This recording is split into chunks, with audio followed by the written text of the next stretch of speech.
These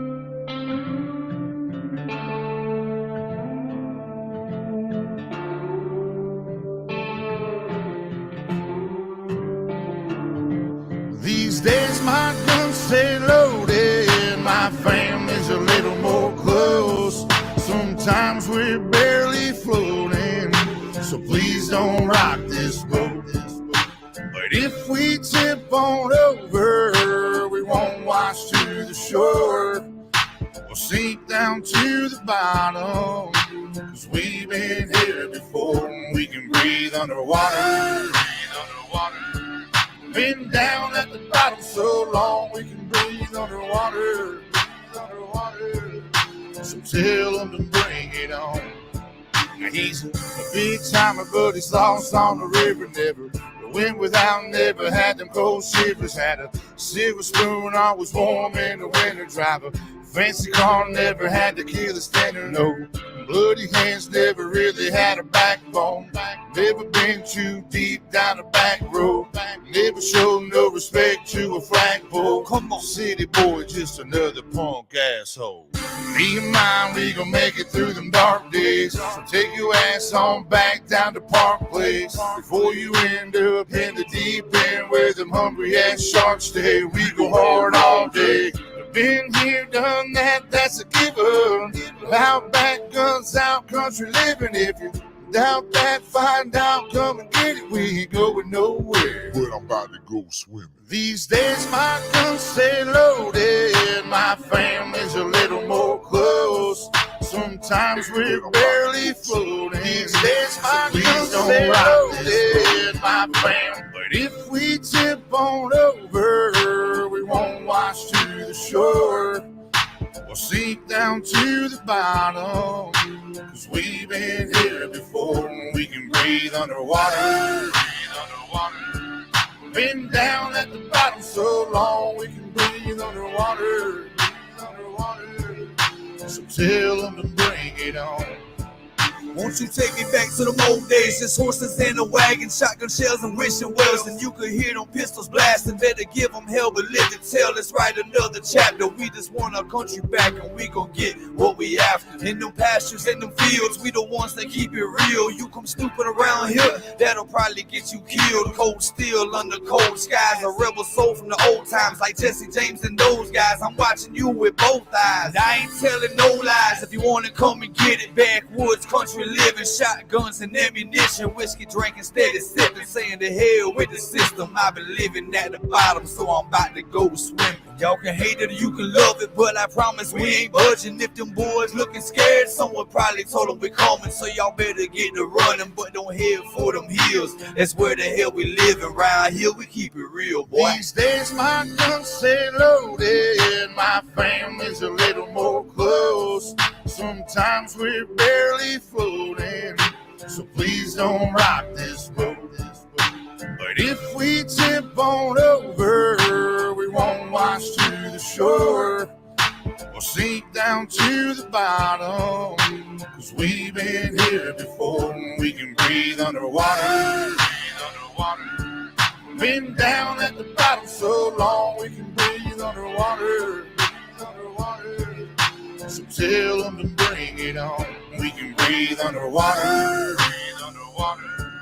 Been down at the bottom so long we can breathe underwater. So tell them to bring it on. Morning, everybody. Good day, good evening, wherever that's working for you.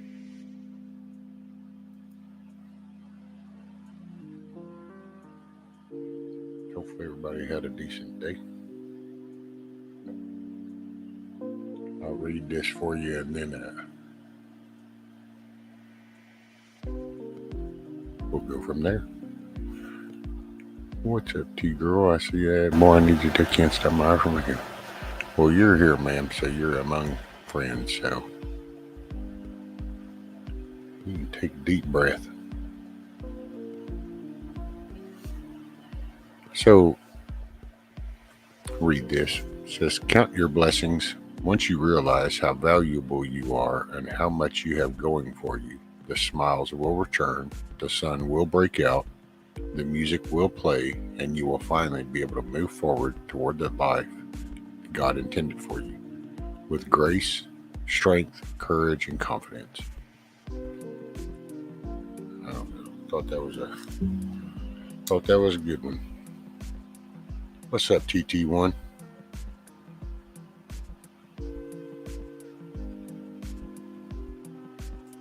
So what we got? We got Miss Jennifer, Scat Pack, TT1, T Girl, Benjamin, Kelly.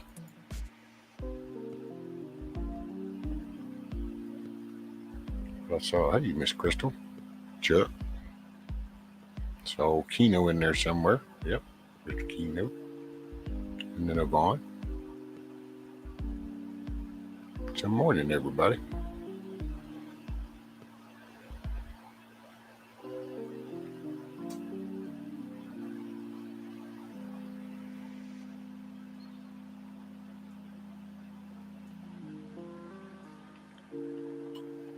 Yeah, that's my song on there, TT1. I like that song. There's just something about that.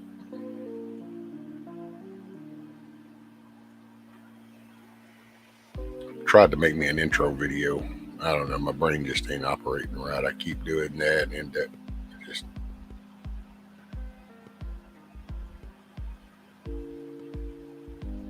just another day, sunny side up. So lace up your boots and just do what you got to do.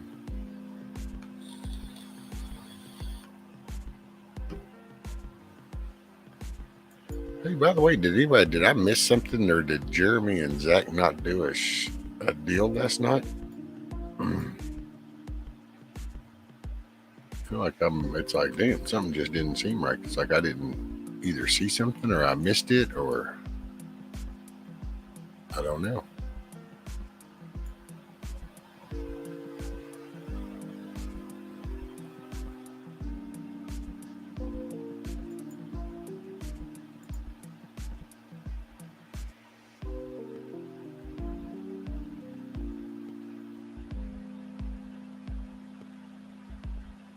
Okay, they didn't do one tonight. That's kind of weird.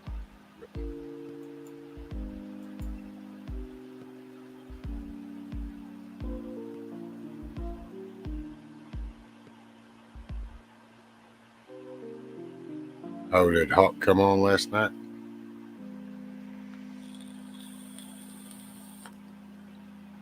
Okay. Hey, KY Moon. How are you?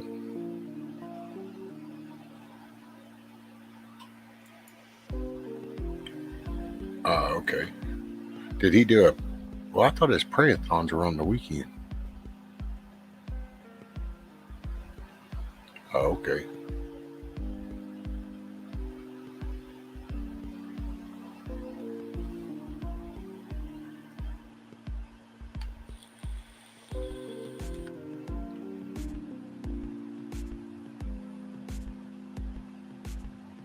Okay.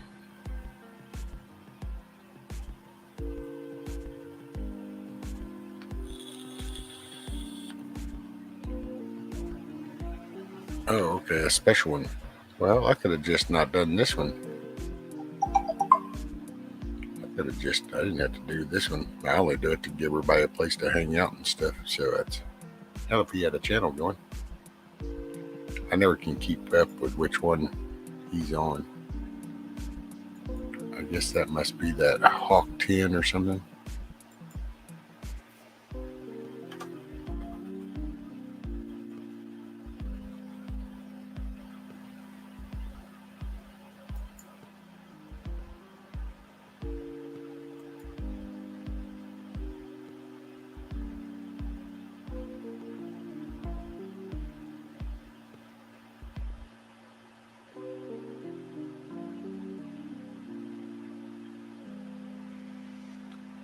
Yeah, I was just looking, and hell, he just started 3 hours ago, so, and there's already 100-something people, so yeah, I could just shut this one down and let everybody go over there. No worries to me.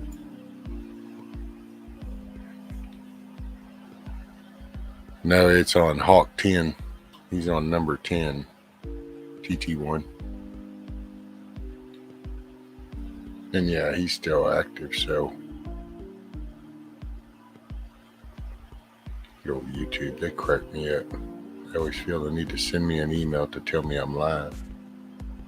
It's crazy. You can't tell me when anybody else goes live. You can tell me when I go live.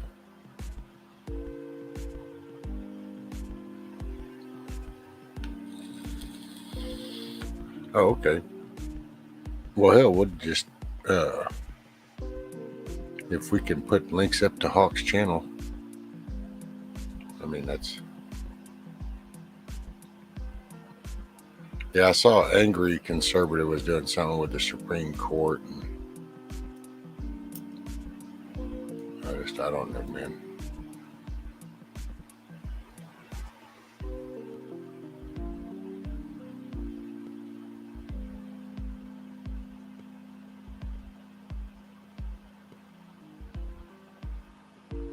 Well, yeah, but if the majority of people are over there anti, I just figure that way it keeps everybody kind of together. Okay, Scat Pack.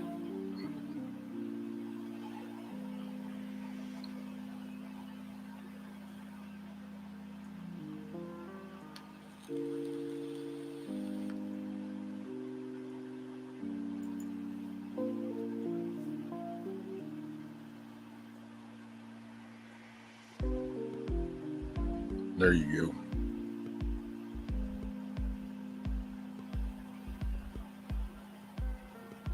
Yep, Kino's got it. T-Girl's got it at Box 10.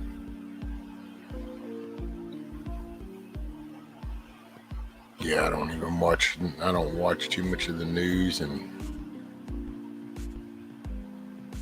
shit. I think I've seen so many people standing there screaming over the last few years. The last thing I need is more images of just people holding poster boards chanting retarded crap.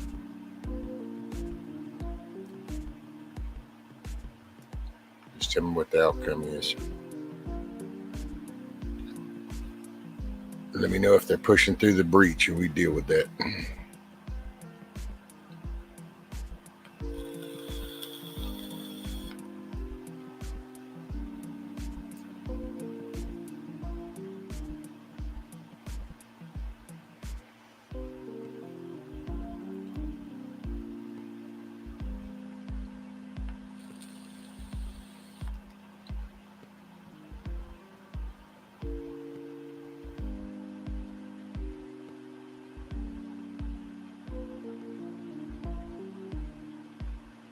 Oh yeah, no, and that's, trust me, Auntie, I totally understand a lot about that.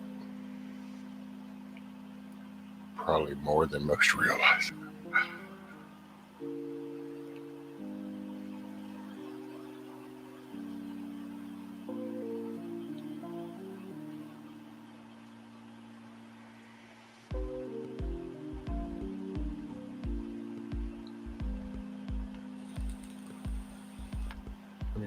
I guess I can throw a link up.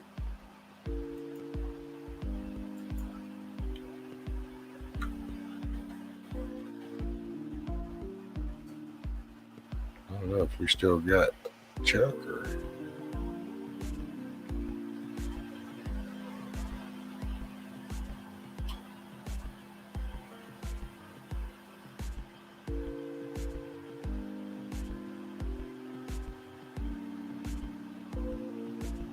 Okay.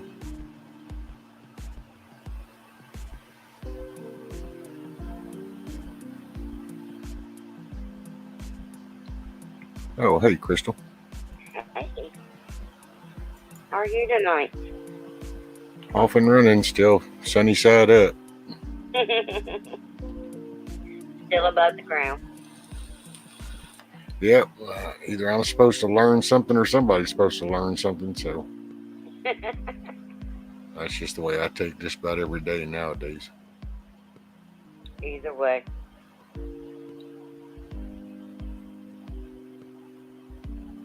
Well, thank you, Silver Bro and T-Girl. Yeah, I had no, and it was weird too because I kind of came in and I got everything going, and then I looked, and usually that's Jeremy or Zach are just finishing up. And it was kind of like, well, wait a minute. And then I looked, and it was like, wait a minute, there was no deal. That was kind of crazy. Yeah, I just, whenever I was watching Hawk, but I don't think he had too much more. I mean, I might be wrong, but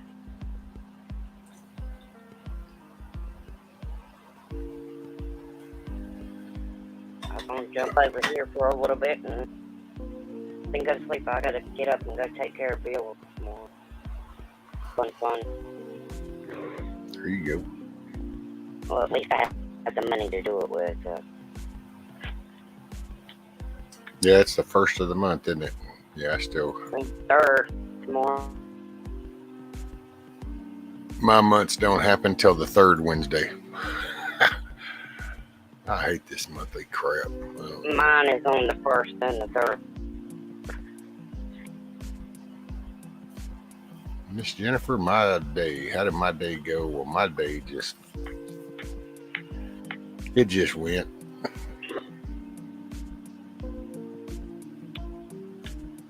Some days I got more drive than others. Yep. I don't know. It's a crazy time. It was a trip yesterday too. I don't know how my son might have joined in chat again this morning. That was so weird that my son got over on my YouTube channel. That was kind of strange. I warned him. I said, okay, well, just so you know, I pretty much just talk open and honest, so don't get your feelings hurt.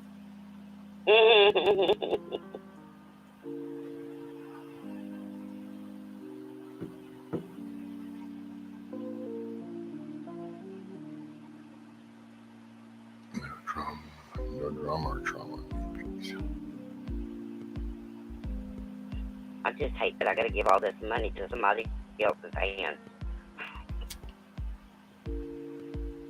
Just kind of comes in and goes, oh yeah, that was a cool paycheck. Cool, here you go. And that's kind of the way that usually goes. Just kind of comes in, you get to look at it, says, yeah, okay, and then there you go. I don't even know why they even put my name on it. It's never mine. It's everybody else's. That's it. The list grows.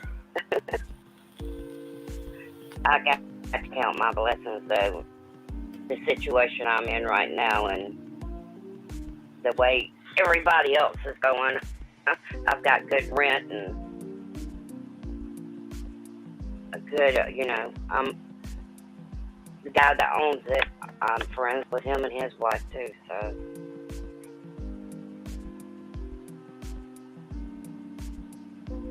I was productive today. I feel good about it. Staying busy keeps the thoughts on the back burner. Yep, that's it. What do they call that? An idle mind is the devil's workshop or something? Idle hands. Idle hands? Yeah. Well, it might be out of mind. February, my 14-year-old dog died. Same year as my hubby last month was pampered. Oh goodness, T-Girl, it's just kind of a little trying time. Sorry to hear that. For you, T-Girl.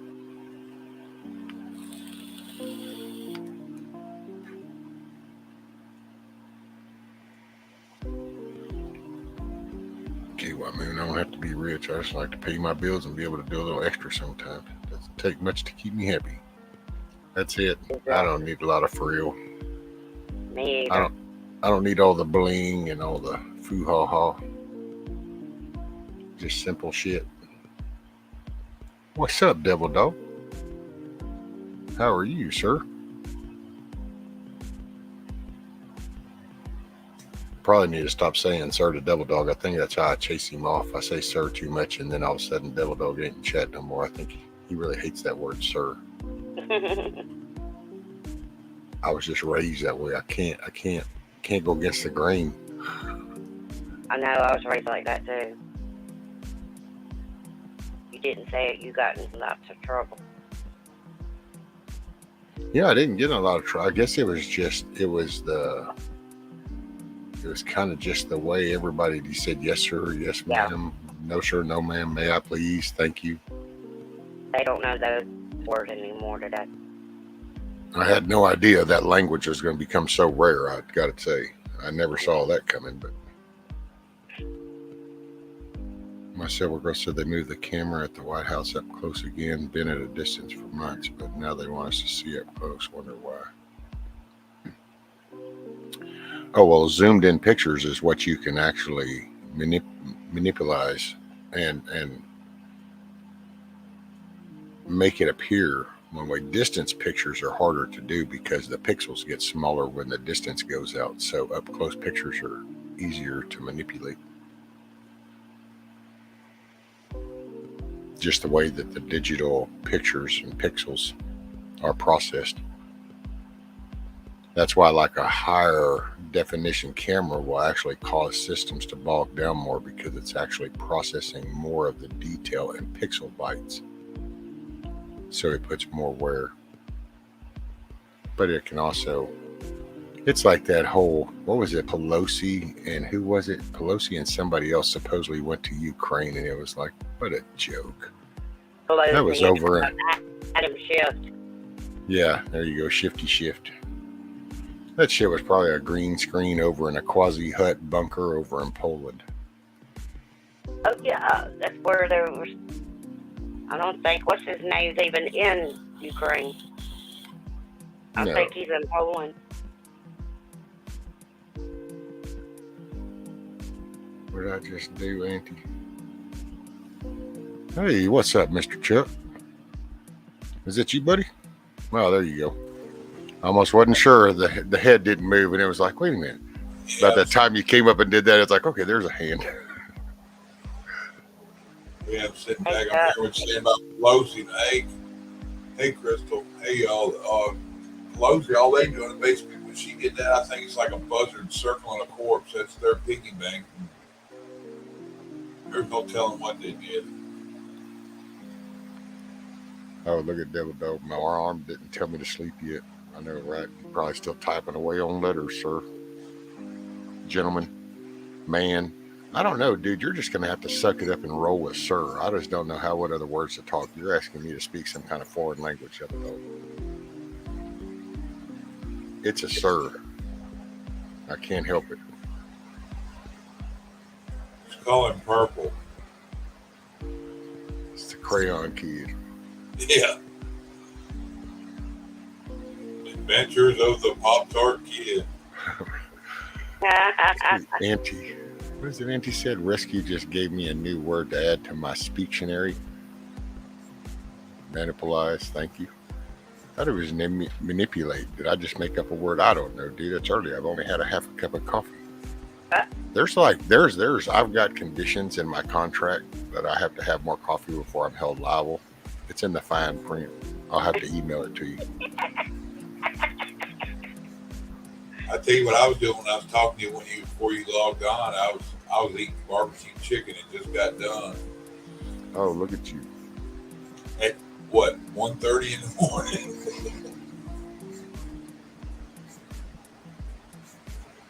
Zelensky is laying low.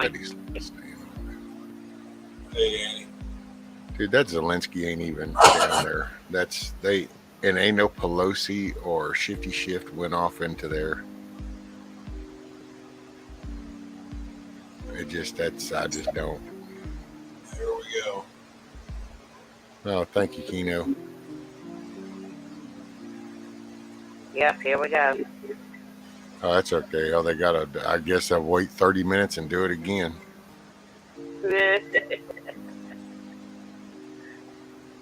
I don't know, man. People find the weirdest things. And what's sad is those people come in and talk about other people, and it's like, but do you even look at what you're doing? And it's like, I'm not quite seeing it. But then again, dude, I don't know. Look at the crazy batshit people outside the Supreme Court in the middle of the night chanting shit. Who would have thought? I don't pay no attention to them. I don't care what they write about me. I could care less what you think about me. Yeah, it ain't nobody's business what somebody thinks of them. That's the way I look at it anyway. I don't care what anybody thinks of me. None of my business. I was good before I met you. I'll be good after. Yeah. They can run up there and grab a whole bag of dicks and choke on them. Like that restaurant they were talking about, that busted me up. Look at their Scat Pack says she's having barbecue chicken tonight. You ever made them potatoes in the oven where you cut them in like little wedges and then put butter and garlic and onion on them, salt, pepper, and then bake them? Mm-hmm. Oven roasted potatoes? Yeah, that's what I had with it. I fucking like that better than damn chicken. I make daddy. Hey, morning, Mayor. Hey, Tony. What's up, Tony? That'll last me a couple days.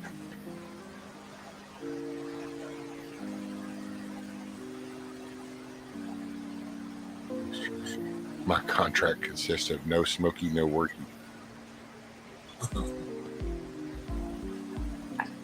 I got my rescue. I got me a keyboard and mouse, but the dumb butt forgot to put the thing you put in your laptop because it was Bluetooth. So I got to take it back and get another one. Oh, you got a Bluetooth mouse and keyboard, but you don't have Bluetooth on your laptop? No, they got a little chip you got to put in to your laptop for Yeah, it to be connected to the Bluetooth.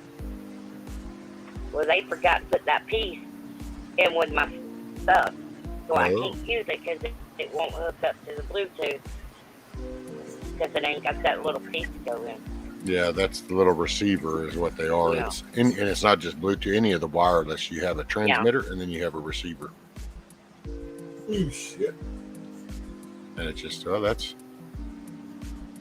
sucks that they didn't give you your little doggle. It cost me $27.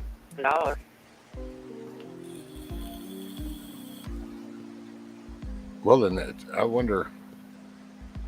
Well, most laptops have a Bluetooth chip inside them, but maybe the way that mouse and keyboard, it wouldn't pair up to that. Yeah. It could possibly finance me what they were doing to look for it. TT1, I would say the laptops nowadays, just my personal 2 cents, are HPs or Lenovo's. Those are the two better brands of laptops to me nowadays. Oh, mine is probably real bad. It starts with an A. I don't know. Oh, an Acer I guess. or a Spire. I'm getting it through Farmer's Furniture, so I pay $40-something every month for it. I about got it paid off, but that's the only way I could get one.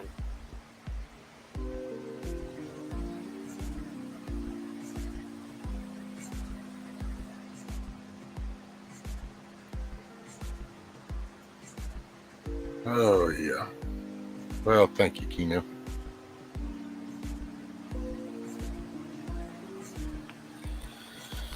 Yeah, HP has great customer service now. It's actually funny because back in the day, it was Dell.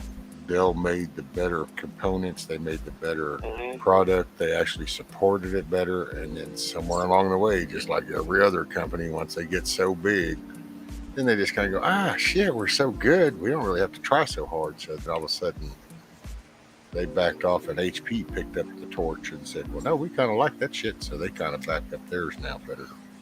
What got me about it, they absorbed Alienware and then turned around and went to shit. Oh, I knew that was going to go bad. The minute they tried to suck up Alienware, it was like, okay, well, Alienware won't be Alienware anymore. I tell you something else that sucks. It's called Infinity. They're called what? Their internet sucks.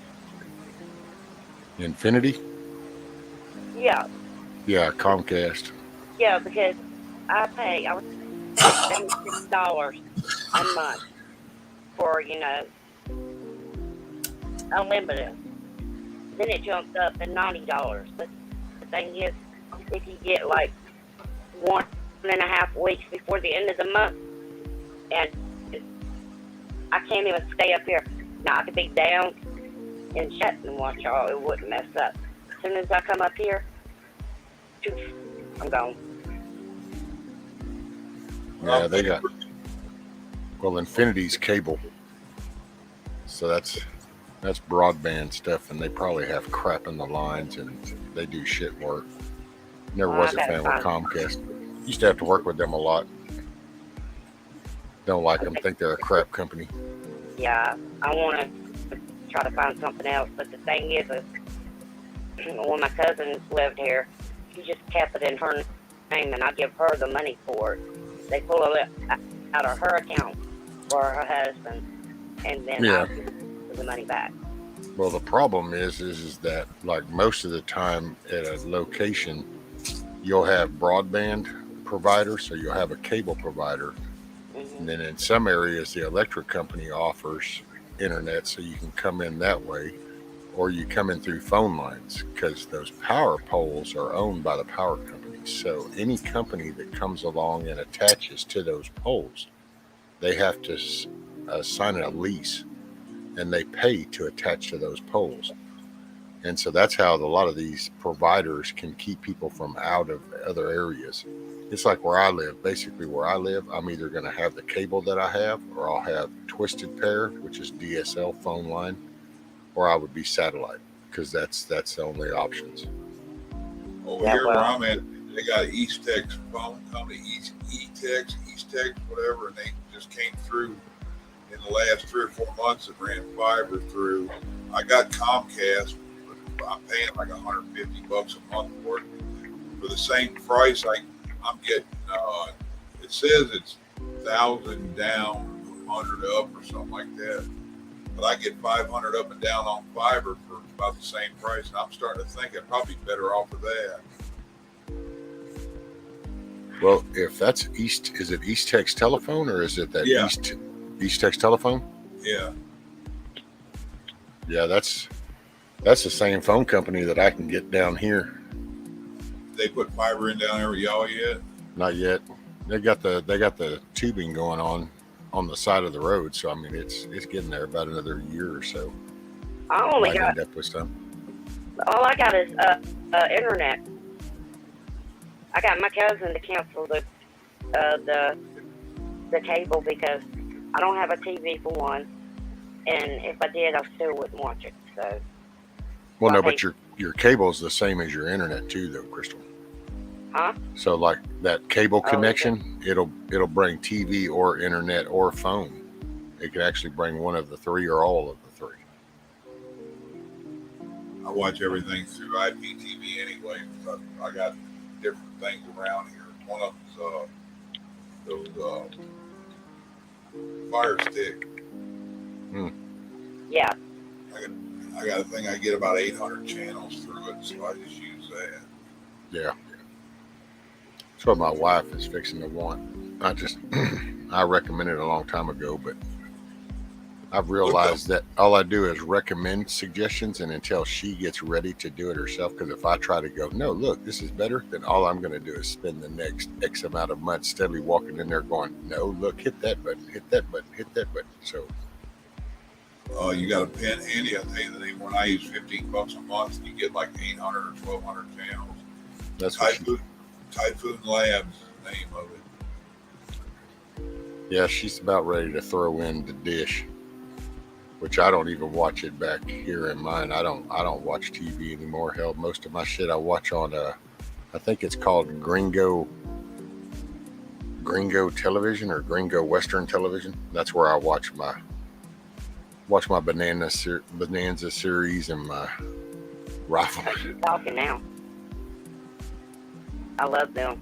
I just watch the good clean TV. Gunsmoke and. I watch murder porn all the time. ID channels where I keep it on. I just watch. That's what I sleep to. Just nothing better than hearing the droning voices of trying to figure out who killed somebody. Buddy of mine, military, and Yeah, you're a night dreaming psychopath, ain't you? I was fixing to say. he, he's sleeping with it so he can download it in his head when he's asleep too. I don't understand. Don't I go don't have it around loud Jeff. enough where I can. I don't have it loud enough where I can understand it, but I just hear the droning voices. I got to have it quiet and dark. I got tinnitus. If I got it quiet, I can hear my ears ringing and I can't sleep. All right, Double Dog. You have a good one. See you, Dito. No squirrel hunting, bud. It's too late. That's it.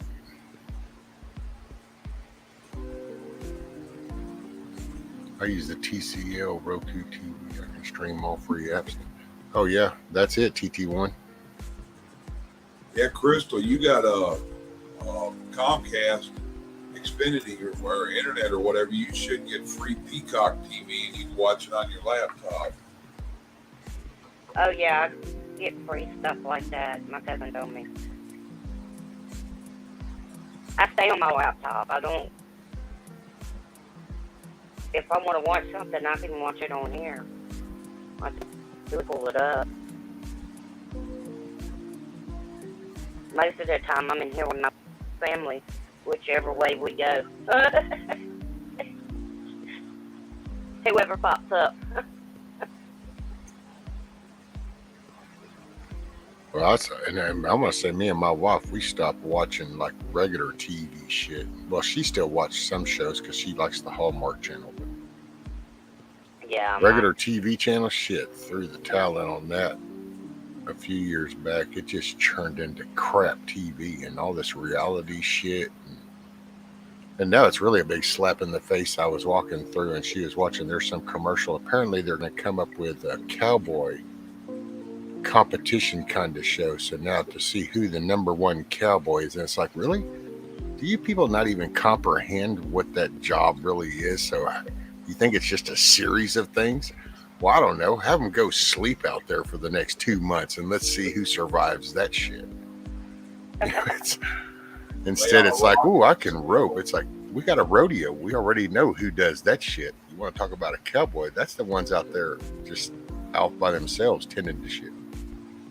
Laying on dirt with a saddle and a blanket over. That's it. Morning, Miss Bonnie. I like watching things like people, they're taking houses and they're, changing the inside of Oh, the the look. flipping? I love stuff like that. I like hoarding. I watch stuff like that too. Hey, Bonnie. I used to like those shows, and I'm not knocking any. I'm not. Well, nowadays, if you don't like a show, then people think you're attacking them. And I'm not that. It's not. I'm a bitch. Each their own. My only thing about those is so we spin. It's kind of like, who is the dude that used to do the bus thing? Remember, they would come in and they would remodel their house, or they would do something, and he would park the bus in front of it and move the bus. Yeah, and then do that whole little spiel and then move that bus. I think, what was his name? Ty or some shit. But it's like, okay, so let's really break this down. So the production of that, just to put all that on, you could have probably remodeled 3 more houses down that very same street.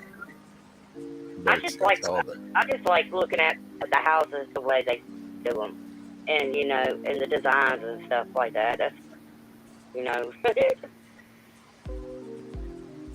Yeah, Vicky, when she gets off work, she comes in and watches that Touched by an Angel. Then she watches Andy Griffith when he played that lawyer. I can't think of the name of it. You get Where the Heart Grows or something like that. And then she watches the Waltons and goes to bed. That's it, the Waltons, boy. Every afternoon, I watch them. And, me and my wife sit and watch that, and we talk sometimes, and we'll go, see, this is the thing. Because now imagine if you were a kid running around the living room playing with some toys, this is what you used to hear. Yep. You didn't hear all this. It's just like when, and one thing we noticed too is almost all the altercations, if you watch, almost all the men calm down.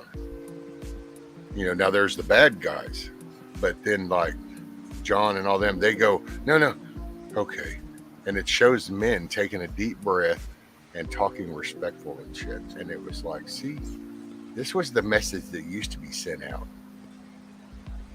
Instead of throwing up the finger and tell them all to go to hell. And that's what's encouraged now. Crazy. Matlock. Was that it, Chuck? Matlock? Yeah. TT1 for the save. Hey, what's up, Miss Cindy? Morning, ma'am. And by the way, I didn't say morning, Auntie yet, Jack, but morning. I used to sit at my grandparents' house and watch. I love them still. I'll still watch them every now and then. Yeah, it just sent a different message, and I guess you just never realized just what a part that plays, you know. Hey, Miss Tina. And Stormin', morning. Stormin' morning.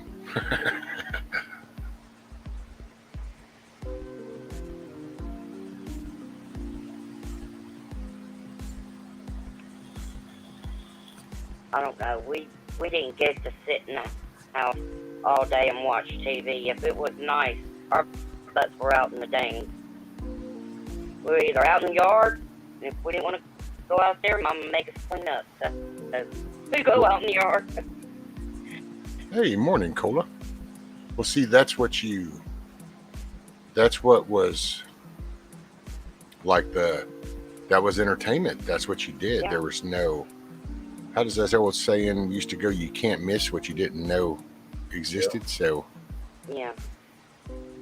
Oh, we had to go out there and make things up. We had to have imagination. That's it.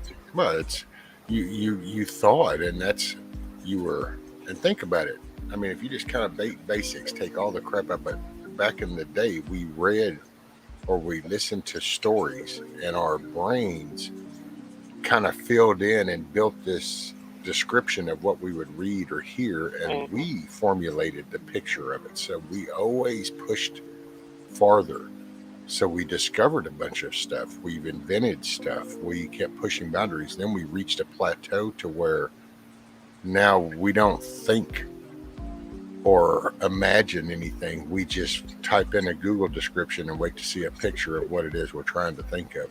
We don't make that extra step to kind of picture this, a world that we want. It's kind of, I don't know, we're dumbed down. People that can't describe what it means to be a woman. When they don't know how to identify that. Yeah. Yeah. And TT1, you got a hee-haw, an extravaganza on Saturday nights in the South. That's it, brother. I'm waiting for all the arrests going out in front of the Supreme Court. I want to see how many of them get fucking arrested. Are you talking about the ones that are out in front of for the something versus Wade? Yeah, out there they're protesting Roe versus Wade in front of the Supreme Court. Yeah, I heard it too. Yeah, they're out there chanting. So I said I watched, I think Angry Conservative was doing it whenever I first come on. He has a thing, and he was, I don't know, and no offense to him and no offense to anybody, I don't know, man, after the last few years, I've seen all the little poster child chanting, screaming people. I think we need a big brush guard and a couple of Peterbilts. Yep.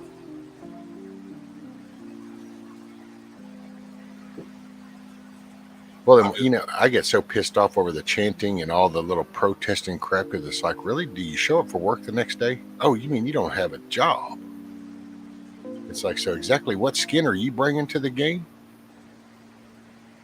Yeah, their mama brings them a hot pocket to the basement. If one of my kids were out there acting like that, I would go out there right in the middle of them people, and I would whoop his ass all the way home. Yeah, that was like BLM Antifa stuff that, 2 years ago, showed that black mother found her son, pulled the mask off, was beating the crap out of him right there on camera.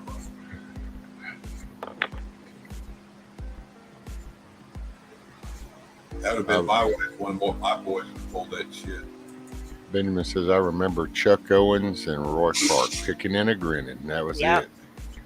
See, that was, and it was, mind you, now we talk about that show, but keep in mind what would happen in most homes across the country during that time, too. The families got together and watched the show and interacted and all hung out, and so it was still family time.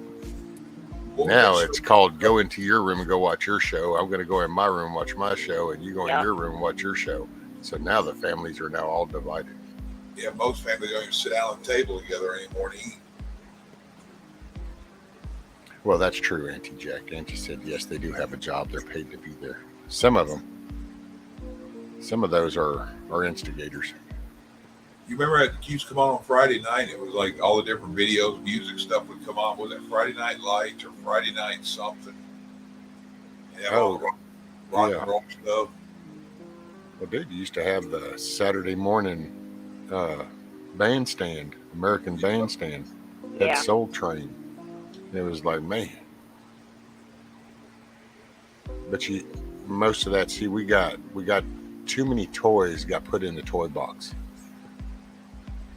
Too many. That's where our problem is now. We have too many toys in the toy box, so nobody focuses on any particular toy. They just bounce around. Most of the there you go. TT1 says play today is video games. Yep. TT1 says in the 80s there was a show called Friday Night Videos that would play 10 of the top songs in the chart. Yeah, that was it. That was Friday Night Lights, but that's a football thing.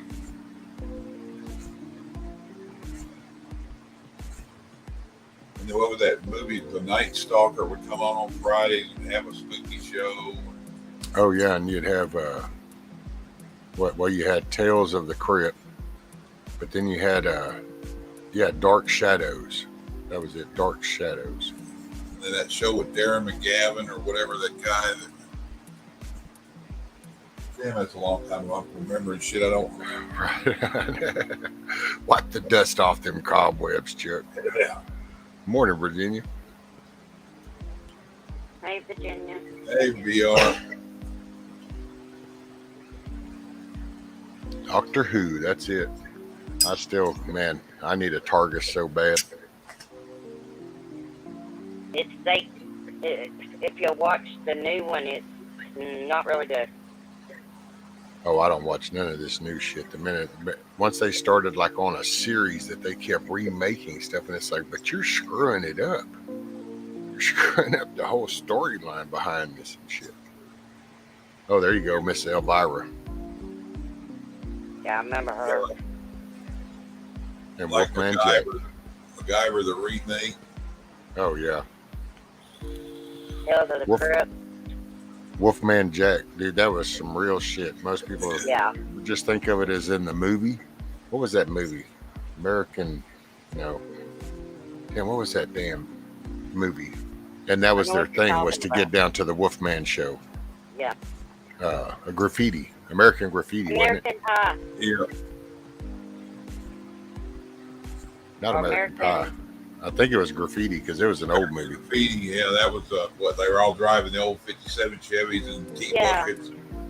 All right. Yeah.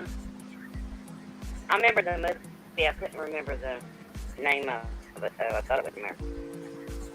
And dude, I remember Wolfman Jack and that was the real deal too, dude. You'd call in and it was like you were big shit when you finally could make it through. It's like, what? I'm actually talking to the guy on the radio, man. I won concert tickets in the 80s up here in Shreveport. A bunch of my friends heard it was through the afternoon on a Saturday, and next thing, as soon as I got one, I won 4 tickets. I forget who it was. I think it was 38 Special or some shit like that. As soon as I got off the damn phone, everybody I knew was calling who wanted to know who I was taking. Milton Berle, bro. Yeah, you were a popular one then, wasn't you?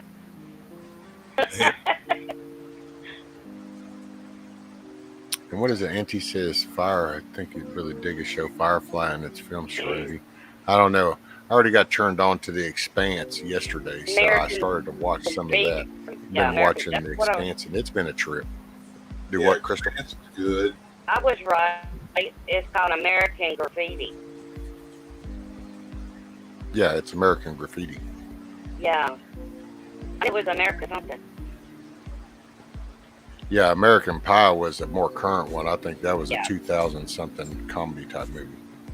Dazed and Yeah, Confused was another good one.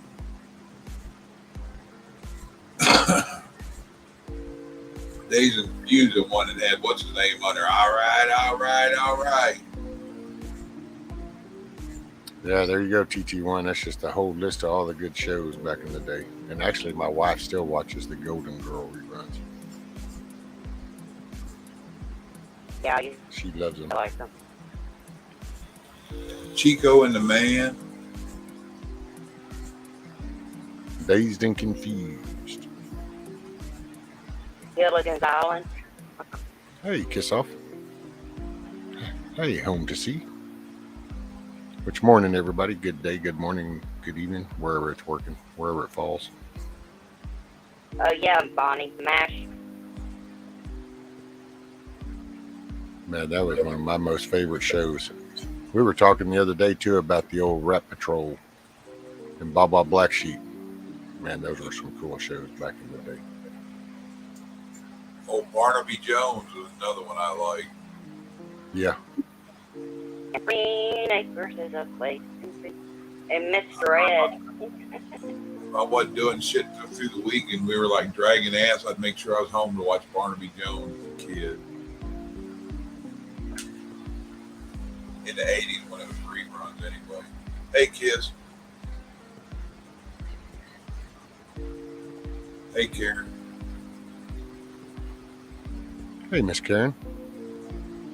Morning, ma'am. Hey, everybody.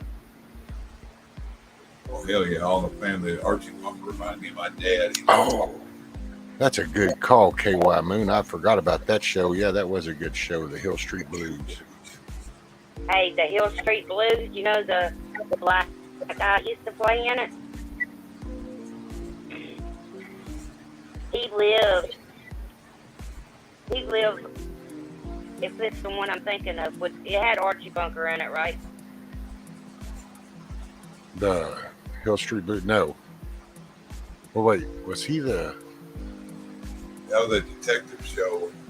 Yeah, no, he wasn't the one little bald dude. I forgot what other show that little bald detective dude was in.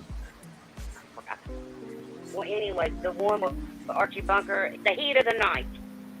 Yeah. Oh, yeah. Vicky That watched guy, he that. lived. Yeah, he didn't live too far away from us. Yeah, that was Archie Bunker. Archie Bunker looked like my granddad.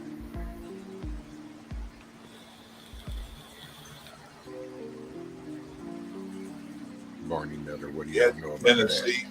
Tennessee tackle Barney Miller. You remember Fish started his own show for a little while.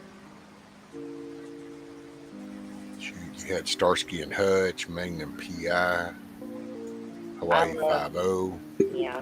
the original Hawaii Five-0. You know, What was it? I like. Damn. You like Jerry Lee Lewis movies? Jerry Lewis movies? Yeah. Yeah. Not Jerry Lee, but Jerry. Which Jerry Lee, his songs was good. I don't know about the movie side, but the songs were good, Jerry Lee Lewis. Jerry Lewis shows. I still got Rockford one. Files. There you go, Money. That's the one I was trying to think of, the Rockford Files. Hey, Mom. Well, James Gardner. Beretta and Taxi. that the two cowboys on the train who were always solving mysteries. I can't remember the name of them now. Sundance and the Butch Cassidy and the Sundance Kid. Two that were detectives. They had to. Oh,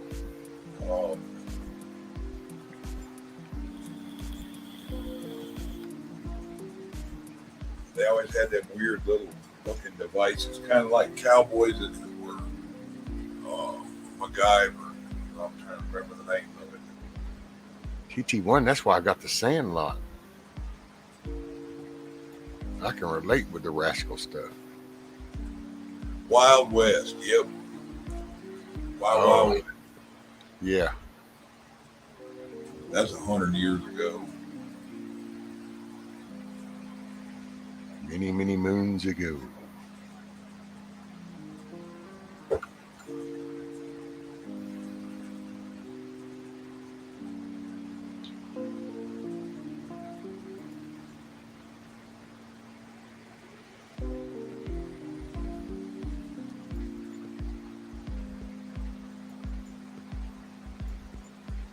Hey, Indy. How are you, ma'am? Hey, Andy. Andy.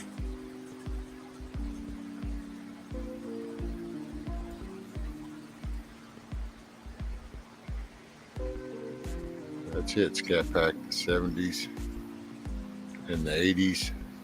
And then we didn't realize it, but we were pushing the cart up to the top of the roller coaster, and then we were fixing to crest the hill and start this trek down. Yeah, I ain't 60 yet, fixing to turn 57, but talking all that shit made me feel old. You know, now that's one thing I will say, Monty, you said Lone Ranger. You know, I love all the other shows because I watch all of those, but I've been trying to watch the older Lone Ranger, and man, some of them just, it's like, I don't know, you can tell the acting difference, and it's just too out there. Yeah, and you can tell the scenes. Like it was like, okay, right here is the camera window, so you got to come in. It's like everything happens within this little screen, and you can just. It's like, okay, I'm looking at. Oh yeah, oh no, I'm wounded, and it's like, but you didn't even like fall down. There wasn't even nothing, and then there's never any blood. It's just, it's been a trip. Doing pretty good, Miss Karen. Feeling all right. Just another day. Kimosabi.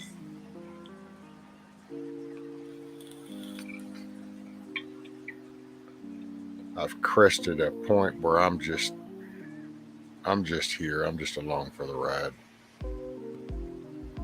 Lenny and Squeaky, boy, happy days, man. That was the shit. Laverne and Shirley. All them shows we watch, we find out Ron Howard's a big Uber dick.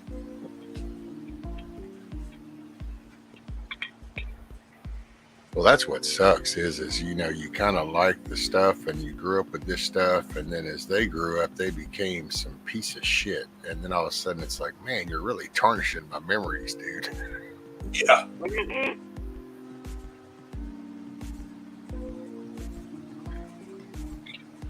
That's Hollywood, man. Hollywood totally killed a lot of movies for me now, because it's like you go to watch a show, and now when you see the person on the thing, it's not that character anymore, and now it automatically in my mind references some off the wall stupid shit that they were on TV spitting out about Orange Man or about some other thing, and it's like, man, I can't watch you guys no more. Yeah, like De Niro. I used to love De Niro, but now, like, nope, all I hear is them talking shit about us. Lost in Space. Danger, Will Robinson. That's it, Land of the Lost.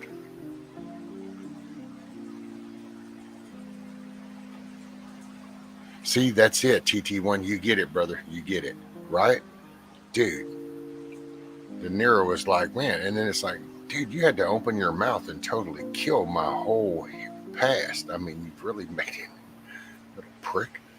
What would really kick me in the spleen if fucking Eastwood would have turned out to be a piece of shit. I was like, grew up being, that was like my idol. All right, now, Chuck, just, you're treading very dangerously there, sir. That's not, we don't want to bring in the Eastwoods or the Waynes. Yeah, that's what I'm saying. That was my hero. I'm glad he didn't turn out to be. Man, thank God, dude. I don't know. I would have probably ended up having a Karen moment. I'd have been like that chick that started the whole Karen fad. I'd have had my little stocking cap on and my big glasses, and I'd have been going, It'd be like finding out your daddy was a Peter Puffer or something to me. oh my gosh, dude. Don't take away the real men in my past. Yeah.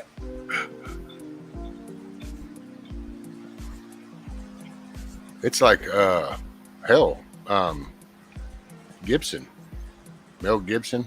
Yeah, you know, he was my favorite movie was We Were Soldiers. And while there's some scenes in it that I wasn't a big fan of the way he portrayed it because I thought it was a little goofy, but overall the story. Well, see, now I go to watch that movie, dude, and I see that face, and it just makes me want to punch him in the mouth. So he's just not the same. They just act. Stick with acting. Don't come out with all your little political bullshit.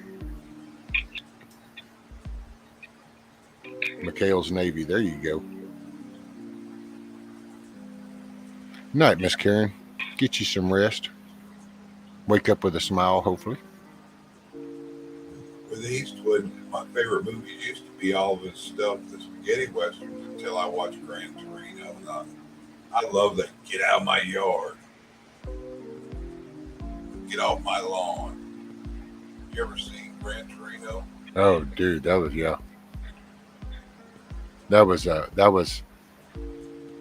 was a perfect film for him because it fit. And sometimes some of the good actors from back in the day, when they get older, it doesn't quite fit because they have a certain image for that. Dude, it totally fit. I mean, he fit that character role perfectly. And let's see, Indy said, I thought Mel Gibson was one of the good ones. He is. He just started the bullshit racism. He's one that they let go because he was talking so bad against the Jews that are bad, we found out. Yep. Not Jewish people, the bad ones over there that are stirring all his pot. His drinking problem, and he got out in front of that damn camera. They all wanted to go pitch in on their 2 cents on elections and on jabs, and it's like, just go back to doing what you know how to do. Yep. We're not here to have you give us advice. Dude, they've killed comedy. This whole radical bullshit has killed comedy. Yep. When it started, comedy was supposedly open. It was like something they can't attack. It was just making fun of whatever. Now it's... Hey, morning, hit gal. So rescue was going to get all kung fu. I know, right, T-girl? Old Monty Python. That was back when Saturday Night Live actually was a entertaining show. Yep. And named a law after Clint Eastwood stating a director can't act in the movie or direct. Oh, wow. I didn't know that, Bonnie.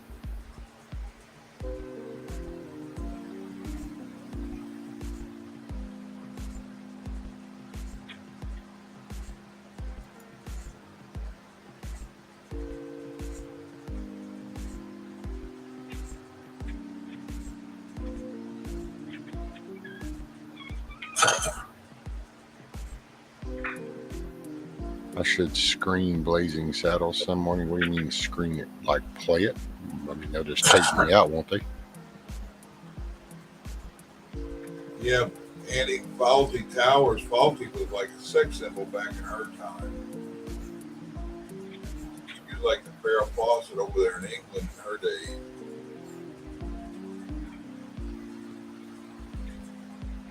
Right.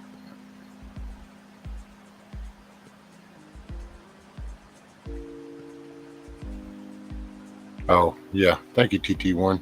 And yeah, Stormin, what it is it was the name. You were probably cool with the whole phrase except for you use their name. And then that becomes a keyword that can get picked up on an algorithm. So you just don't want to do the specific name. Hey, what's up, Broken? Hey, Broken. And thank you very much. I guess let me throw like Monty, did you see the link? I don't think Monty likes hanging out with me no more or something.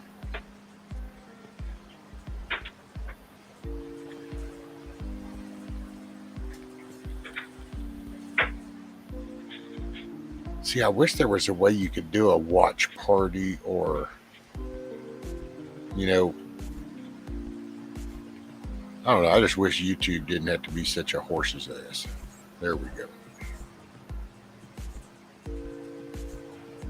That's it, Indy. You can't point out the facts. You know that.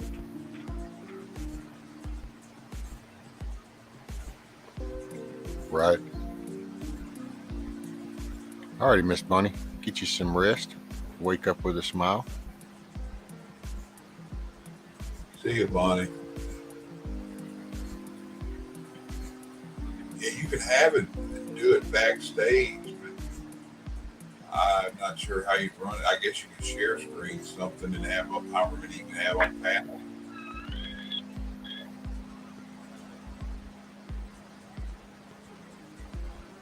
I know some people use this. They'll start up the show, drop it, keep the StreamYard running, pass around the code for it. Everybody sits back and has private conversations and shows each other stuff.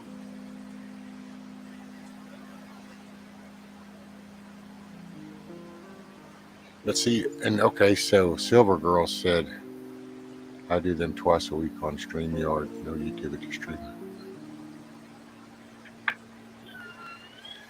Well, now, but see, are you limited? Like, can you only have the 10 people up? Yeah. Or? Yeah. I guess you could do it on like, what you call it, where everybody, others from YouTube, where they send those, I can't remember the name of it now, begin with R. See, because my only thing, Indy had brought that up before, and I thought about it, but I don't know. It's like, well, so if I go to do this, if I put the link out there, just a regular chat, then how do people know to, You have to email it or start a show on here, get so many people where they'll go to it, drop YouTube, and connect it on to, I can't think of the name of it, but it's another place like YouTube, but nobody uses it other than putting their videos on it. Okay. But you can have live on there, but people can't join the panel through it. So Silver Girl says no limit. So, and see, TT1 saying 10 is the max, but see, here's what I've been wondering. So you can have 10 up on the panel, but can you still have people backstage? Or does that 10 that you can have on panel, does that include backstage and on the panel? Hey, Brogan. I think once you have Hey, 10 Crystal. backstage or on panel, it's 10 limit. I think. Say the first part, Chuck. I think it's 10 limit backstage and panel both. But you can try it, tell a bunch of people load up on here and see how many will fit. Just to have them hit your link, see if you can get 6 more if there be more show up. Yeah, Rumble, that's what I was trying to say, Andy. You can run StreamYard through Rumble and you can run it on Rumble. I don't think Rumble. There we go. 10, Indy said it. 10 is only on the panel, unlimited backstage and chat. So they can still watch it. I think backstage. Give me a wave, Money. There you go. Thank you, sir. You were looking too complacent. It was like, okay, wait a minute. Is he moving or what? I was over on the YouTube side. I clicked like and then I hit the refresh. That way it would make sure and count my like. You got to do that sometimes. Okay, so now let's.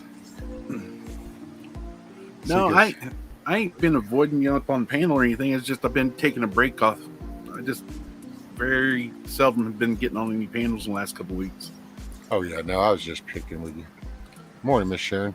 Okay, so let me go back to this because I'm going to get so distracted. So Indy said yes. That's okay. 10 is only on panel.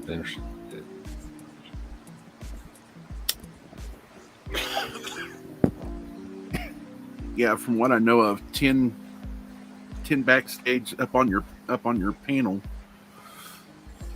and I don't know if I don't know if you could have a couple more backstage or not. Like sitting down below. Well, see, that's what Indy's saying, and that's what apparently Ron did it all the time. Yeah, I had heard about the movies in the back, but I always figured he just had like the 10 people because, you could sit there and invite a few people and go, hey, you're going to watch this. And I could, but it's like, but how are you going to do that to reach, more people? Well, if you can come sit in the backstage and still be able to see it. Actually, there was a way that me and Gigi kind of did this. We was both sitting on Miss Bonnie's panel, and we just both tried this. And so I went and started my own StreamYard up, and I could do it still sitting on Bonnie's panel. And Gigi also could you could have an additional 10 people watching the same movie. Oh, kind of like daisy chaining the 10 people. Yeah. Yep. Then you have 10 on panel, 10 off panel. So you could almost have like, if everybody had their own StreamYard and had it paid, so if you had 10 people up on there they could have 10 people themselves and each start their show, you know what I'm saying? That's one way of doing it. Yeah, like say 3 different people do. You could have technically 60 people watching the show. Correct. Yeah. It'd be untouchable by YouTube. That would take Exactly. some major coordination, though. Yeah, you'd almost be better off with a Zoom call. Yeah. Yeah, on Zoom you can 100. you can have 30 on the initial paid one, I think. But you can I forgot how much it is, and you can have up to 300. Don't quote me on that. Just quit. I think it's 100 or 60 or something like that. What are you talking about, Benjamin? Benjamin just said too many hopium channels. It makes me sick. Telling people that they're getting $100,000 a month is criminal. Well, I don't know who the hell is getting $100,000 a month. They Yeah. are. Somebody tell me that I'm getting $100,000 a month, and I'm gonna say, okay, well, I don't know what you've been drinking, but that shit is kicking in hard. It's some good peyote tea. They can send me mine real quick, and I'll go buy silver with it. My ex-boyfriend used to get on his check, his Social Security check. He's 28 years old. He's getting one, and he was getting $1,600 a month. Well, How much? That's $1,000 typical Social Yeah. Security, $1,000 a month, not $100,000 though. No. Yeah, a buddy of mine 2 years ago, they messed up sending him his Social Security disability or his Social Security retirement. Instead of $1,200, they sent him $120,000. He went and pulled that fucking money out and spent it, or pulled it out and did a bunch of stuff. They said, "Well, we're gonna have to dock you so much for the next 100 years." He's like, "Okay." They only got half his check after that. After he paid everything off, he didn't worry about it. Miss Silver Girl, would you realize that in all these decades that I've heard that phrase a lot, that I'm making it much more difficult than it has to be? It seems to be a recurring theme when it comes to me. No, okay, so what I'm saying is, if Rescue is going to be showing a movie, I know you get it, Rescue. All right, I can go into my StreamYard, invite 10 people up on mine, and show the same movie. And however many other people was on here that he invited backstage, then they could invite and start their own thing and do the same thing like me. It ain't crazy. It's just logic. Well, it is, though. I got to say, whenever I just heard you say that, I was kind of going, I got to say that it's kind of crazy, because isn't that kind of like what we're all doing by the millions right now? Because people are on YouTube and they're going, click watch. And you're like, Yeah, well, but look, this has got 4,000 watches. And it's like, oh, wow, that means there was 4,000 people watching it. Oh, my God. It was like a super Zoom call. Yeah. Well, yeah, exact same thing as Zoom. But you're taking a short trip across the lake instead of around it. Well, or you're going around the lake instead of across it. Whichever. Well, you're just gathering You're bunches, avoiding YouTube. but you're just gathering little bunches. See, but what would be cool would be to gather. It's like right now with 45 people in chat. So see if you could gather all 45 people so they could be watching Yeah. Like, that's what I mean. Backstage would be really cool, because if you Yeah. could do that, then all you really need is one person on the actual panel. You don't even need the 10. You just need one Right. person to show the movie, and then everybody kick back in chat and watch the movie and just chat away. It would be prime. I So- think you can do that through Rumble. No, that's, dude, they really kind of, I gotta say, I know, and I'm not making friends every time I say anything bad about Rumble, but dude, they kind of chat my ass when they went into the paid membership thing to go live. It's like, are you competing with YouTube or not? Because you were kind of like gaining ground, and then because people wanted to come over and go live, you're like, hey, wait a minute. Our little money guy from the back room said we could make some bank out of this, so let's go to paid membership for live. And it's kind of like, you little pricks, y'all are doing the same thing. They YouTube is lost a doing. lot of people by doing that. 3 or 4 months ago, they went public and they're on the stock market. And Accountability, brother, accountability. Damn it, say what you Twitch. mean what you say. Twitch did something again to where they're, if I remember right from watching the video, they're doubling the amount of commercials on there. Oh, YouTube has too. And nobody gets a 50-50 split on there. It's all 70-30. So they're just robbing everybody over there because Dude, that's- Amazon bought them, and they're losing fucking money big time. That's probably the one thing about all this that's really gotten under my skin the most is the whole American, we're in this together, we need to push through this, we need to come together. And by the way, I sell a video on how to come together for $9.95. You can order it on. It's like, wait, are you pulling the same shit that we're sitting here griping about? And it's like, and it's, we've got these little terms. I think that's what they refer to as the grifter kind of thing. And it's just like everybody making a buck off of somebody. It's like we're sitting here talking about rising inflation prices and the price of gas. But by the way, I got this book for $19.95, or go buy my movie for $29.99. It's like, how about if you really wanted to repair shit and you really wanted to rebuild and you really wanted to save shit, then how about we pull a Lindell and we actually start putting our money where our mouth is? Because it's amazing the one dude in America that does that to the prime, and he's the one that they all target, want to talk shit about. And it's like, you kind of got to give the man credit. Homeboy was a millionaire sitting on the couch and says, hey, wow, that was some screwed up shit. If I had the money, I think I'd pitch a bitch. Wait a minute, I do. Give me my checkbook. Yeah. Or the ones that want you to subscribe, or the ones that want you to join up to their 7K silver stuff, or Larry Bishop Gators. I was watching his shows, watching it all the way to the end. I've got true 100% real information. Join me on my Patreon channel for $5 a month, because we're going to save America. Join me on this for $10 a month. And it's like, some of those Patreon shows go out there. Some of those Patreon shows go for $15 a person per show. And I'm like, fuck that. Cannabis conservative Brian Lupo, the way he did it, because see, he went to locals, and local required a membership. So, but that was only to participate in the chat. So what he made it a point was every time he did one of his deals, he went and opened it up for everybody on the front page, so he didn't have to be a subscriber in order to see the information.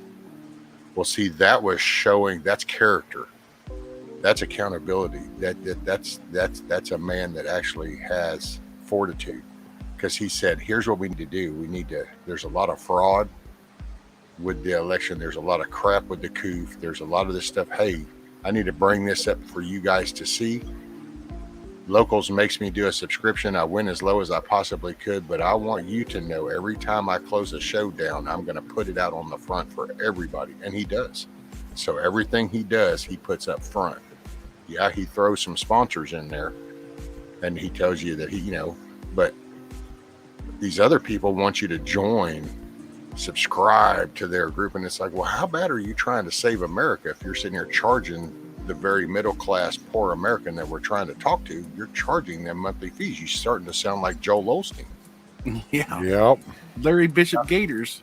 I was watching his show, and it was a pretty good one. Got down to the end. He goes, okay. He goes, here's my PayPal link, this and that. He goes, you can send anywhere from $50 to $1,000. Not 10 or 20, 50, anywhere from $50 to $1,000 to me. And while you're at it, you can send in the Lord's tithe too. And I'm like, really? Hey, why don't we just call him Joel Osteen? Yep. I quit watching him after that. That's it. What did I miss over here? I know I missed something. Annie, check.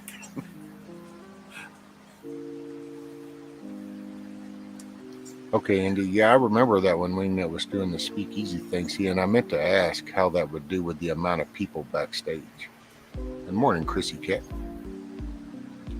Hey, Chrissy Cat.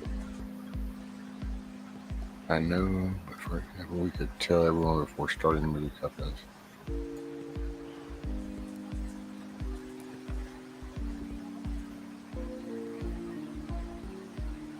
Hey, morning, Sean. Man, I don't see anyone to pay for. Yeah, I don't pay none of that shit. Well, actually, there's a few that I do just because I'm willing to back them. Like Brian Lupo, I subscribe to him, and I'll continue to probably pay that man $5 a month until whenever, just because I appreciate what he does. I just hate the whole narrative when people do that. Sign up and I can tell you all this important information. Well, how important is it if you're charging? I mean, damn, this is country saving shit. Then wouldn't you want to just how about we fly over throwing leaflets out for that matter? I mean, Yeah, and most of that stuff is just the same regurgitated garbage that we've heard from, everyone else. that's what scares me is when it comes down to it. I've said it before, I'll say it again. That side is so pinpoint and precise on their hatred and destruction and evilness that theirs is this. This side is so fractured and distracted with stuff. I just hope that when it comes to it, we can actually pull together, and regardless of what color shorts somebody has on, what kind of tennis shoes they have on, what music they listen to, we can go, hey, you know what? America is great, and we need to save our country before the whole world goes to shit. Yep. That would be a nice common goal, but silly me. What I've seen a lot is the hatred for anybody in the chat to talk about God. I've seen people like, fuck this. I didn't come on here for no God shit, and I'm unsubbing. It's like, bye, Felicia. That's like you broken it. Like, say, if you had a cash app and I could afford it, I'd rather see that. So, yeah, the dude might need help paying for his internet or something. I can afford $5 this month. I'll throw in $5. But not all this other shit. Send it to YouTube, and YouTube gets $4. Yeah, see, that's why when I do get my channel monetized, and I'm so fucking close to it, that I'm going to try to set it up to where when I'm live, I won't be able to take super chats. Because it's like, if you want to send me $10 fucking dollars, I want the whole $10 fucking dollars. Well, as close as I can get to the $10 fucking dollars. I don't want YouTube to be like, well, thank you. We're going to take 4 of that. Here's your 6. It's like, fuck you. Chrissy Cat, that's it exactly. Seems like so many streams and people start out with good intentions, but it turns into something not good. And it's the typical, it's the business. It's what's happened with our country. It's what you see going on around, and it's the greed, and it's that chase of that dollar. The minute people have a voice and they want to say something, and then they look around, and all of a sudden people are going, well, hey man, I can give you a few bucks. I can give you a few bucks to help you along the way. Well, all of a sudden they realize that they have this big wad of cash, and then it's like, oh, well, this is kind of cool. Yeah. And then the little wallet gets fatter and fatter, and then the narrative starts to change, and then you're no different than like a mainstream media. You're spitting a narrative to get a reaction, to make a fatter wallet. So guess what? The dog is chasing its tail. Or anytime you get above 5,000 subbers, like say 9,000 on up, they care just about getting a check from YouTube, and they stop sticking to their guns. In other words, Yeah. Well, see, it's like Linus. Linus is a guy I've known ever since YouTube has come out, and he does Linus Tech Tips for people that you probably have heard that name before. But Yeah. Linus used to work for NCIX way back in the day, and actually is one of the people in the beginning of YouTube that kind of come up with this whole showcasing an item and then showing how to use it. He's one of the forefathers of that, you could almost say. Well, see, he just built a home off of the money he makes off of YouTube because of the videos and the return he gets. He actually built a money YouTube into home. his But house. his narrative is different. He's hardware. He doesn't get involved in politics. He doesn't get involved in any of that. So his is just hardware. So if this is a good lighter, he's going to tell you it's a good lighter, and then he's going to show you cool things to do with it and blow it up and all that good. It doesn't change from the narrative.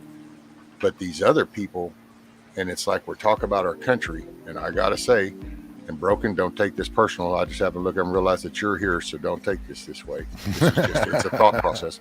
But it's like monetizing on YouTube. It's like you're going down and donating $40 a week to the drug dealer standing on the corner while you go back in the living room and bitch about having a drug dealer on the corner.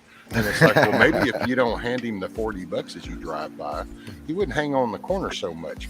But you come out and can you only imagine as YouTube, you'd sit back and kind of laugh going, check that out. They're bitching about us and we're making bank. Look at the numbers going up. Every time they're clicking on that to listen to that guy bitch about us, we're making more bank. And it's like, man, I just, it's a principle thing for me. And I'm just the dude. Once you monetize, you gotta be extreme. You gotta follow by their rules, no matter what. It's not even the money; it's the message. If you're against what they're doing, which is censoring, then if you're going to promote that by making them money, you can say, "Oh, well, they might be making money, but it doesn't make a shit. The dollar still went in their pocket." You know, I mean, if you send me money every month, I don't care. Go out and say whatever you want, money. Just make sure that the check is hitting every month. Cool. The reason I have to get monetized is me and my wife are about ready to fucking lose everything. Because this studio, just the difference between our other apartment and this apartment, which is an extra bathroom and a studio, $400 a month. Why don't you just do it sitting on the couch? I hate people that do that. Well, then that was a cost decision you made. And I only say this because I sit here in a house where I have no hot water in my kitchen, no hot water in my bathroom sink. I have hot water in my bathtub. My house is unlevel. And I could come up with all kinds of stories. I'm not trying to be mean by any means, Broken, but it's just at some point, see, you got to dig. I don't know. It just comes a time. Aloha, Steve. I get disability, dude. Matter of fact, I'm so grateful I worked the years I did because I put into it, and that's what's actually saving my bacon right now because I didn't invest, I didn't do stock, I didn't do none of that shit. Here in the state of Arizona, if you're married, your wife's income is counted as your income, and you're only allowed to make gross $2,466 gross income. But see, I just don't understand how, because I've heard you say that one time before, and I was like, man, I don't understand the connection. But then again, it's like Texas, we're one of the few, we're the only legislative state in the union. So there's different states, but how does the state of Arizona go and supersede federal government Social Security and say, nope, you can't send him that money? Because this, on a state level, affects the federal money you get. I can usually see it the other way around, but not that way. It's that's just so. I wish I fucking knew. When we paid into that shit, like paying into a 401k, it's supposed to be there for us regardless whether we got the credits. It's every retirement. major when we can't move. Well, that's what I'm saying. That's all on a federal level, though, and so that's all done. It's federal tax that gets put in. You paying in, blah blah, federal, and then a state comes in and says, no, you're not allowed to that. That's what the Social Security woman said, and that's what the lawyer said. Well, I know a guy that monetized, and he has a regular job, but yet he makes maybe $100 every 3 months off of YouTube. And that $100 would help out immensely. I know. But like I was saying earlier, I also know a few other channels. As soon as they monetized, they had to keep stepping inside the guidelines with YouTube. If not, they would pull their channel with quickness. Yeah, I understand all of that, and everybody's like, "Oh, you're just gonna be a big YouTuber," and I'm like, even if I got to the to say 100,000 subscribers, I'm still gonna be the same me, sitting there drinking coffee, smoking cigarettes, bitching about everything, because that's what I hate about these guys that get all big, and then it's like, oh, I don't want you coming to my house. I don't want you coming up to me if I'm in Walmart or something. And it's like, fuck that. My wife hates it when somebody notices me at Walmart or, the grocery store or something. Because I'll just stand there and talk with them for 10 minutes. And she's all like, fuck. And I'm like, sorry. It sounds so funny hearing that description like that. And it's like, but that's based on YouTube. And I'm thinking, dude, that's what I've been doing for 30-something years with my wife, because she grew up in this town and this county, and it's like every time we went somewhere, it's like, oh, I went to school. And it's like, you went to school with everybody here. I mean, and so a 5-minute trip to the store was always an hour. Yeah. Ran into so-and-so, but I just think. I mean, even before I started doing YouTube, but I have my Patriot group. So, I got my wife to come to a protest one day, and there was like 200 or 300 people there, and everybody's like, "Oh, so you're his wife? Oh my God, that's so awesome!" And she was just like, "This is weird," and I'm like, "No, I think it's pretty fucking cool." And she goes, "And you're just out there talking to everybody, shaking hands and stuff," and I'm like, "That's how I've always been." Especially when I was all into cars. I'd see someone at a gas station with a cool ass car, I'd go up and I'd spend an hour talking to them. But the one thing that I've had to explain to a lot of people, because I'm subscribed to a ton of fucking channels, and they've all, as they've grown up and got bigger, they've had people come in there and leave comments like, "Hey, you used to reply to all of our comments and now you're not."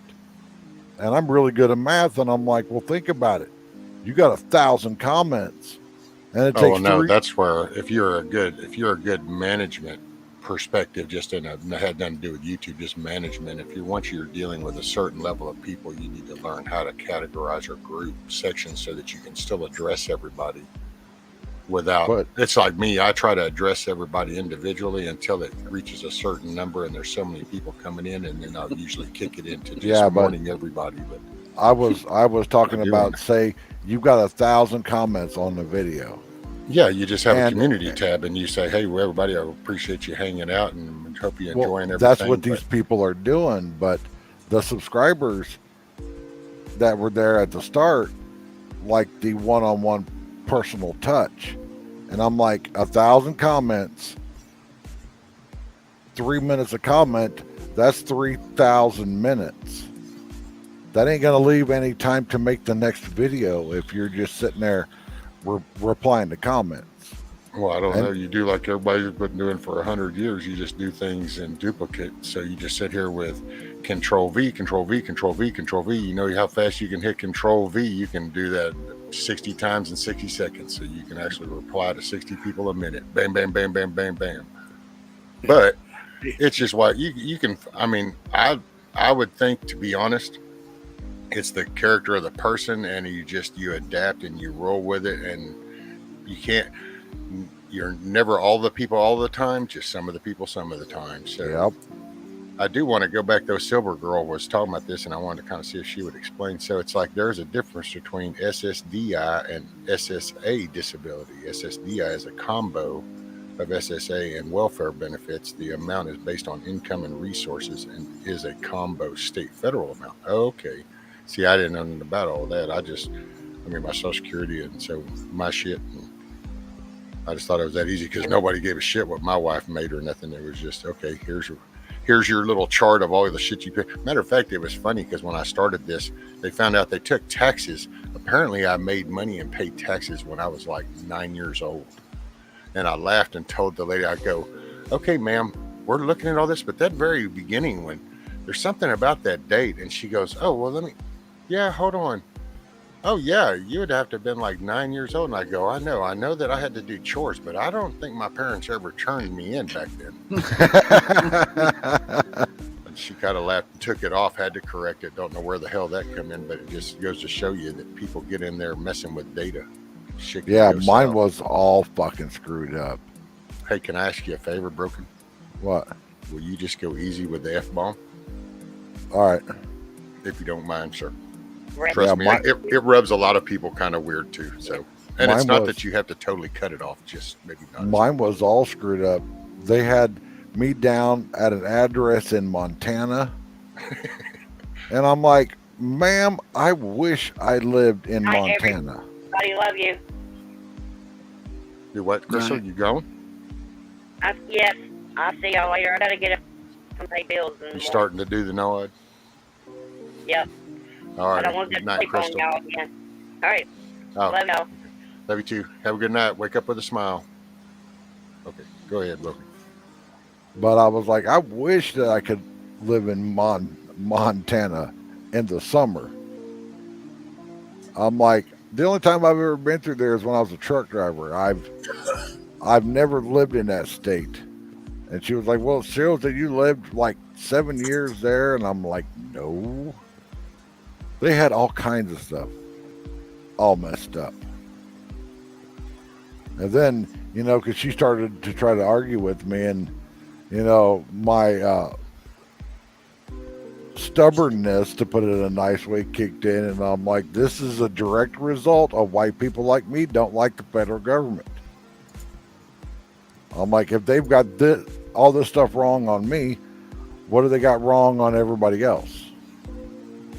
And I was like, how many people are locked up because of stuff that they got wrong on them? Oh yeah. Hey, William. Good morning. Yeah, but how many Hi, are out Chrissy on the Cat. street just because of the money that they had? And hey, Oh, yeah. D, I saw you said something up there about thanks for saying that, and I was just kind of curious as to what that was in reference to. If that wasn't in pertaining to me, then it doesn't matter. We could just skip right past it. I just try to keep track. That's a Butnitsky.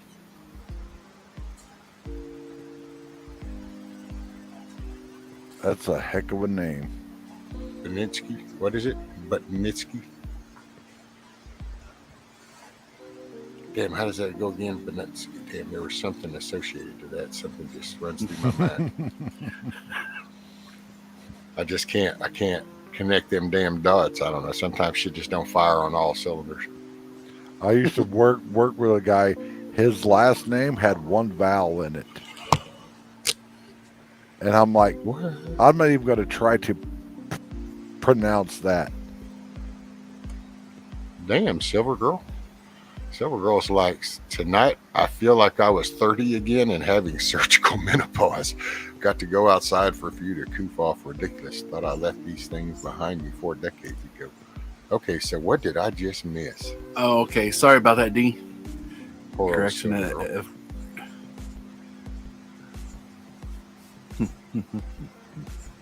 Correction. D. But Oh, okay. Butinsky.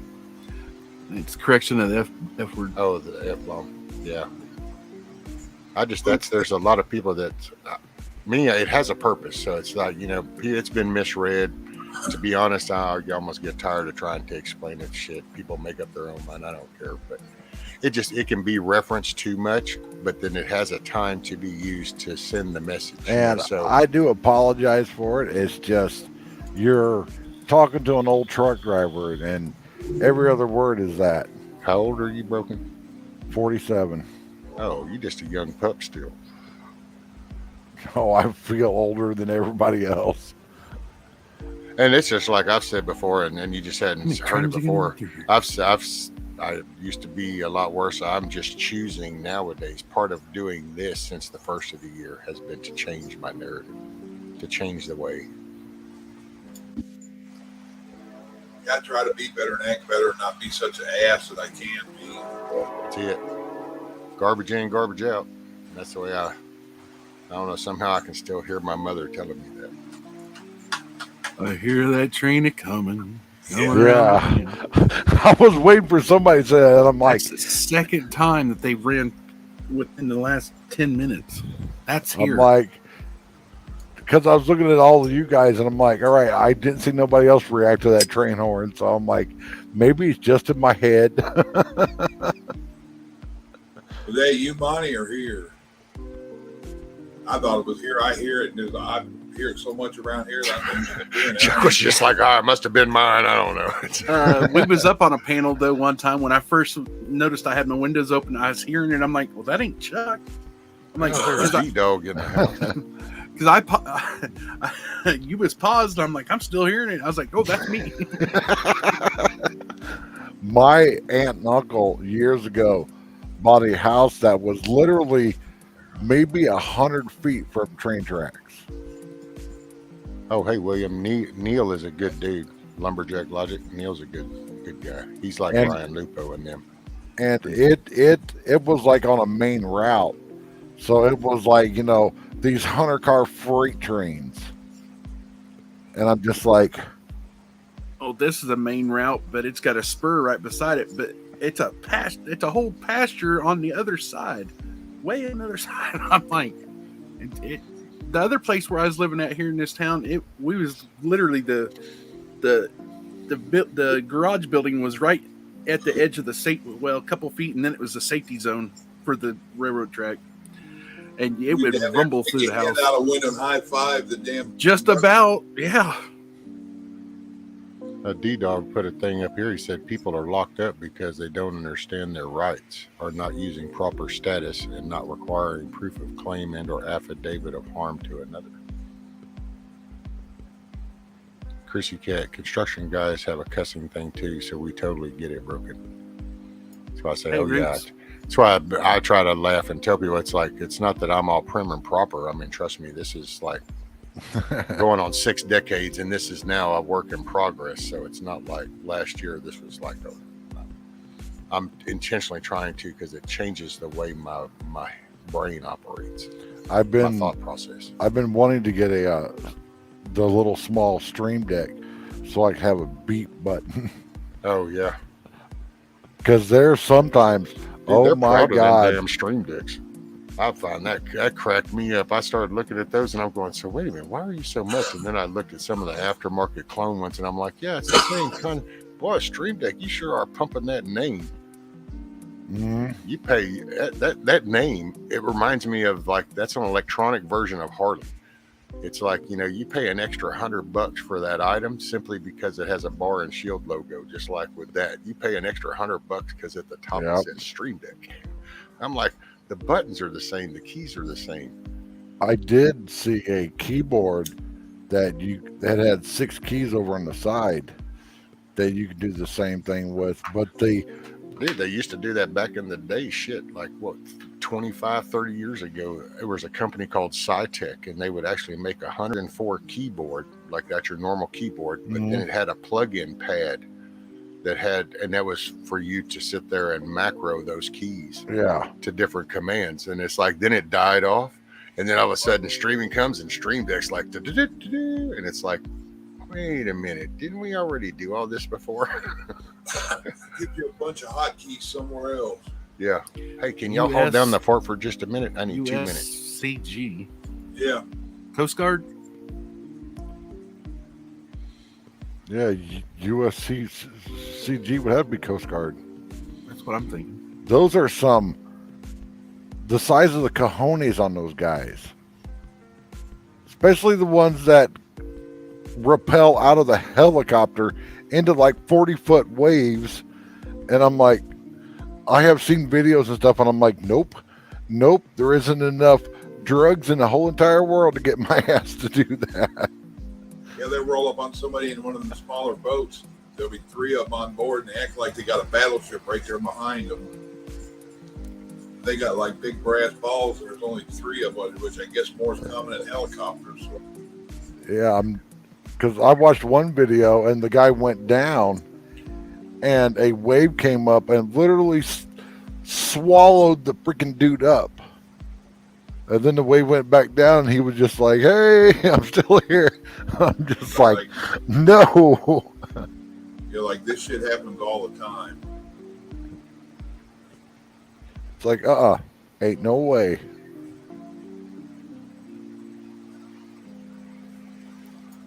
I'll be right back in a few minutes. Well, Hey, sister. Oh, Ron's in here. Oh man. So has anybody gotten any crazy weather?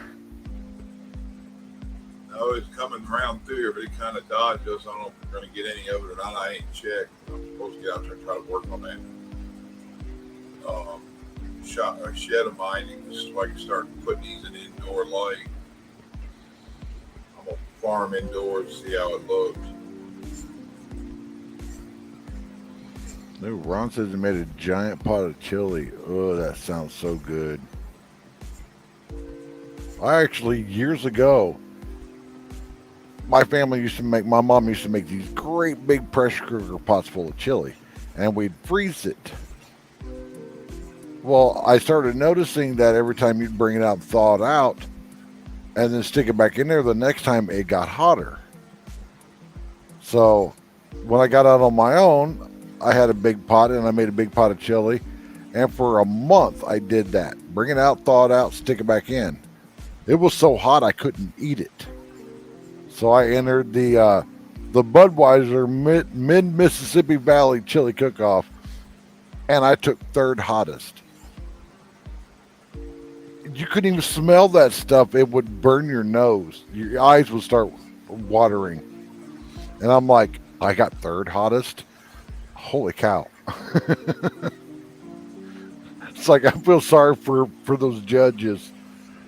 Must condense down or something with Yeah, freezing. I don't know what it was doing, because it was still the same consistency and stuff, and it just kept getting hotter and hotter every time I'd pull it out.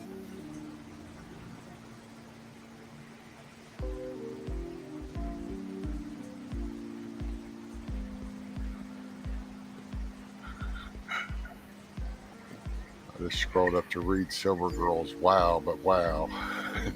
The gummy wow.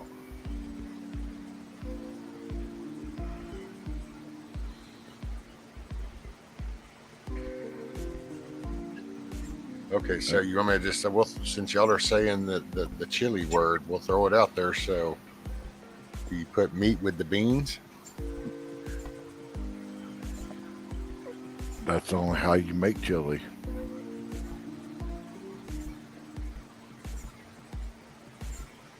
I've seen people make it without beans and stuff, and I'm like, that's just spaghetti sauce. And they're all like, no, it's great chili. And I'm like, chili needs like 4 different kinds of beans in it. Plus peppers, both colors of peppers, and onions. And Well, I've heard reference to like Texas and how, Texas doesn't do beans and chili. And it's like, I'm not sure about all that. So I don't know which part of Texas that was. Look up Texas Red. I think it's one of them that don't use beans. And if they use like whole chili peppers, it's a whole different animal. It's made with chunk meat instead of hamburger. Ah, yeah, I because know. the chili that we've always made is beans and then the meat changes. It can be sausage, beef, chunks, you know, but then it's all about the jalapenos, the onions, celery. Chili powder, chili. Oh man, yeah, some honey, some brown sugar. Honey. Oh yeah, Yeah, different things add another layer of flavor. Now, see, my secret ingredient is habanero sauce. Just a little bit. Get that back of the throat burn going on. I got a lot of people that eat mine and think ketchup's hot, so I got to watch what I put in it. But I also use habanero sauce in my Bloody Marys when I was managing a bar. It made those really good. and habanero. People act habanero is not really that hot. No, it's a it's sweet not hot. it's not a tongue hot. It's that after it goes down, it's that like little tingle in the back of the throat. Like you could tell that there was something there. I've had reflux for years now. That's one of the things I avoid. I had that tingle for a long time, and I associate with acid reflux. It's the only thing. Yeah. See, I can't do spicy stuff now because of all of my meds. I have to take it's like a prescription strength Prilosec pill. And I don't know what's in that stuff because that's a little bitty ass pill. But when I run out and I'm waiting to get my next bottle, I could take a half a bottle of Tums and it doesn't do nothing. One of those little bitty, like 25 milligram little purple pills, and it's gone. Get you some baking soda and a little coffee cup, half full of water. Warm it up to where it's a good warm water. Put you a teaspoon of baking soda in there, stir it around, and then just down that bad boy. Instant relief of heartburn. I've tried that. Works wonders on my wife. There's just something in one of my meds that causes it. Oh, and I mean it's like blowtorch heartburn.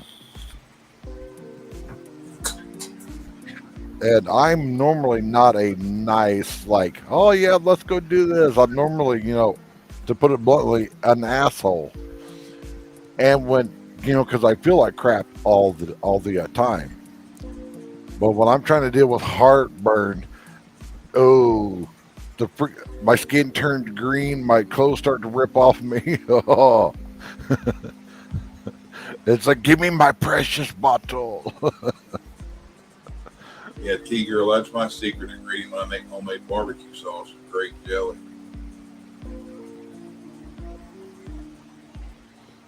Yeah, I can make an awesome Bloody Mary. What's crazy, though, is there's a Bloody Mary mix that grocery stores sell, and it's called Mr. T's Bloody Mary Mix. That is the absolute best. Hey, Hurricane. And everybody's like, oh, you have to make it from scratch. And I'm like, here's the bottle. You see all the chunks of stuff in there? It is from scratch. It's just in a bottle. And I don't know what you're talking about, Ron, how the city, Cincinnati, Ohio, is not the capital of chili in the world. So I'm sorry, you're just a little too far north. Yeah, it makes me think of that Get a Rope. Yeah. Get a rope. Paste pecani sauce. Yep. New York City. Yeah. Yeah. Cincinnati, Ohio is the chili capital of the world, according to Ron. It's like, no, you're way too far up there. They need to hit one of them South Texas chili cook-offs. Try some of the mild shit. Probably grab you by the yin yang. Yep. Maybe that's what they call Southern Canadian chili or something. I don't know. It's that chili that ain't got no beans in it. I ain't knocking it. My mom was born in Cleveland. But Okay, her chili had fucking manwich in it. Excuse my French. Ooh. Tomato juice, whole tomatoes, different kinds of peppers, but she put that sandwich in, just put a level of like the bell pepperness of it. So, Ron, we have more than any other city. So that's not chili capital. That just means you have more fast food places than everybody else. I don't know if Phoenix is covered in them. And move out to the woods. That'd be my recommendation. I'd love to move to What? the middle of Chrissy? nowhere. Chili is a Midwest thing too, but they put noodles in theirs. Okay, see, that's not chili. That'd be like jacked up spaghetti. Yes. That's like chili mac type thing. That's like an MRE. Yeah, It's called an MRE. It's chili mac, and it's actually my favorite MRE back in the day. So. it's called a heartburn. That's what it's called. Oh no, shit! I don't get heartburn. Oh, I never got heartburn. What is this? Oh, look, see, I knew it. I should have known. You say Ohio a couple of times, and here comes Bug Out. Yeah. And it's funny because his ass lives in Florida, but see, you say Ohio, and here he comes. So outdoor adventures with Ron, Skyline for the 3-way, Gold Star for the Crummies. Oh, see there. Here comes the Cincinnati top. There you go. Oh, there you go, Auntie. That's called a hamburger helper, right? Yeah. I will tell you now, here's just food for thought. So if you have a brisket and you use brisket meat to replace the meat in a hamburger helper, oh, it makes hamburger helper a whole nother level at that point, I gotta say. I made hamburger helper with elk burger once. And oh, it was so good. It's so good it don't need no help. That made me think of Of course, all my friends were like, "You put elk in it? You could use it for so much other stuff." And I'm like, "My friend gave me like 45 pounds of elk burger. You have to kind of figure out how to mix it in with other stuff." Ron, Texas isn't just a state, brother. We're a country. It's a state of mind too. Yeah. Except for Austin. Yeah, that's California. Oh. Yeah. Same as Arizona. You've got everybody agreeing on everything except for the city of Flagstaff and the city of Tucson. It's like you got the pimple on the forehead and the pimple on the chin, and everything else is great.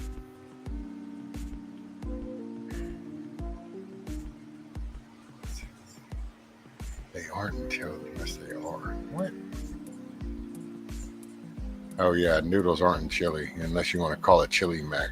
You just no. I agree with Auntie then too. That's called a hamburger helper. You just don't put noodles in chili. We can debate the bean thing in chili. That's one thing, but noodles, no.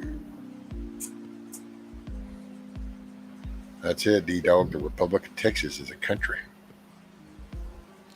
That's exactly what it looks like. It looks like chili mac. That's it. See, it's chili mac. Yeah, that's chili mac. And that's called an MRE.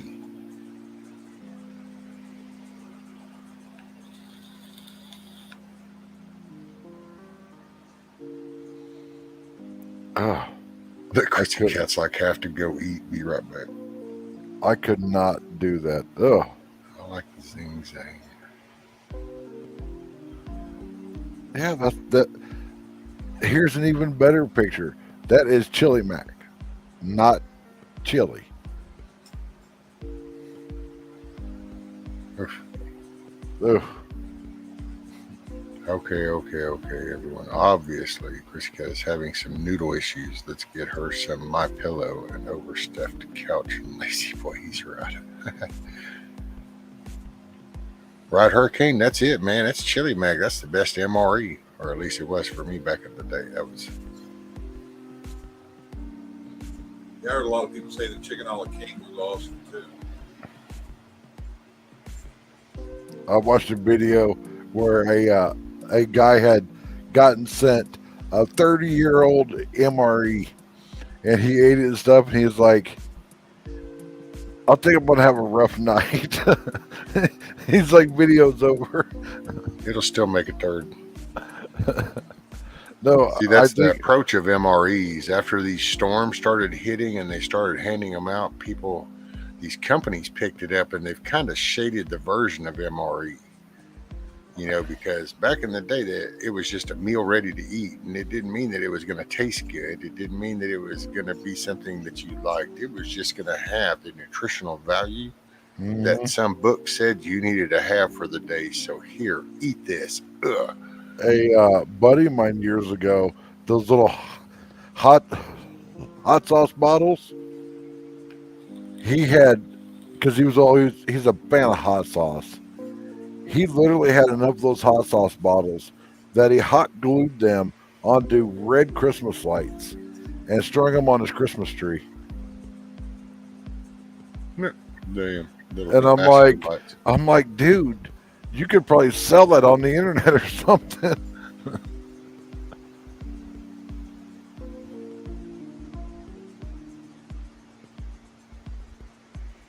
So, according to Ron, we are the chili capital. Talking about Ohio is the chili capital of the USA. Texas is the chili state, along with New Mexico. LOL. Google said that, not me. See, I don't even know. It's Google. How much is it? So let's see. So this state is the chili capital, but then this state is the chili state, and it's like, and then this state's the chili state. It's like, wait a minute, what? Yeah, I don't know. Everybody's got their bragging. You know what? If you're hungry and you eat it, and then you're not hungry and you live to the next day, it all served its purpose, and there you go. Because wherever you go, there you are. And I bet if you looked on YouTube, you would see 5,000 videos on, I make the best chili. I think it just started pouring down rain here. Yep. Hey, Sherry. Bug, I was wondering, how do you grind the dried peppers into powder? Well, I think, isn't there a grinder for that? Yeah, you have to clean your weed out of it first and you put it in there.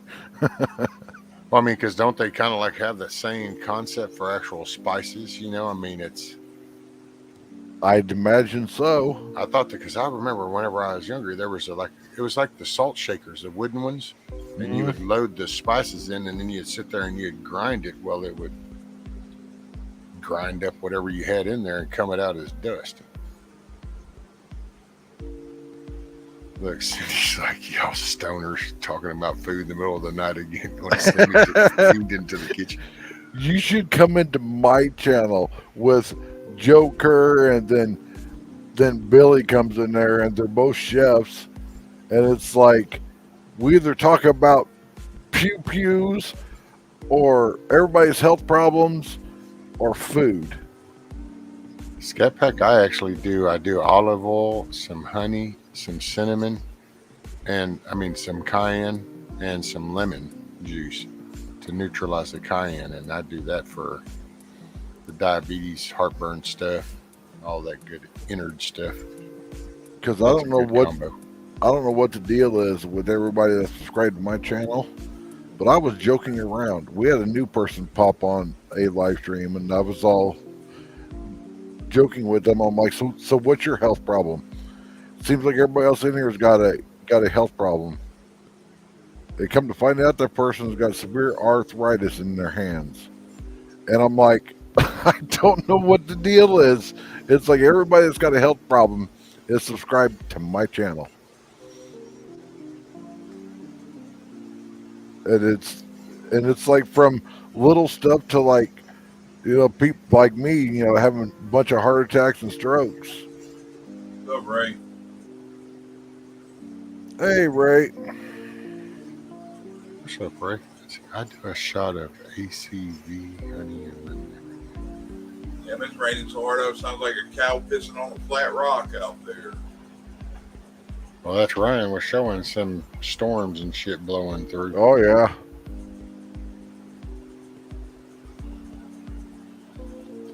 Night, kiss off. I hope you have a good restful night. Wake up with a smile in the morning. Yeah, Monty, you like a cat that swallowed. I was about ready to say that. He comes in here smiling and Everybody wiping. started talking about food a while ago, and I went and got me a plate of enchiladas. Ooh, damn. You like it come with a side order and sexy, smiling so much. They was good. When I used to work at the Lazy Boy factory, we would have enchiladas once a month. And I asked the woman that made them, I'm like, how much would it cost for me just to have a tray of them? So she told me, I don't even remember the amount. I'm like, all right, when you make them, I want a whole tray for myself. And she goes, like here? And I'm like, no, I'm still going to buy the ones here. I want the tray at home. See, girl, you said on a quick note, if you have trouble swallowing pills, take it with applesauce. Not for me, ma'am. That I have that plate, so it's hard for me swallowing pills because it just hangs up on the edge of that plate on my spine. So it's a little different. I actually have to take and I follow mine up with a bread chunk or something that just kind of stays whole and it pushes it through. Same for me, they hang up my damn throat, no matter how small they are. Well, that's now. I just try not to take damn pills. I don't do all that medicine. That's what I told the doctor. Dude, if I gotta take pills to stay kicking, then it's like, okay, then that must not be time for me to be here then, because that's not the thing. Is I wasn't designed to sit here and keep swallowing man-made shit. And of course, I'm still here. Wife's got some potassium here. I'll take every now and then. If somebody just look like you need to rub Vaseline on and shove it in your ass. It's so big. I'm like, yeah, I'm not swallowing that. I have to break it in half, and I'll be like you said, I'll go grab me a piece of bread or two. I used to take them way back, take the meds, whatever they told me.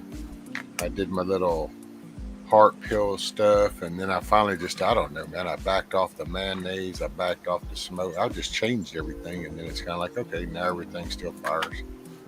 I still have some shit, but I don't know. I figure as long as I keep waking up, apparently I'm supposed to be here. Yep. When I was on the regimen of the damn pain pills, it was supposed to help. I don't hurt near as bad. I used to hurt everywhere, every damn joint. It's like I had arthritis so bad, and I guess they eat up your joints. It took about 6 months of being off all that shit. I was like, fuck, I can walk. My knees ain't killing me so bad. But 8 years of the damn thing had me shit where I can hardly get up. I watched my dad take about 150 different pills every week. Oh, that's my mom. My mom did the whole little Monday through Sunday thing, and I've got one of those. Little thing, and I'm like, nope, never gonna happen. I've got the biggest size you can get, and I have to shake it to get them all in there. I take 12 pills a day, 3 of them twice a day. I refuse to bow down to that. Yeah, Mom was doing that too before she passed. She had like 3 different ones she took. But the best one that I take is this. No, the best one I take is this, and it's called coffee. Oh, dude, I'm a mainliner on coffee. And then I do that for water, and then there you go. Well, see, I drink water too. You just got to run it through the yum machine first. I cut all them sugars off, and boy, that was an eye opener, man. You just have no idea just how screwed up things that sugar makes your whole system. Which it's just, I don't know. Take the car you love the most, the thing you think is the coolest motor, coolest setup, everything, and then just throw shit in the gas tank, and it's still gonna run like crap. Well, God built a pretty good body, awesome design. You know, I know with mine, I put it through the wear and tear, beat the living shit out of it. Been dead twice, so broken bones. I'm still here. I wake up because he wants me to, and I'm just not gonna have some doctor read a book that says, oh, well, the book says you need to take this and this amount. There you go. No bullshit. No offense to anybody taking meds. I'm not a med person. I believe it. A lot of that, the doctors get paid for every one of the scripts they write for that shit. Dude, it's straight up used car hustle. I mean, it's called here. Pump this name. Pump this brand. I'm nothing what I was on. When I was real hurting in my back and everything, they had me on 150 milligrams of morphine every day. Oh, damn. See, I just tune it out is what I do. I ain't saying I don't have bad days. I do. Oh. And just like I do my little flowers and stuff. There's it days got that bad. I don't get up, but then I've learned what to do and not to do so I don't push myself. And that's where here lately I've cut myself off from doing them long ass 12, 14 hour streams because it's like I sit that long and it's like all of a sudden my legs are totally numb. Oh, I don't yeah. have no feeling left in my feet. But I always laugh when somebody perfectly healthy is like, oh, I don't feel good today. And I'm like, if you felt how I feel every single day, you'd be calling 911 begging to go to the emergency room.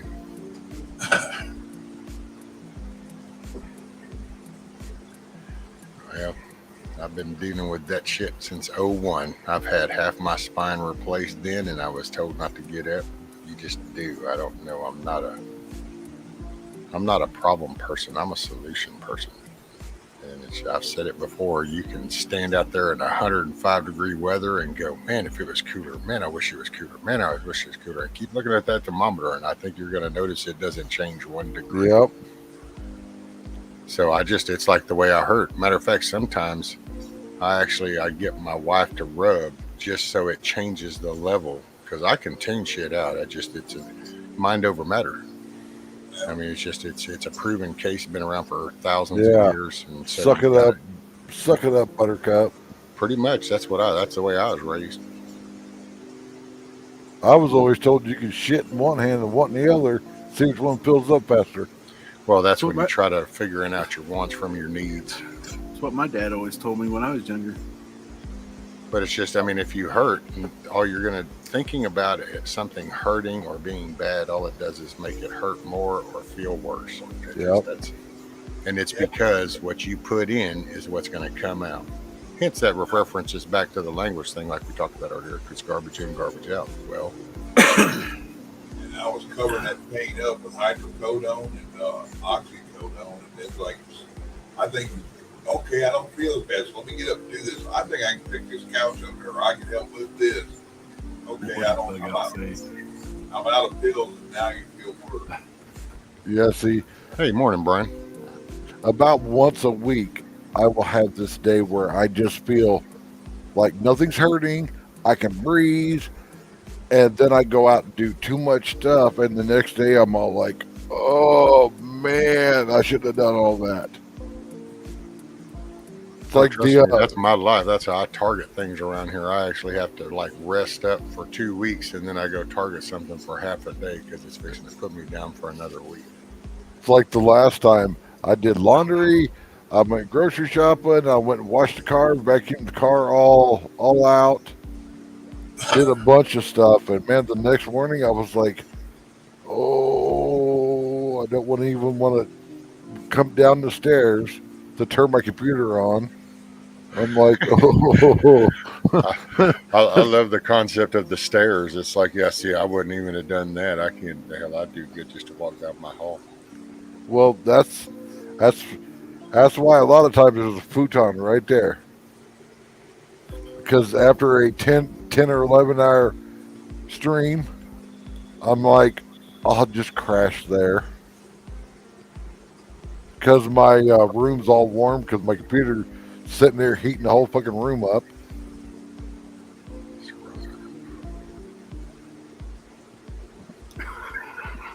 There's Bushido talking about chilies and putting chilies and peppers in chili.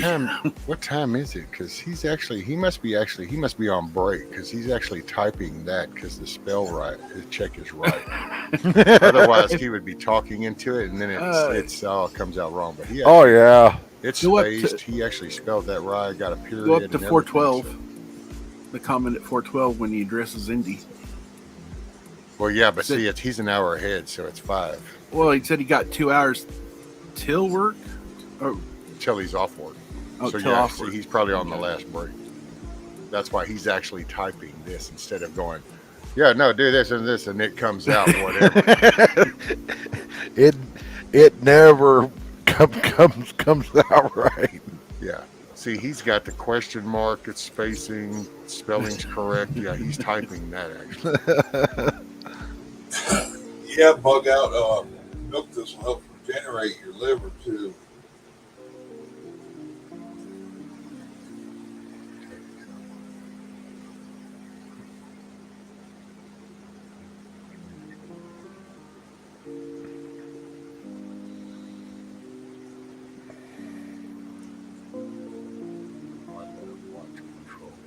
And that fucking rain ain't letting up. I think I need a bass boat to get out of here. Did you see that storm that was going to hit y'all? It's on us now, but I don't know how bad it is. Scat Pack clue me in. Earlier when Z-Man was on today, I pulled up the map and I showed everyone then that Springfield, Missouri, everybody down that way was getting hit hard. And there's another storm coming from the Rockies heading this way. Yep. And Phoenix is nothing but hot. Hey, Miss Aiden. But we are supposed to have like a world record monsoon season. They had fire a week last week in Yeah. Flagstaff. From freaking Prescott, which is halfway up the state, all the way north was burning. Because idiots go out there and go camping, and it's not camping if I don't have a campfire. It's you're an idiot if you light a campfire. Not enough Smokey the Bear commercials anymore. Yeah, when there's dry brush everywhere, or some idiot driving down the road, towing his travel trailer, and the safety chains are just dragging the damn ground. It's like only you can prevent forest fires. That's where some of these idiots, Smokey Bear needs to take that shovel, smack them upside the head. Yeah, this shit's hitting Waco. It's hitting into damn up around Little Rock, going up towards Missouri, up into. Yeah. Oh yeah, it's really moved since then. And then Arizona, nothing. Hell, it's up into damn Springfield. Yeah, this is what they're projecting it to do, is what I'm showing as the projected thing. What they're saying. Once the timer gets down, it's getting closer. Then it wraps Chicago is going to get hit pretty good. But Minnesota, into Nebraska, Omaha. This morning, the whole state of Missouri was all under rain, and Arkansas was all under rain. Now it's fixing to start again this morning. That's where it was at 3 this morning. Yeah, that's freaking nuts. So that's coming up to 4.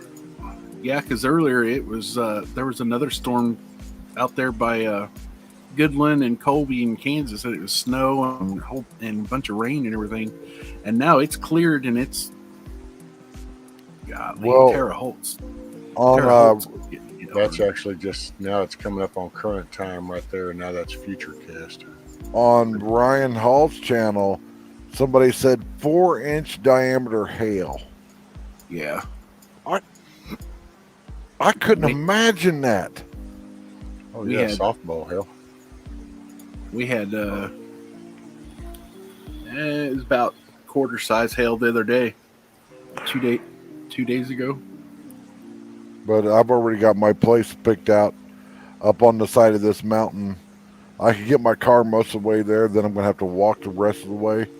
So when we get these epic storms in that come into Phoenix and these dust storms, I'm going to be the idiot with a tripod and a camera out there taking freaking videos of it. Yeah, we had a storm here a couple of years ago come through. We had baseball sized hail out there. Yeah, I pulled my truck and my wife's car up close. We parked it up under the damn tree out there to make sure it collects some of this shit. Benjamin, do the time steps show now?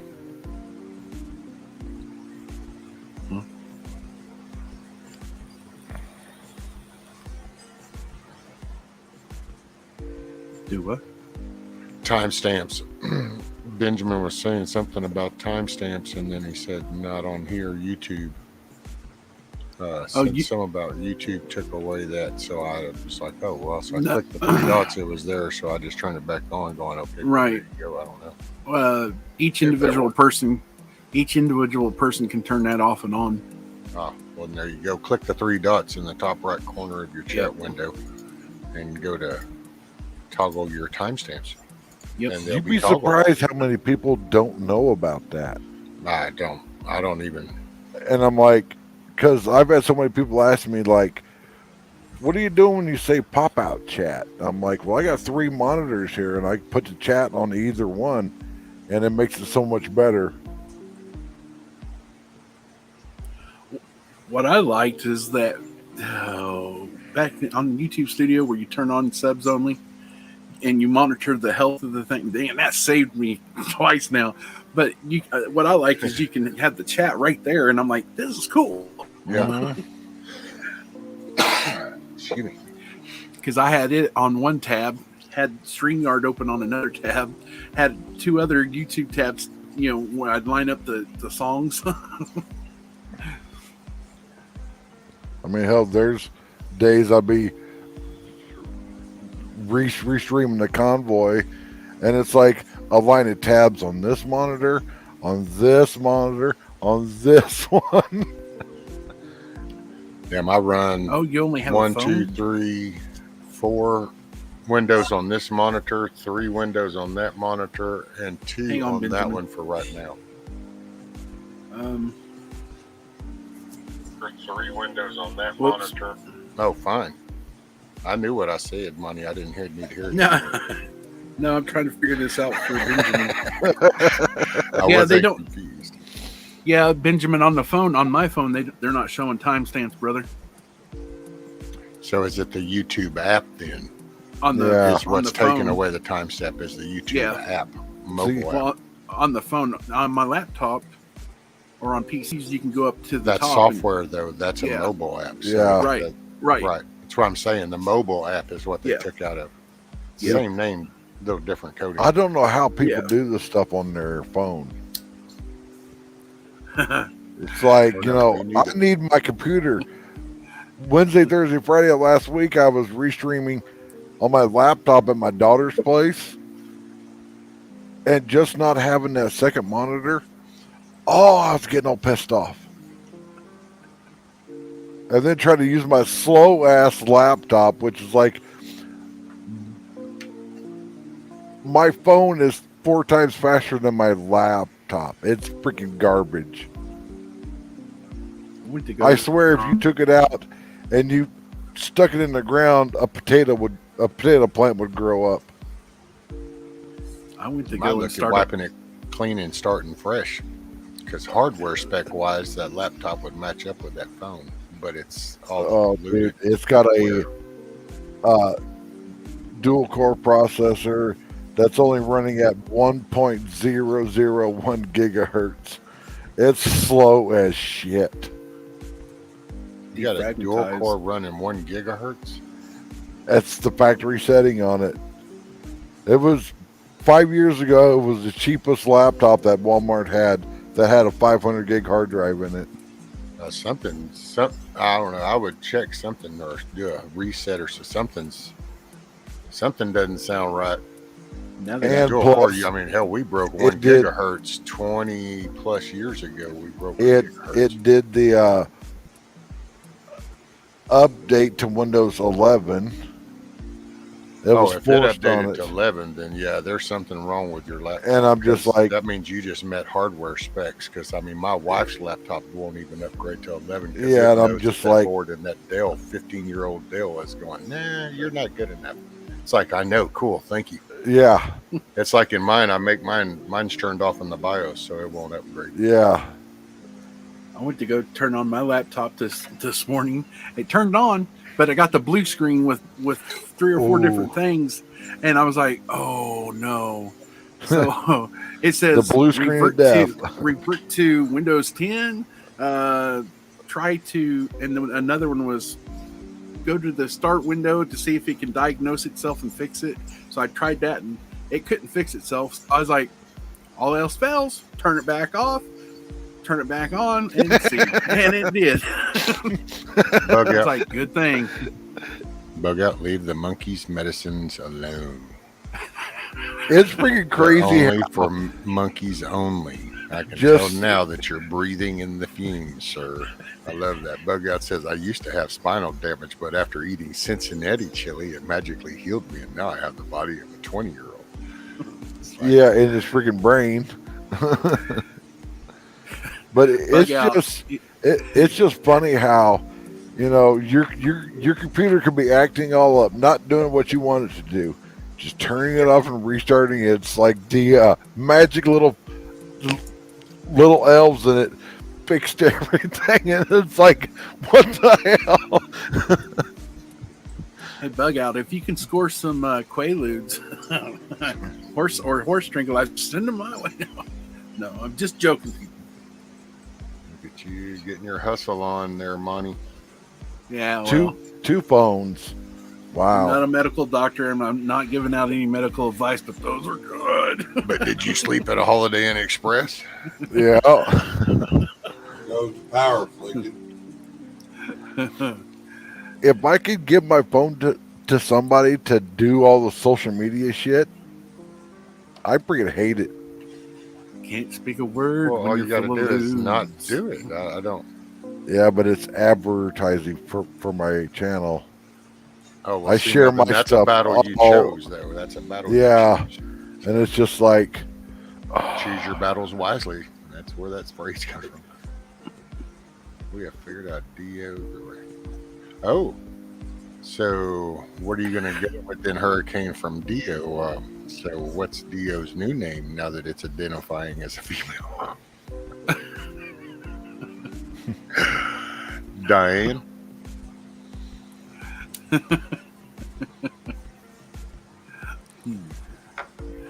I would call it Don't Know. That's its name. No. Don't Know. Diona.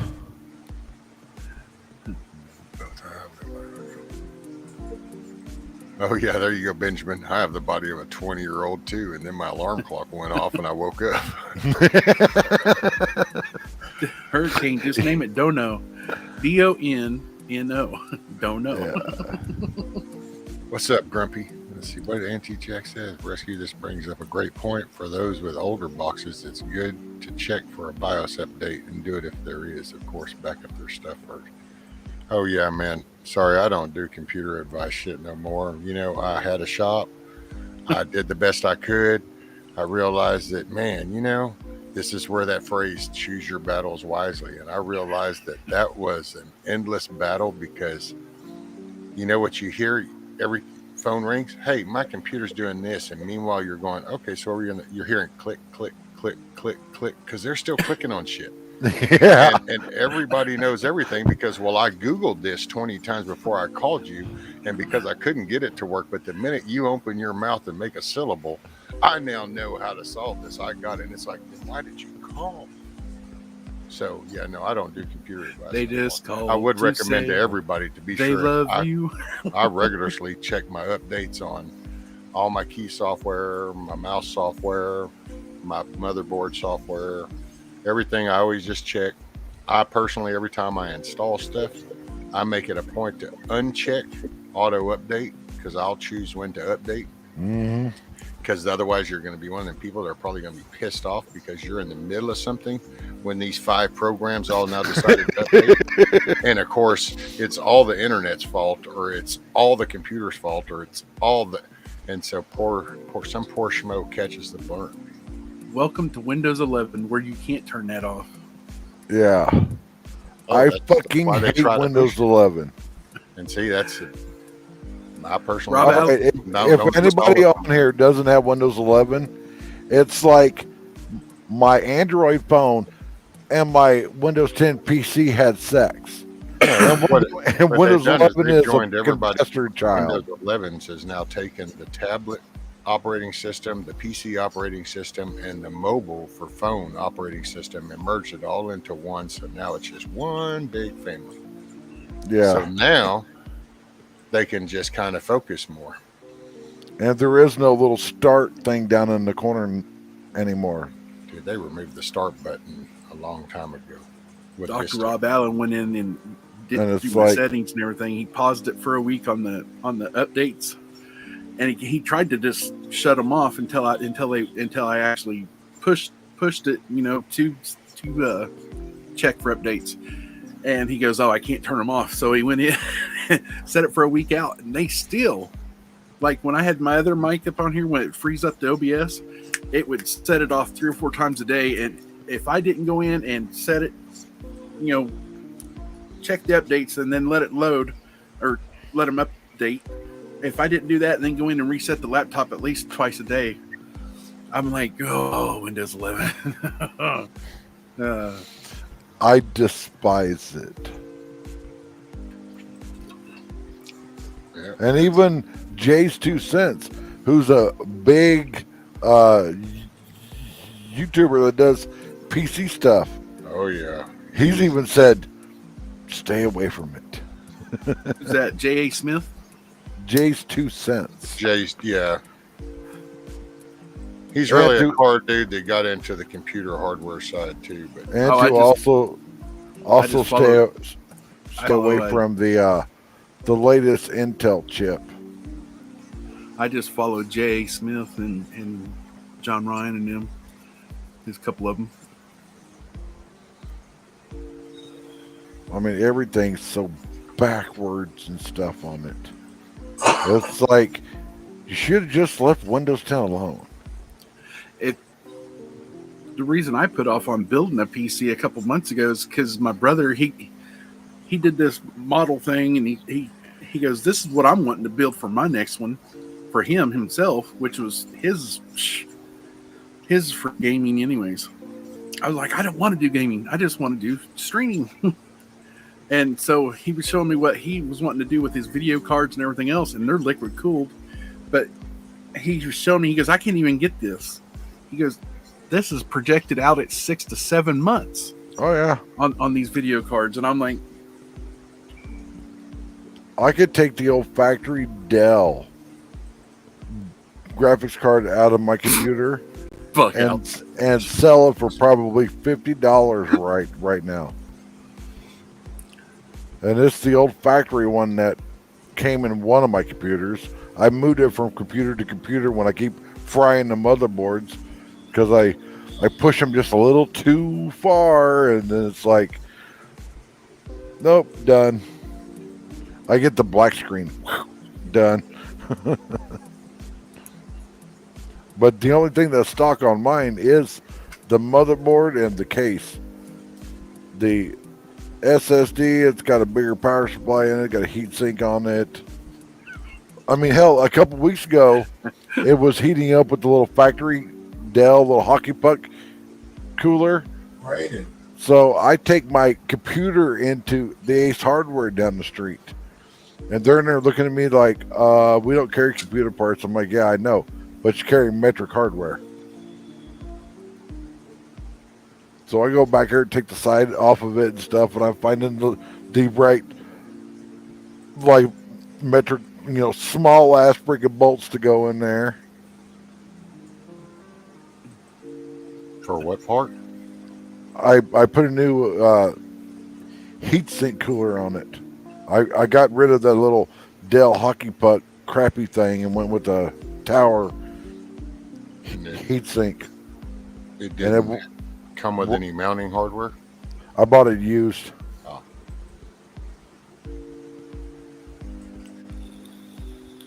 But I know that for me to be able to find the right screws, it was unplug my computer, stick it in my car, drive a block and a half down the street, take it into the Ace Hardware. And I got the weirdest looks of like, he's bringing a computer in here. It's like, I need hardware and this is a hardware store. And I think it's awesome that there's a Ace Hardware. If I walk there, if I light a cigarette when I hit the main street, I'm putting the cigarette out as I'm there. It's literally right there. Dang, we lost our Ace Hardware years ago. And it's Used to one of be those in town. one of those old school little small Ace Hardwares that's got that Ace Hardware smell. And if anybody's ever been to an Ace Hardware, you know the Ace Hardware smell. Yeah. Brian, just out of curiosity, metal, Brian. Go ahead, Chuck. fertilizer, metal, and some Yeah. odd, weird, like somebody put chemicals in a stinky tennis motor. Brian, exactly which video cards are you talking about that have dropped in price? Because if anything, they're going rarer. Because them ships ain't coming over. No, they're all stuck in the freaking ocean. No, they're all anchored up right outside the coast of Shanghai and stuff. Ray, Milky. aka Fat Man Prepping, he pulled up a window, and you could show everything in the ocean, and you could literally play fucking tennis You from think? container ship to container ship all the I way wonder where fucking Ray across. picked that at. I wonder where he picked that up at. Ray, where'd you get that from? And I was like, it would be scary to be in the ocean with a fucking speedboat because it's Brian's. like you having to do the slalom course through the freaking ships that are out there. And I was like, fuck. I love that smile. You gonna show him? You mean that screen? His was it was a whole world map. Okay, well, I can scroll out for you. You can see it all. And all I have is selected is the green are the cargo ships and the red are the tankers. Yeah. Yeah. See, you could almost play fucking tennis between all of them. Well, see, and so now Ray should have probably been told because I know I said it over here. Right. But most of the time, this line that goes between the U.S. over here, this is a thicker line. Well, what the problem is right now is right over here outside this little Asian coastline are these round dots. The round dots are anchored ships. That's fucking crazy. So these are all anchored. So you see this big mass of ships? These are anchored ships. See these round dots up this canal? These are all anchored. And if they're anchored, see all these anchored ships? Look at all this anchored shit out here. And just to put that equation for you, usually this, under normal conditions, is just like a patch of just like this little red-green bunch right here. You don't see all this. Morning, Milky. And then it takes another month and a half once they get underway to then come all the way over here to California or to Texas, to this coastline. And as you can see, all these oil tankers, they're coming from over here and down here. I might not get my damn shit turned off. The lights are flickering. Damn it. But yes, sir. It's called marinetraffic.com, by the way. I'll put a link in for you. Yeah, that way you can. We had one here that I was on somebody's stream, and it was air traffic. Yep. There's And you could zoom into Phoenix. And what was crazy, Oh, damn, that's a comma. my there bad. was one plane on there that was just grayed out. No numbers, no anything. And everybody's like, oh, it's military. And I'm like, well, Luke Air Force Base is over here, and they're all numbered. But this one, that was the size of a commercial plane, didn't have any numbers. Yeah. And for 2 hours, it circled Sky Harbor Airport. And I'm like, okay, that's freaking crazy. It's government. It's, yeah. And I was like, there's something up there that's big that nobody wants to know. Whoever's doing it doesn't want anybody to know what the hell's up there. Up where? Though there was a aircraft app that would show helicopters and all kinds of stuff. But I mean, where was the large item? Up in the air or just something It was flying? up in the air, circling around Sky Harbor Airport, Oh, you all have to watch. gray. You got to watch with Monkey Works then. If you watch with Monkey Works, he describes a lot of those planes. He'll tell you what they're. A lot of them are sniffers. but Some are sniffers. Some of them are surveillance. Some are transports. Some are equipment transports. But he breaks it all down. Monkey but Works. Is everybody the in there shit. was like, "Oh, it's a military plane," and the guy jet- scrolled over and showed Luke Air Force Base, and he's like, "No, they're all numbered." And he was like, "I've never seen one that's not had a number on it." A lot of the jet fighters won't Rescue. have I don't numbers on remember them. who told me all about that Marine map. Mhm. Yeah, I don't remember where I got that information from. Huh. That's okay. Hell, I pass it off to Monkey Works. Hey, you share 'Cause it to usually me, I watch- share it to whoever wants it. Bug out. Goodness. I watch people and then I just kind of see, because I don't mind Morning, Nikki. people's like view on stuff. It's not that, but I'll listen and then I go to the source so that I can kind of start to see from mine, and then I kind of see, because that's how you kind of notice little blips. Well, that's Monkey Works is one of the guys I watch, and I've seen Sage. Grumpy mentioned him. I've noticed Sage because he's come over onto Brian Lupo's channel before. But Monkey Works, dude, he's out of Texas, so it's a fellow Texan. So, but he does. You'd have Did to, you watch yesterday's sit rep? Hold on, Chuck, what'd you say? I'm gonna log out in case the storm kills power. It keeps flickering here, and I don't want to crash my computer. all right, brother. Be safe. All right, later, Yeah. Chuck. Keep your head dry. I'm gonna try it later. Later, brother.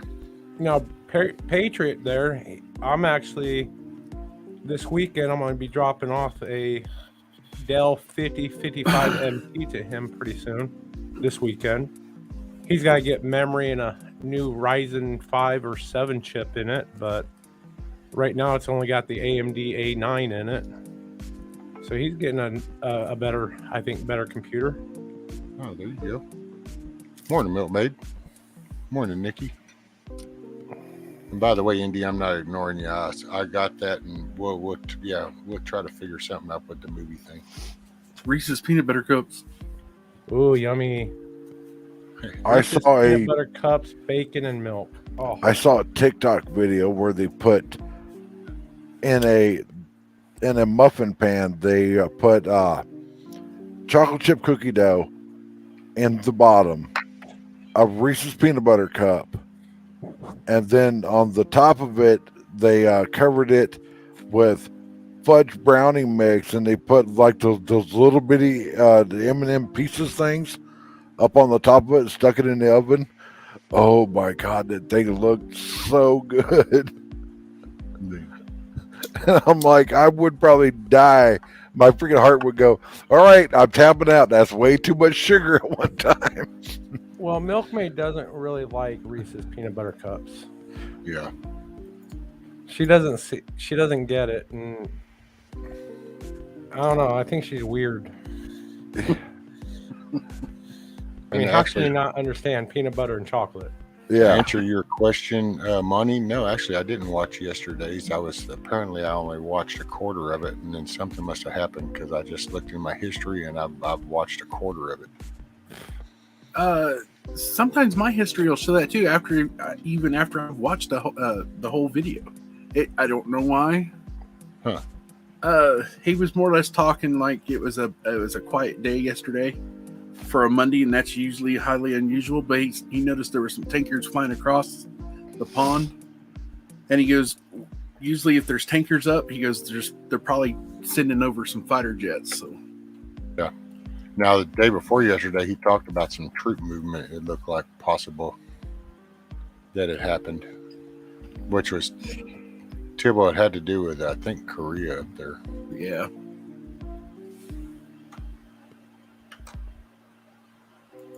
Let's see. Put this, and this, and then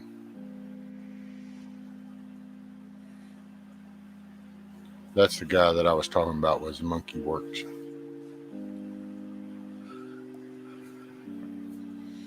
Yeah, he's right down in there in your guys' area. Yeah, he's the fellow. Maybe around FTW or a little bit south, I think. He's down more. I think he's more west. Yeah.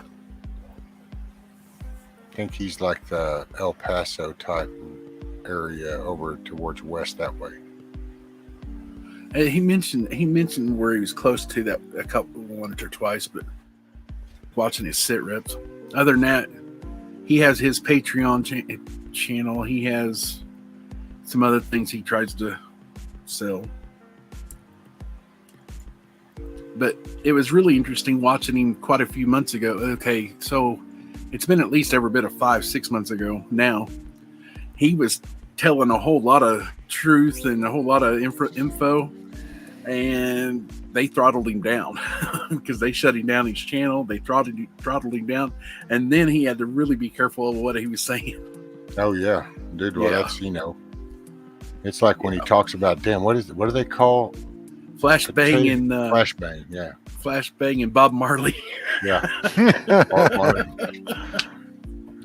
Morning, TJ. How are you? Oh yeah, dude. He's ex-military, so he's kind of got that. I don't know. I call it a clean, professional, on-point kind of demeanor. He doesn't seem to do a lot of the pitching, faith-based individual to me. So that's, I don't know. It's worth checking out if you're interested in some. And plus, just he does some of the descriptive air traffic by the planes and stuff, and actually, it's very interesting. Well, if I can say, even Broken Patriot there, it's kind of cool just to check out his channel during the day if you ain't got nothing better to do. Yep, he does the convoys. Yeah, talk a lot in chat. Yeah, I do either the convoy or storms, which is two totally different things to have on my channel. During the day, there's usually not a lot going on YouTube, so I'll have him pulled up while I'm working. Not too bad, TJ. And yeah, we got a little bit of rain. I don't know. I woke up, so I'm here. I'll figure out if I'm supposed to learn something today or if somebody else is. I don't even remember the last time it freaking rained here. It's been a long time. It's been well over 8 months. Yeah. Yeah, it's been a long fucking time. But again, the problem with out here when it rains, Bless you. 10-15 minutes after it rains, you can't even tell it rained. I seen even though you was muted, I seen you. Yeah.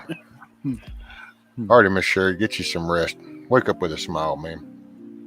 And a couple mornings ago, you've been up for 24 hours. Girl, you need some rest, woman. Sounds like you, Rescue. 3 or 4 days ago, I was laying there, and oh man, all of a sudden I got this sneezing attack. I thought I was going to sneeze my brains out.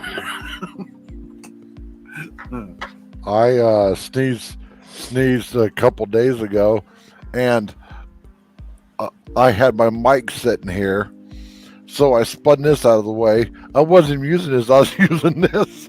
And I'm like, sorry everyone, I probably just blew your ears out.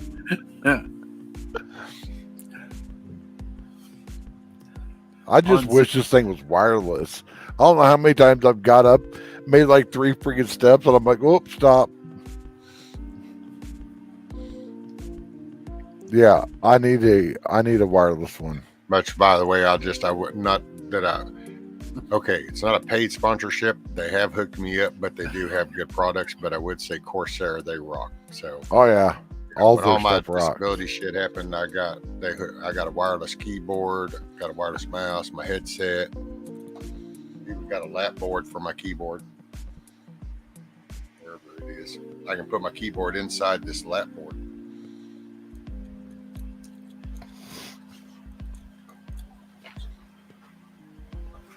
Yeah, this is just a Logitech. Chrissy Cat, we could definitely use the rain out here in Arizona. Well, how long I owned these until I realized that this is a volume rocker. Oh, Because Yeah, I remember the day that you I figured was that all out. I was all sitting here and I'm like, anyway, Corsair hooked me up. what They were raw. Hooked me up. I even bought my son after I got these. I bought my son a pair for Christmas because after they had sent me these, I'm like, holy shit, these are awesome. So I bought it, and he was like, oh, and I bought him the white pair because he went with a whole white theme with his. Yeah, see, I don't understand that They, whole white theme. It's like, Oh, he's got a banging little system. I built him a water cooled. And it's got a white, black and white theme. So on his keyboard and Doorbell. So out here, the drought is so bad. The drought is so bad that Lake Mead has dried up so much that they found a barrel with a body in it. yeah, everything's drying up. And Arizona isn't all desert. Can't see who's knocking. From about 80 miles north of Phoenix, all the way south is desert, and then you go straight up into the mountains. Which is one of the cool things about living here and stuff, is that in the wintertime, you're down there hanging out in Phoenix in your basketball shorts and flip-flops. Well, you can grab your snowboard, drive 2 hours north and go snowboarding, then drive back home and have a barbecue with your basketball shorts and flip-flops on. My cousin's living Stay- Flagstaff. Bug Out or Indy, or y'all talking about Discord? Is that what y'all were talking about?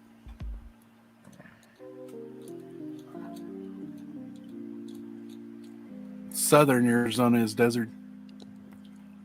Yeah, we got lots of desert out here. No way. Is that what that fine grainy shit is that blows around in the wind? Lots of shit that'll Damn. We kill call them you. pine needles around here. Yeah, I didn't we know have- pine needle. I didn't know you get vitamin C out of pine needles. Yeah. Me Yeah. neither. But Yeah, that's a source of. I was watching this one, and it this couple like a family got whatever it was during. It was up in the upper states, upper northern colder states. They was stranded and stuff. They didn't have no vitamin C, and they was getting sickly. And they went out and they boiled the pine needles. And that's how they. Pine needles. That's how they Where got you their source of been, vitamin Monty? C. Was it Virginia's Bug been Out or talking about somebody that like brought crazy. out yesterday? Was it yesterday or the day before? Somebody in chat remember there was something about, oh man, was it white pine needle tea or something? There was, damn, I think that was Bug Out too, or some, damn it, Yeah. man, there Bug was House some, mentioned it. Milkmaids mentioned it. yeah, I who think else? Virginia mentioned it. Roots. They got to talking about that, yeah. Virginia's Oh. mentioned it. Best Life Whoa. with Billy, I think, was here and talking about it because there was. Yeah, he's mentioned it.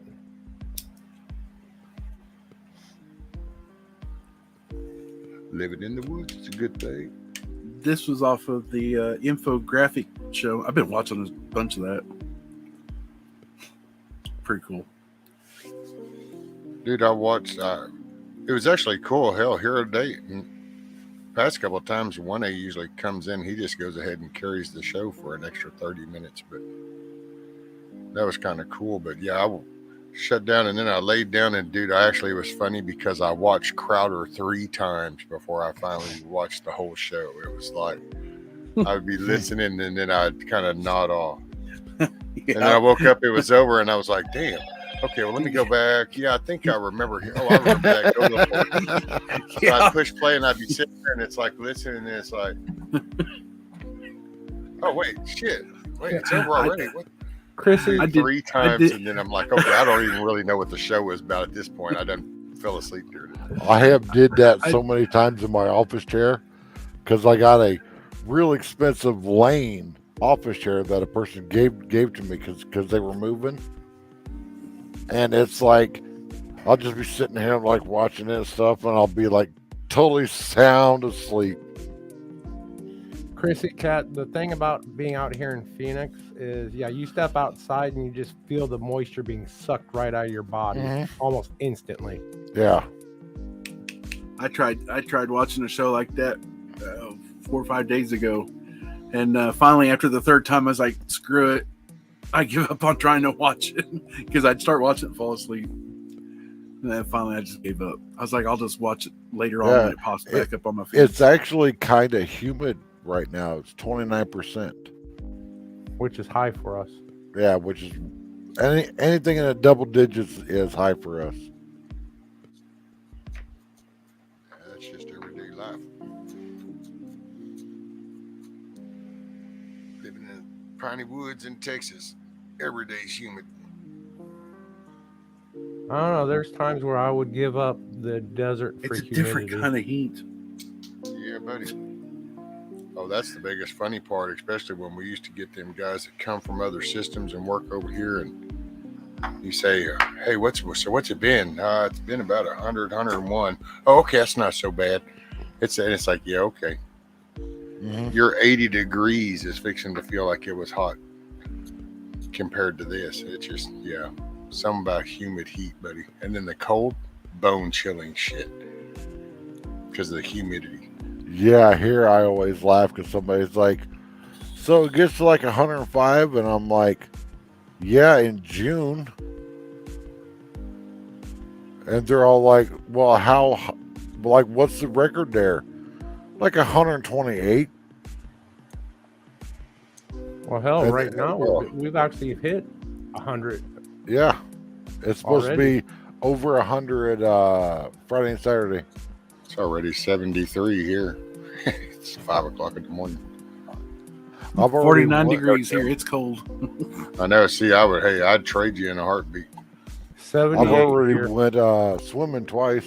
I think we're supposed to. It says it's supposed What? to high of 88. I haven't went swimming. Not this year. It's Yeah, 78 my degrees apartment here now. complex. I go out, walk to the right, go about 10 steps, walk down the stairs, about 50 steps, and He turn lives in a right, hotel. and I'm in the pool. He By lives in a 10 or- hotel. So I mean, they it's call them 78 apartments, degrees but here it's a now. glorified hotel. By about 10 o'clock, 11 o'clock, we'll be hitting 90. By noon, we'll be definitely 100. Mm-hmm. Hey, what's in, Turner? Morning. How are you? Morning, I mean, we everybody. do have some good nights where it'll drop down to 40 degrees for 30 minutes, maybe an hour, and then You know, just so- skyrocket back up. Good morning, good day, good evening, wherever that's falling for you. Appreciate you coming and hanging out with me. Welcome to my virtual living room. Just kicking back. Good day, sir. Grumpy Acres is absolutely right. Yeah, you walk outside out here some days, and you literally feel like you're just bursting into flames. Yeah. I always tell everybody, I'm like, you know that feeling when you open the oven door? That blast of heat? That's Phoenix. Oh, hell. Here you just start sweating. People You think Sit and sweat. people that are not from Arizona think we're crazy for carrying oven mitts in our cars. Oh, People in shit. Arizona know better. Oh, yeah. I don't know. Down And here, you never got- leave you gotta wear nothing gloves in order for your- tools. in your No, car. we went through 100 days Nothing. over 100-degree temperature. You used to have to Because- put towels over the top of your tools. Your tool bucket, you would open the side door, you'd have to take a tarp and bring over because otherwise all your shit, you'd literally have butt connectors that would Oh, melt yeah. on. Oh, Out here, you can't even leave them. It gets hot everywhere, really. It's just we all get used to our areas. And everyone's got like super dark tinted windows. Doing pretty good, M. Turner. Because when Not too bad. me Still and my kicking. wife went back to Ohio, we got pulled over. And the city police officer was like, oh, so you guys are from Phoenix. That's why your windows are tinted so dark. And I'm like, yeah, because if you don't tint your windows dark, your air doesn't work for the shit, and the sun will just bake you in the fucking car. Secondly, you can't really see because that sun will blind you from any direction. Yeah. Oh, well, I mean- that's not just Phoenix. That's New Mexico. That's Texas. That's all over. I mean, of course, mine are a little darker than most. Brian. You're a sick man, Brian. I'm just saying. Nobody wants to see this body naked. Not even me. Hell, why do you think they come up with them whole windshield screen things? Because that's how hot it gets everywhere. Dashes get to cooking. Yeah, I've got Oh one. hell, my first year out here, rescue, I had a little Pontiac Firebird, nice red Firebird, black interior. Ooh. I was working at Walmart in the freezer section, so I had shorts on and a t-shirt, working inside the freezer. At the end of the day, my day, which was about 2 o'clock in the afternoon, I go right outside, unlock my door, jump right in the car, smelt pork burning for about 4 minutes, realized it was my thighs, and jumped the hell right out. Yep. Couldn't sit down right for a week.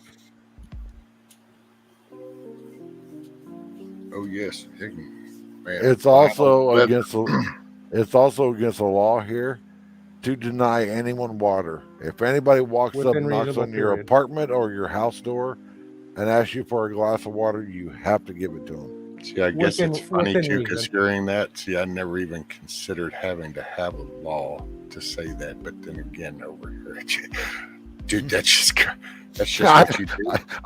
I was shocked when somebody said it. And I'm like, seriously? You actually have to Well- pass a law to remind people to be human. Well, again, that is a true law out here, but it's within reason. I mean, they can't come up to you at 3 o'clock in the morning and ask you for you. You have the right to deny it at that point. It has to be within reason. No, my point was the fact that you even have to do a law to Yeah. encourage people to be humane. Yep. Oh, out here, absolutely, you got to have laws to treat people humane. I mean, otherwise, there's people that would. Oh my God. There's some sorry Give me a minute, sacks and out I'll here. walk my wife to the door. I'll be right back. All right. So how's your head doing? Broken? Oh, it still hurts. You know, there's a dispensary nearby. You know, I'm just saying. Oh, yeah, I know, but a dispensary costs money. Ah, that's true. But I figured out why it's hurting. 3 screens, 2 ring lights, but no one wants me to do my videos like this because they say I look fucking creepy. I don't know. You don't look any creepier than Sage does, and he wears glasses. He wears sunglasses all the time. I need to get some new ones of these. I had all my subscribers see if they can find these because I bought them at the dollar store, and these have been the best sunglasses I've ever had. They're actually tinted safety glasses, and they found them on Amazon. Huh. Yeah, I just like them because they wrap all the way around, and they actually fit my big ass head. We actually, when we left the hotel in Davenport, Iowa, it was cloudy. I didn't have my glasses. We get an hour away, and the sun starts coming out. And I'm like, where the fuck are my sunglasses? Where the fuck are my sunglasses? My wife calls the hotel that's an hour back, and they're like, yeah, we have your sunglasses. So I was like, oh, we're turning around. And, You turn. And my wife was like, really? We can just go buy you another pair. And I'm like, no, I like those. Those fit me. Those work perfect. I like those. So we went back there and I got my sunglasses. God damn it, you ain't got time to be breaking in a new pair. Well, I can't find none that are actually worth the damn. And I've even tried on like Oakleys and stuff, and they just don't fit right.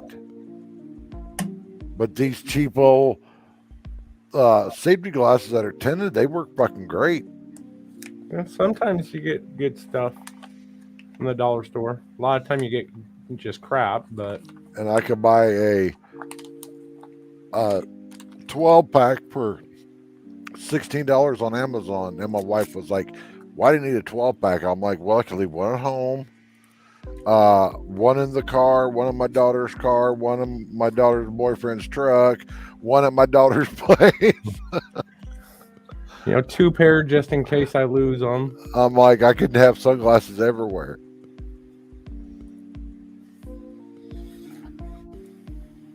Oh, man. But yeah, it's because sitting here with everything lit up and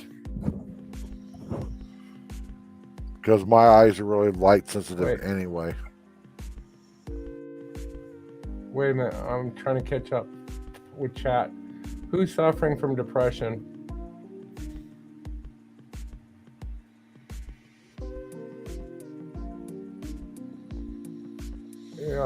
Cindy, you talking about T-Girl? T-Girl, I suffer from severe depression on the daily.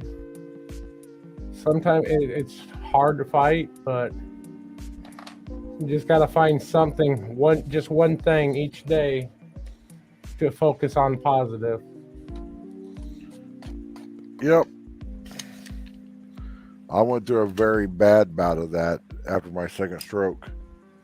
Closing down my business, selling my car, you know, not being able to work anymore. Oh, I went through that.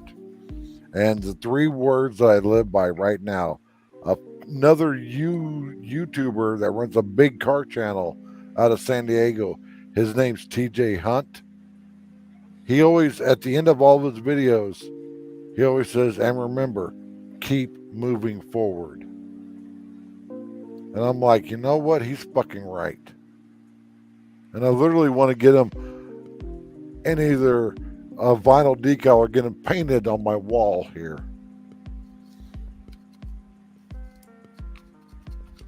Well, for me, it's been, and I hate to say it, but turning more to the Almighty. I mean, it's given me more and more strength, and the more I turn, the more my days have been getting better. Yep. Because everybody always asks me, how the hell are you still alive? And I'm like, I don't know. He has a plan for me, and I'm letting him do it. By the grace of God, that's right. I mean, when your cardiologist, who's the best cardiologist in the state, doesn't know how you're still alive. And he's also told me to not change anything. You know, he didn't come out and say to stop smoking and stop drinking coffee and stuff. He's like, don't change anything, because whatever you're doing is still working. And I'm like, okay.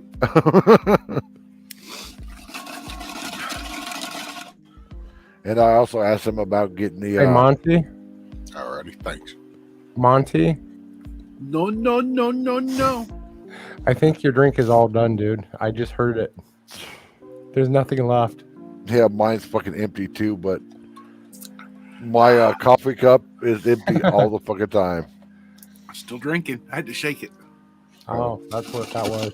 T-Girl, I'm sorry you're going through that. I know you brought that up earlier, and it's, yeah. And I saw Cindy said what makes those months more difficult.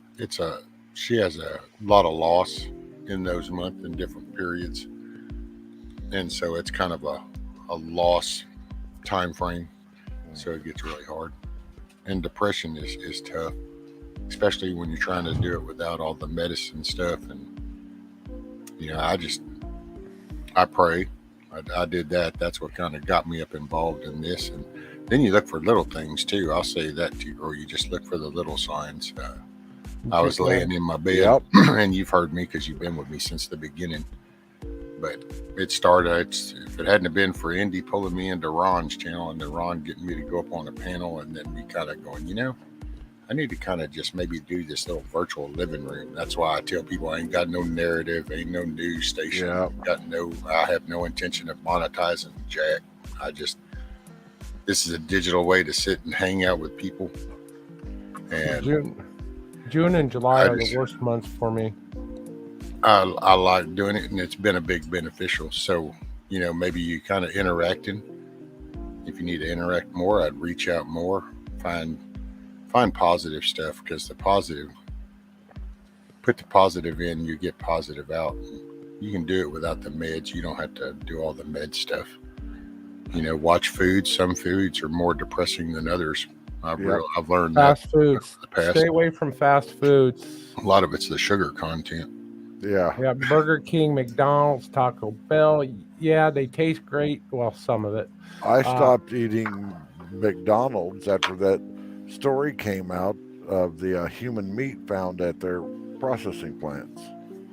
There's been stories of that though for years, and horse meat. And I'm like, are you freaking serious? I'm like, nope. But then everybody's like, but you'll eat Taco Bell, and I'm like, I know Taco Bell isn't meat. Yeah, that's Chihuahua. No, there was actually a worker that went number 2 in the refried beans. I'm like, that's good enough for me. I never really liked eating there anyways. Let's see, in June, It's like I just put enough hot sauce on it. It just kills everything anyway. It makes a turd. You know what, M. Turner, I see what you're talking about, and I will say this: if you try to find a reason, but it's not always about you. It might be something, or this is what I've come for me. I might not learn the lesson because maybe it's not about me learning, but maybe in interacting. It's kind of like, I don't know, I've talked about several of the accidents and different stuff that's going on, and I've always wondered, well, see, maybe it wasn't me. Maybe somebody learned something during that thing that then will carry on, and who knows, maybe they give birth to somebody that is. So there's a big picture that we can't even begin to try to fathom. So what does that say? Bub's Bar and Grill. All right, that was watch. And then awareness. Oh, I don't think I can say that out loud. Otherwise, I think it's a bad thing to say. Right. But, yeah, that and PTSD. PTSD It's amazing I awareness. can say PTSD out loud all day long. I know, but I understand what you're saying too. The keywords. Well, no, it's just because him up there at the top, I scrolled up and it's just, kind of having a purpose, and it's right. I'm not here for me, so I'm looking for something worth living for. Well, see, living for, you make that. I know for me, it wasn't about me as the for. The for could have been for anybody I interacted with or me or something. It's like this. Hell, you guys sit there and tell me how this is calming and it's soothing and it's awesome, It is. a mellow place. So you guys have heard me. Plenty of you have been with me since the beginning. I say, hey, this is all about me. I'm selfish that way. I make no bones about it. It's my virtual living room. This was my way of reaching out. But in the process, you guys have helped pick me up. Well, it sounds like it's helped a lot of others. So you just never know where that positive hit's going to happen from. Same here. Same exact thing I was going to say. 2016, I went into a darkness that I never thought I'd ever the darkness of, and I don't ever want to see that again. I slowly climbed up out of that hole. There's still days that I bout with it.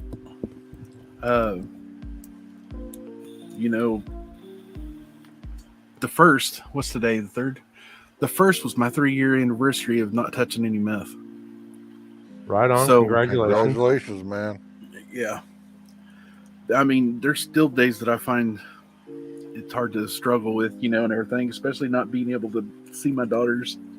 But being up on here, talking with people and everything, that's like Rescue was saying, Well, I think Rescue, Monty, even Patriot, you probably agree. Some days you go live and it's like you don't even want to go live, but you do anyways. But at the end of that, for some reason, you seem to feel a lot better.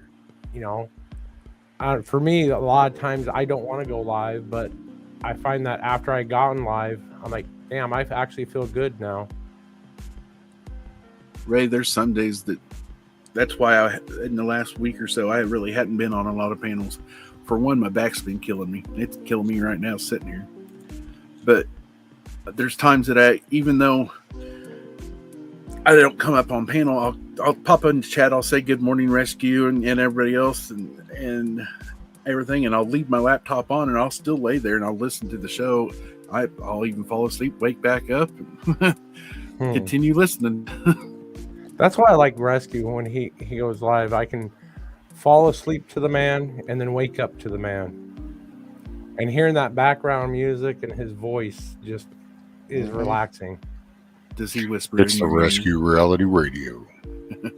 You got to do it like Wolfman Jack. It's the Wolfman Jack, baby. Had that growl. There was this skinny old guy that came to my bar all the time that could do it, and people couldn't tell the difference between a recording of Wolfman Jack and a recording of him. All right, baby. Guys, I'll be right back. I gotta take the doggy out. You know what I was watching the night before last? I got on a Hee Haw rerun kick. Oh my god! Oh my god! Oh, and some of them was even before I was born. And I was like, "Hey, there's Johnny Cash." I was like, "Nice outfit for the '60s." Yeah, I was never into Hee Haw. I was always into like Knight Rider. It's like it's on Netflix now, and my wife had never seen it, so we sat down. 8 hours later, we done went through like 2 whole seasons of it. Well, it's like, okay, so 101.1 is classic rock radio here. I turned it on in the car the other day, and I'm like, "Are you kidding me? That's a mid '90s to late '90s, and it's not even rock. It's not even classic rock. It's. I was like, why is that up on here?" Yeah, it's let me take a hit up with chat. I'm glad everybody's talking. Y'all are interacting with each other. It's pretty cool because I kind of been sitting here reading through the conversation. I would say though, one thing, M. Turner, you said you're artistic kind of, so you're into art. Well, you know, you might just kind of go out, and I don't know if you do nature stuff, but I know for me being in the woods and stuff, that's where God talks to me a lot, just kind of shows me the beauty of things and kind of lets me slow my roll and put things in perspective. So maybe being artistic, you might maybe sit on the porch, get you some tea or a glass of hot tea, coffee, whatever the preference is, and just kind of sketch or something and look at the way a leaf is or a tree or the flower. Or you just find something good. And being art, man, that's such a useful tool there. Another train.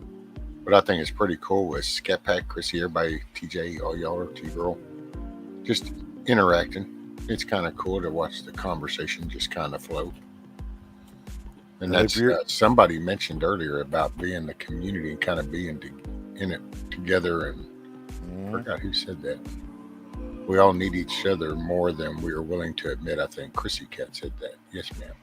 And see, and that's it, you know, kind of helps to interact. And once again, garbage in, garbage out. So if you kind of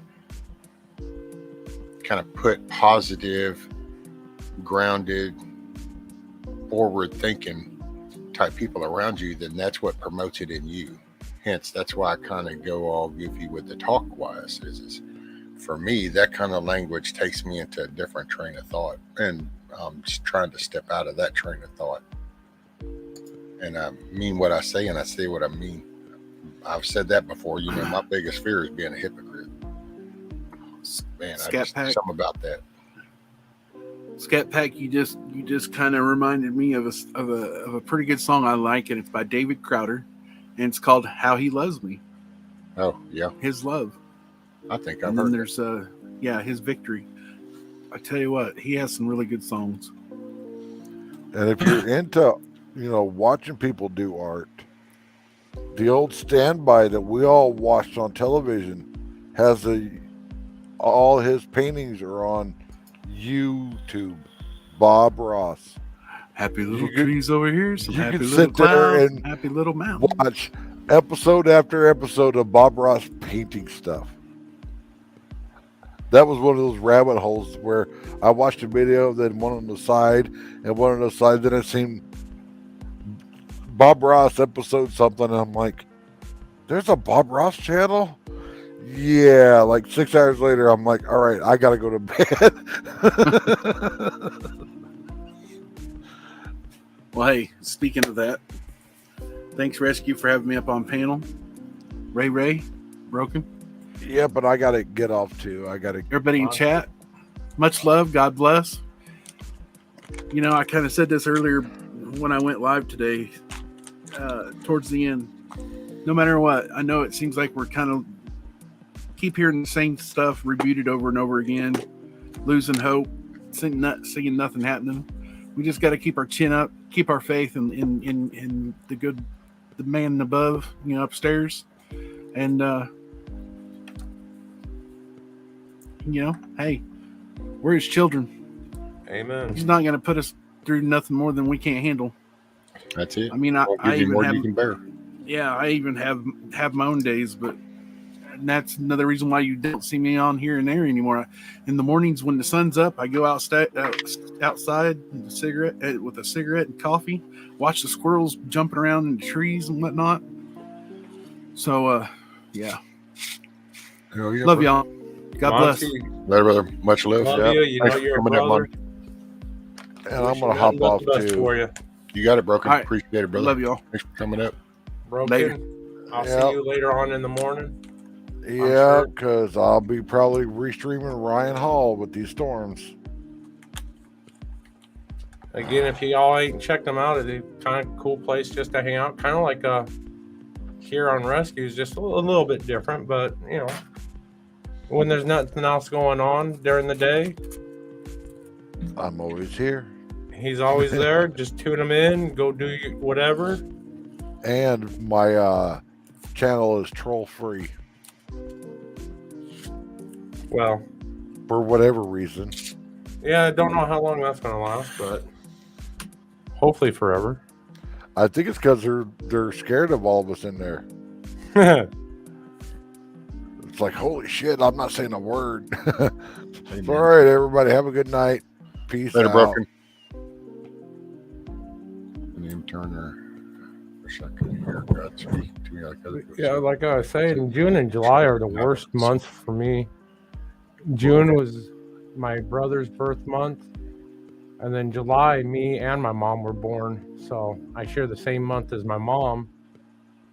And my mom's birthday was July 2nd, 2 days before the 4th of July. And those are the two hardest months for me to deal with. Oh.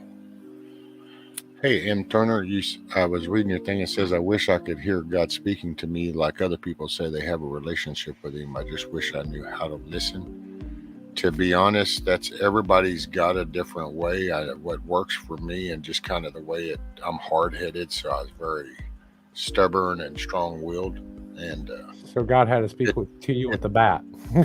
took kind of bringing me down and slowing me down. And I think the main point was the minute he could slow me down, then it gave me time I went through a real sad, dark part because I kind of like crashed and burned in a way, you know. But then it was kind of, there was really no specific thing, you know. I reached out and I just told him, you know, it's like, look, I need something. I need to know why I'm here, because I don't want to be here. And then it was just, believe it or not, it was through I can't even tell you exactly the conversation with Indy, because see, sometimes God talks through other people.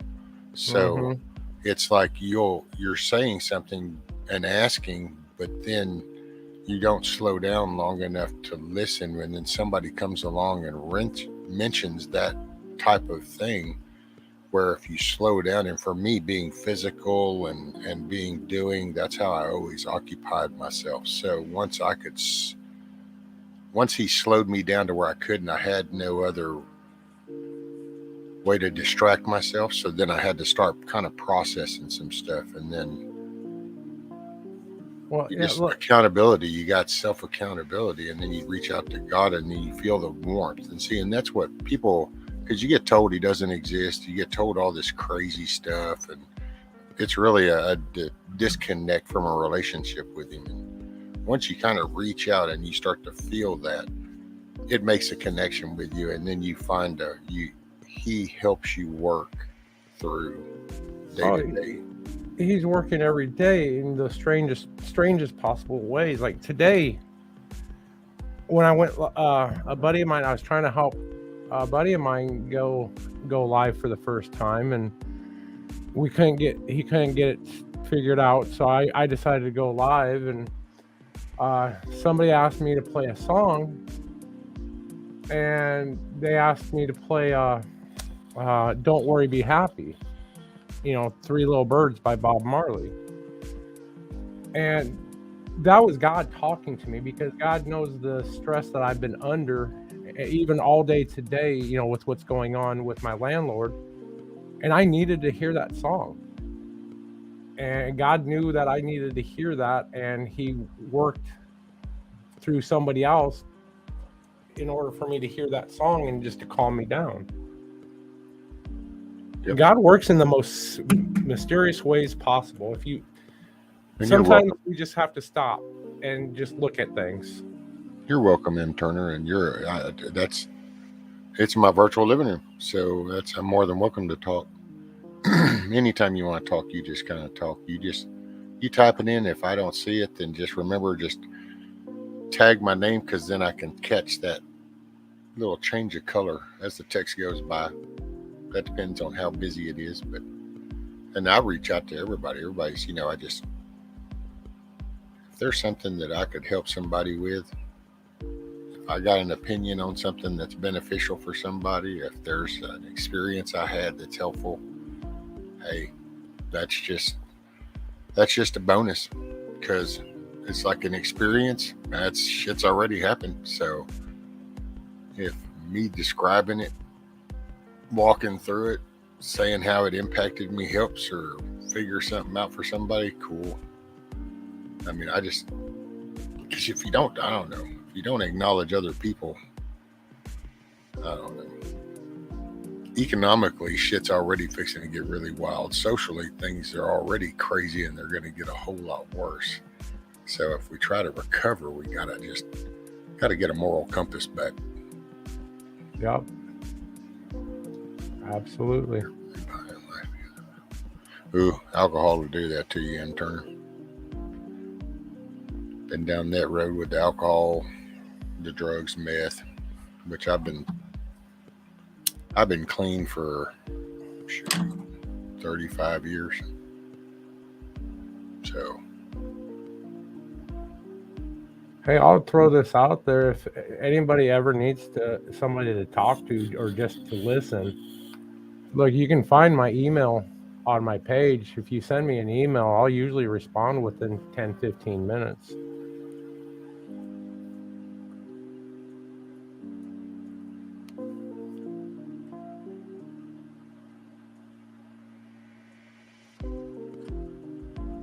Well, the only drugs that I do, T-Girl, is nicotine and caffeine. Those are my crutches. I mean, I can drink a beer. I can leave beer and alcohol. I can take it or leave it. I mean,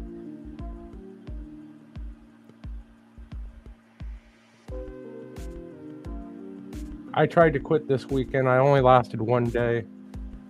I lit up a cigarette, and I'm like, damn, that's better than sex.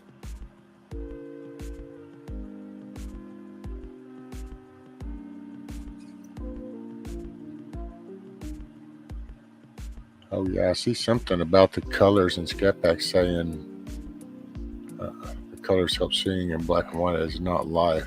Put some colors on that canvas. And yeah, if y'all were talking about like drawing and stuff, and it's the black and white, that could be a very downing color tone. So yeah, put some brighter colors, and it brings a more positive vibe.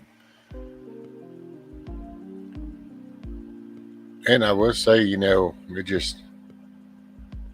it's it feels rough, but you can get through it. And that's probably the key thing. One step at a time, 1 inch at a time. You hear 1 day at a time, but if it takes 1 minute at a time, then you do 1 minute. But if you've accomplished something that was very hard and you did it for an hour, and that was something that was hard to do for an hour before, then by gosh, remind yourself of that. You've got to encourage yourself to push forward, because you are capable of anything. You were designed that way. You were built and capable of anything. Sometimes it's Turner. Yes, it is. And I don't mind saying my email is very simple. It's fatmanprepper99@gmail.com. But yeah, I'm always here to help. One thing I found is sometimes just doing something for somebody else, making somebody else smile, is more than enough to sometimes bring you out of a funk. I mean, it doesn't even have to be something serious. I mean, it could just be something stupid, like buying a soda for somebody, doing something that they didn't expect. You get that nice tingly feeling in your body that you made somebody's day. Well, some people are empathetic too, so you got to feed that need to try to help somebody. Because I know for me, that's a matter of I always feel better if I'm helping somebody else. Right. I'm not. That's just my forte. So or just bringing a smile to somebody's face, telling them a stupid joke, a corny joke. Oh, I'm all about the smile.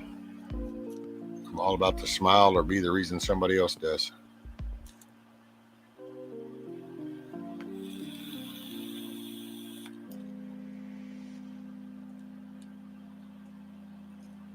I will say too, I mean, when you turn to the Bible, there's ways I've talked to God before by just opening it up, and then I start kind of looking through and kind of starting to read over, and all of a sudden I'll get to this one part and it's like, wait a minute, and I go back up, and but I read that a couple of times and somehow the lights come on, and all of a sudden it's like, oh, and then I'll go ahead and continue to reading. And it's kind of like somehow that whatever's transpiring and the message in that right there is what I needed for the moment. That's happened numerous times. I'm not gonna lie. It's probably been maybe 2 years now. Since I've cracked open the Bible. I mean, I'm doing better with my depression and just being happy, just by listening, watching, and interacting. Oh yeah, well, that's whatever works for you. Mine's right here because I just like the study, and it's like my history Bible. It's my history book too. So no, I mean, it's cool. But people I like use the study Bible. There's another choice you can make when you go to look at the Bible. It depends on which style you look at. I think I just heard the doorbell. No, that was my glasses falling off. Oh, they hit the desk. Same sound as the doorbell did. But no, I like a study Bible because it's not only the scripture, the letters and stuff, but it's got a history part to it that tells you kind of what was going on at that particular time in that region, in that area, and so you can kind of get a more look at the overall instead of. Kind of really helps put things in perspective. To me, it makes it even more of an awesome compilation of letters and scriptures and books. See, I just try to remove negativity out of my life. And that's why I don't watch the news. I very rarely watch movies. There's some movies that I will watch just because they bring a smile and they remind me of simpler times. Those are the ones that I need to watch. Those actually help me through some rough times. Just watching a movie like what is it? Gremlins. You remember the Gremlins movie? Oh yeah, you don't water them. All right, Benjamin, be careful going to the store, brother. It was just one of those movies, you know, from my childhood that brought back lots of positive memories. There you go. Hey, Benjamin, when you go to the store, when you go in and you go up to the counter, look at the person and smile at them and say, hey, hope your day goes good, and smile, and then watch, and maybe you can get them to smile. That'd be cool. Or tell them that they matter. The way I always... Yeah, you got to push it if you don't want to. Well, like I said, the way I end up all my lives is, you know, tell people, look, tell somebody that you love them, you care about them, that they matter. You never know. They may be suffering from a severe depression too. Severe depression is the leading cause of suicide. You may actually save that person's life. You may be an actual hero. You never know.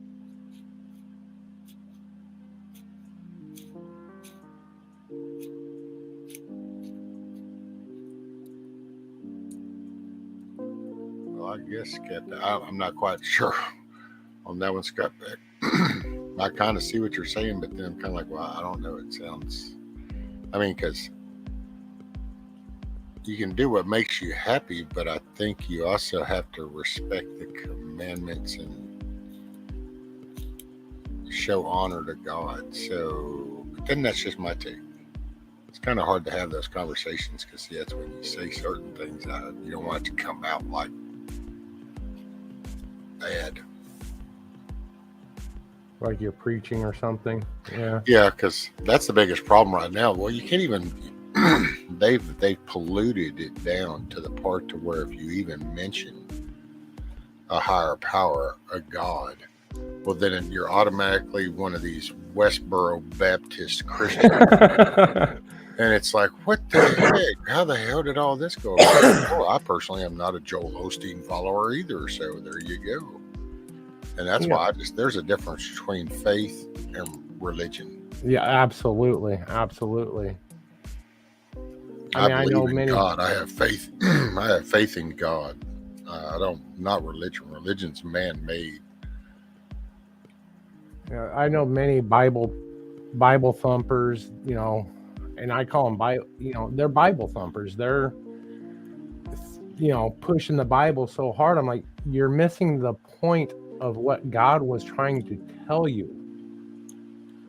Well, it's the same thing we do with, I mean, when you really think about it, like they'll see the Bible was just it was already there for the taking, but they do the same thing with sci-fi movies. Hell, they do whole spin-offs of sci-fi movies that have a whole, hell, when I grew up, you'd hear about the Jim Joneses type people and the cult followings that would just all of a sudden start following stuff, you know, and so it happens. And unfortunately, because that Bible is so universal, it's been abused across, and it was used to sell people a bill of goods back in the day when they came across unknowing people. Then they got told how this was so powerful, and they would get shown a firearm and told that this is something from God. I mean, that's why the best thing you can do is in your faith is spiritually reach out to God, not through a building, or a spokesperson. Do it through your spirit.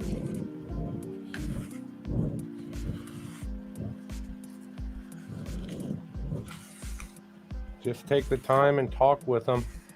Believe it or not, he listens and he answers. He may not give you the answer that you want. He will give you the answer you need.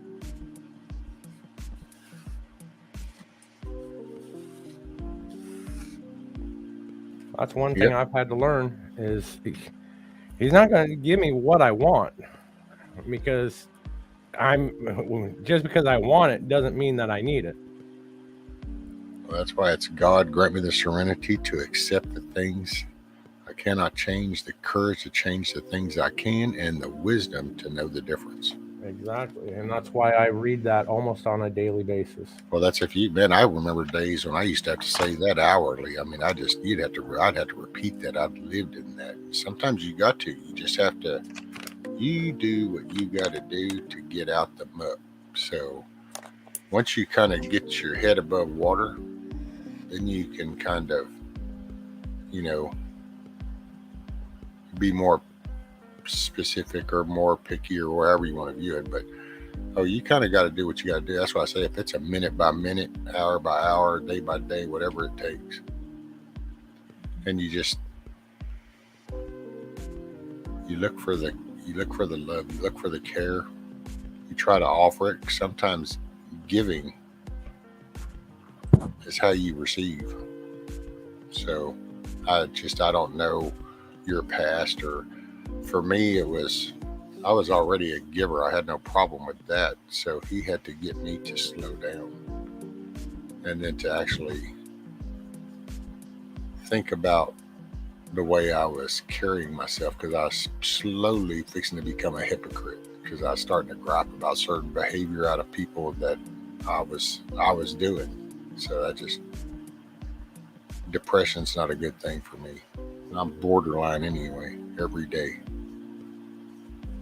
Matter of fact, I find it hard to talk about. Hell, yesterday I went to talk about it, but it always gets perceived in a different light. So I wasn't around much yesterday. I think I dropped by and just bounced out. I don't know, yesterday was a bad day. Yesterday I didn't have any cigarettes, so a friend of mine came over and asked to borrow my phone. So I let them borrow my phone. I decided I really needed a cigarette really bad and didn't have any. So I took a 2-hour walk. Just walking. there you go. Yeah, I had a polar bear up here. Yeah, the what? You remember? Have you ever met Polar Bear? No. He's been up on Zach's, Jeremy's. I think he used to get up on Ron's. He's he's a little dude, got a beard, kind of gruffy sounding. He's usually drinking a beer. I think he got his flower action going on every now and then, but he usually comes up and says hi to Zach. Anyway, he stopped by. That's second time he was. Well, let's see. Maybe were you on the other day whenever I left him backstage, and I apologize for doing that? I honestly Totally don't overlooked it. remember. Yeah, I felt bad about that.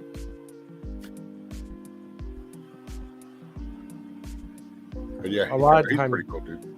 A lot of times my days just seem to intermingle in, 5 days or this, just one day to me. It's like it's just the same old day, just different time. And that's part of me suffering through depression. I mean, I can go 3 weeks, a 3-week period can pass, and it's like one day to me. Well, M. Turner, I'm gonna just chime in real quick with this 2 cents, and all I'll tell anybody before you snap judgment, just slow your roll, take a deep breath, and think it through. The way I look at it is if you're kind of what I've gone through, if you're in a need, and I'm sorry if this sounds kind of callous in a way, I don't mean it that way, but if you're kind of wanting some love and warmth and you kind of need some embrace and you want to feel that from God, then I would say open up to any part of New Testament. Just let it open up and go from there. If you kind of want to start to actually build a relationship, so kind of understanding some stuff, then you can go in Old Testament. But that's just my 2 cents, and kind of looking, I would say starting out and kind of building that relationship and wanting a hug, to put it in kind of a real dumbed down way. Then I would start out New Testament. That's where you can kind of really feel the love, because that's when, I don't know, I like to say God walked around and hugged us, because he was fixing to really put a serious boot in our ass, as bad as we had got before. But I kind of like to say that the Old Testament is kind of like the history lesson. The New Testament is the guidebook, if that makes sense.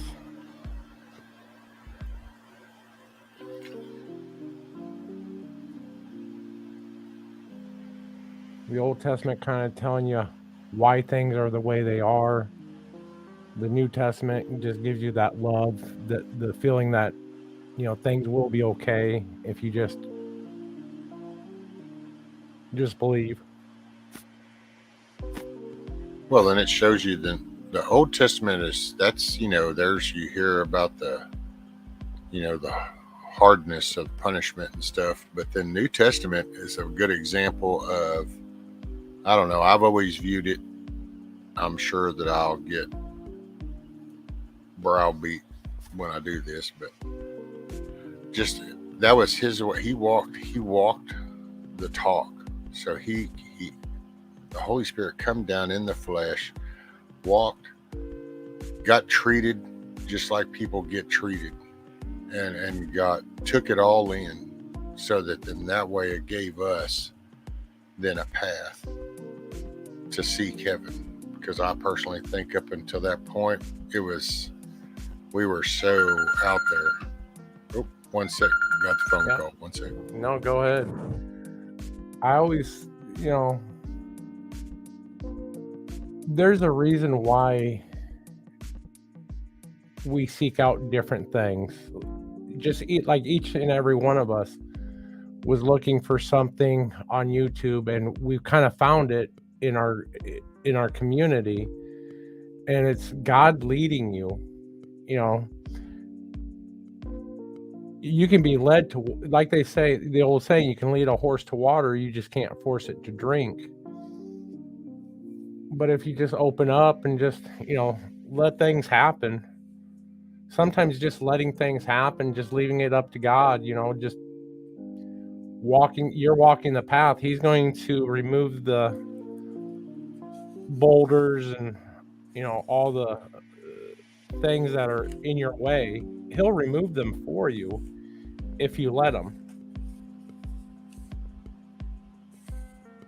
All you got to do is just walk the path. And that's why I always believe that there's many different paths to the Almighty. My path isn't the right one for everybody, just like rescues is not right for everybody, but it's right for him.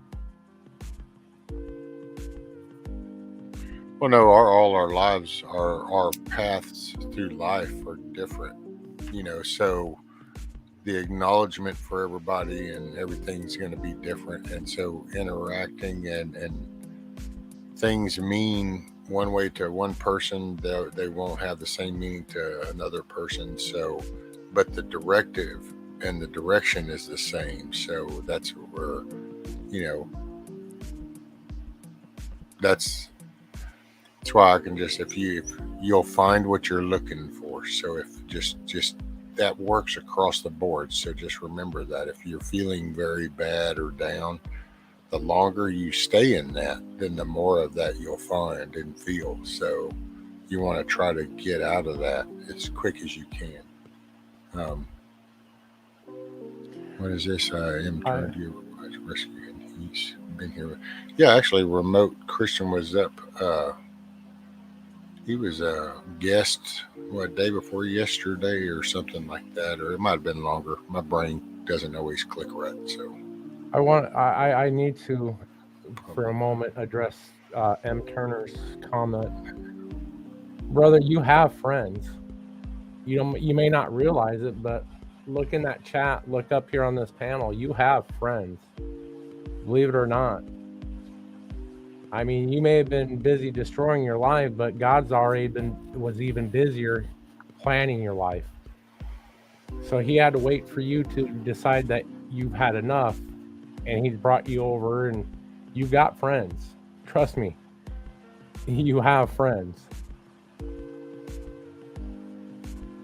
Well, and it's just like M. Turner, you know, you kind of, as you hang out and you kind of get comfortable, if you get comfortable and stuff, then as you do, you might find that somebody in the chat is maybe not far from you, you know, and there's been a few people that have kind of ended up meeting up. Well, next thing you know, you have a local friend that came from YouTube, so it just kind of helps grow. And, you know, You find, because that's I can totally relate with you. So it's just, Yeah, but I mean, this is hell, I met. it's a community. So What? Let's see. I met House Donkey, Milo on the Ready, Broken Patriot. I'll be meeting up with him this weekend. So yeah, I mean, believe it or not, you got friends, man. well, and you know, kind of get out and do your art stuff, and as it starts, because you know it's easy to kind of just tell you to go 0 to 100, put 100 miles an hour, but it's slow. It's, man, you know what? And I'm sorry if I say this wrong, but if you're sitting on the couch every day right now and the drapes are all closed, if for the next week you can go and open all the drapes and the blinds in the room and sit on the couch, then that's progress.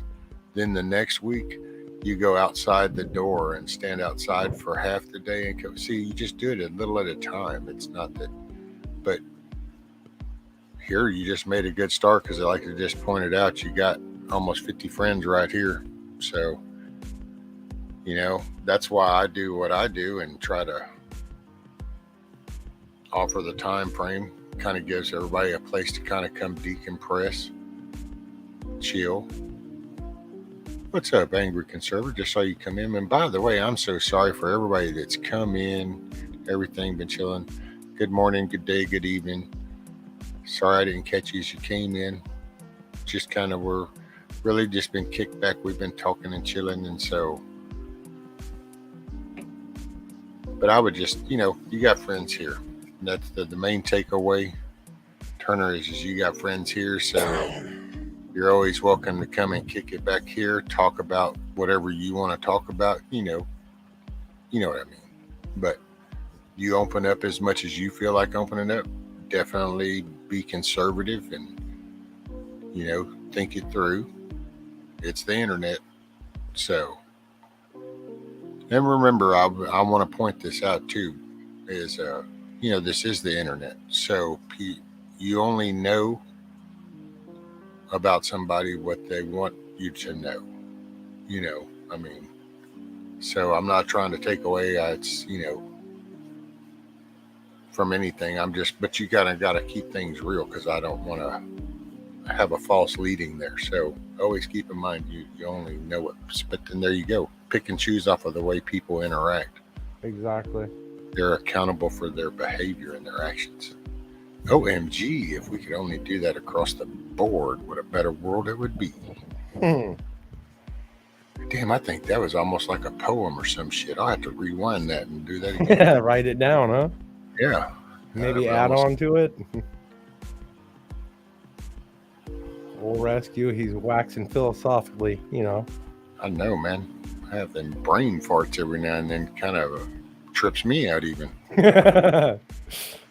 Those moments of absolute clarity. They don't happen often, but when they do. Okay, so you're in Georgia. Oh, look at you. So you're 20 minutes by car below Atlanta. Shoot. We got some Georgia people all up in here. Oh, yeah. Georgia in the house. Which I ain't doxing nobody. I mean, I know people have said it, so I could go, but you said it, but, you know, I guess it's not my place. But there's several people, is all I can say.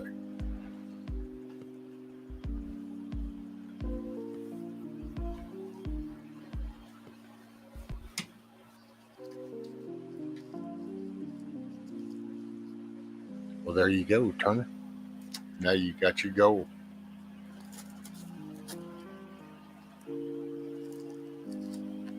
You'll hear me always talk about it's local. Well, it starts in the living room. It starts in the bedroom. It starts in the room. So if you got to start there, pull them blinds up, whip out a garbage bag, get the laundry basket, whip out some Windex, some Pledge, vacuum cleaner, and go to town. And Angry don't nobody care where you're at. And at the end of the day, you're going to like feel good for putting all that effort. You'll feel physically invested, and you're going to see a positive product from all that, and that's always awesome motivators. So yeah, rescue. With all this stuff that's been going on with my landlord, me and the man upstairs, we've been having some long, serious chats, and got some big plans, big changes coming up. And Wednesday, I'm gonna actually announce them after when I do my court update, because we have court on my emergency hearings at 8:30 Wednesday morning. So in the afternoon, I'm going to do an update and let everybody know what happened there and what the plans are moving forward for me. Now, is this the South Carolina thing or the Milo Well, thing? it definitely there's includes South different- Carolina. It definitely includes, it just, Well, I know everywhere, Scat Pack, everywhere and nowhere. You said something the other day. That's why I was just wondering. I didn't know if this was like all of a sudden there was a different variation or something had happened, or No, it's definitely, South Carolina is a big part of it, but there's a lot, and to kind of give an idea without giving away too much detail, what Scat Pack asks, where am I moving to? Everywhere and nowhere. well, no. So this is different than the other day.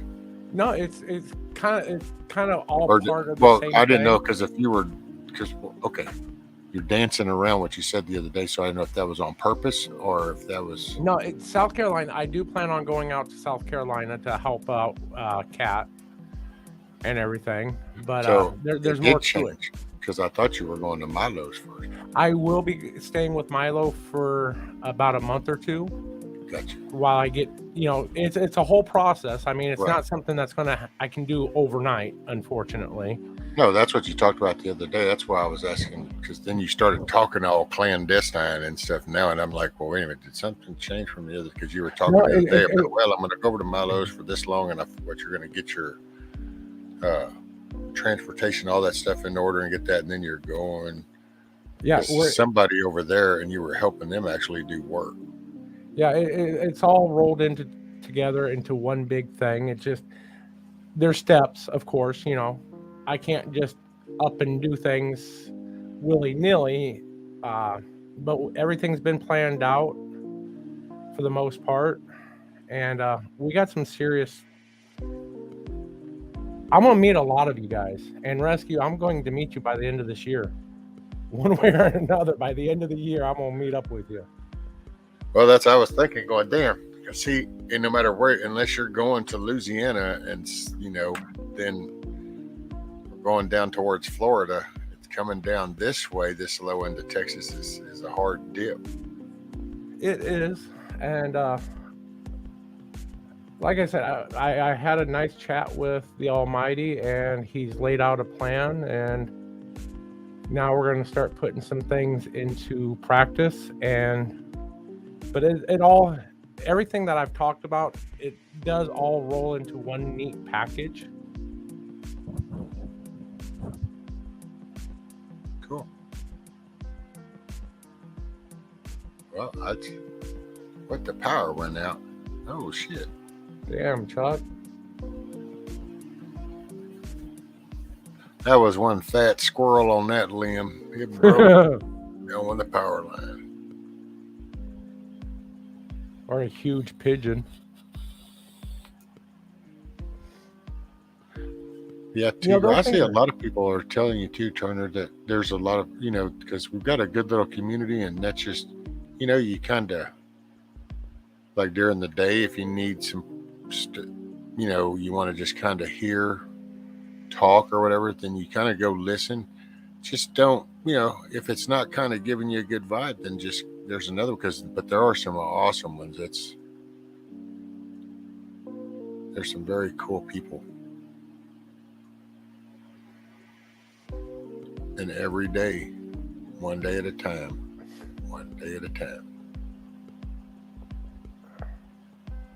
And there have been cool people. Hell, Christina and Prepper Steady, we call him House Donkey. They just got through camping this past weekend. So there's people that have, ended up interacting because, a lot of us that are grounded, we know kind of what's coming. We all have our different ideas on maybe how we got here or right now after the fact, but we know kind of where we all kind of general consensus of where we're headed. So, and that's all I try to encourage anybody is just because we've got to kind of keep that moral compass. So now's the time to build that social network. And now's a good time for you, and you reach out, and I know we're all here for you. And look, now you got 59 friends. See how fast you picked up 10 friends just like that. Right. Bam. Chuck said he heard 3 Transformers go boom. I'm sorry, but I actually, I kind of enjoy watching those Transformers go boom because it's like a mini fireworks show.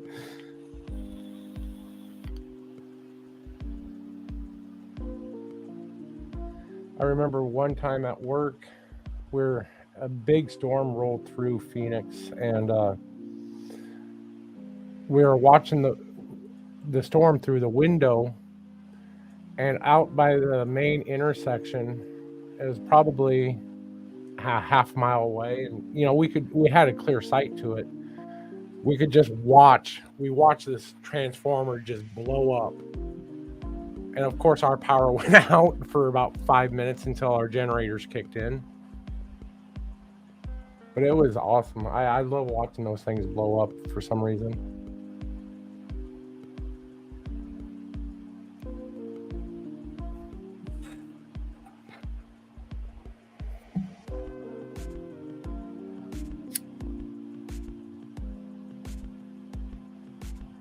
See, Milkmaid, I'm kind of different. I kind of enjoy when the power goes out. It makes me have to think, on how to do certain things that I'm used to doing with power. Ron, you didn't blow up chat, sir. Just keep on chatting away. It's all good. Don't sweat it. I will say, Turner, Cindy had a good thing up there. Sometimes we have to make ourselves a conscious choice to put ourselves out there. So when you go to the grocery, to smile, say hello to people, offer to help if needed, maybe volunteer at an animal shelter. A good example, you are sitting in my virtual living room, ma'am, or sir, I'm sorry, I did not, I'm not quite sure. So I apologize. So I'll just, yeah.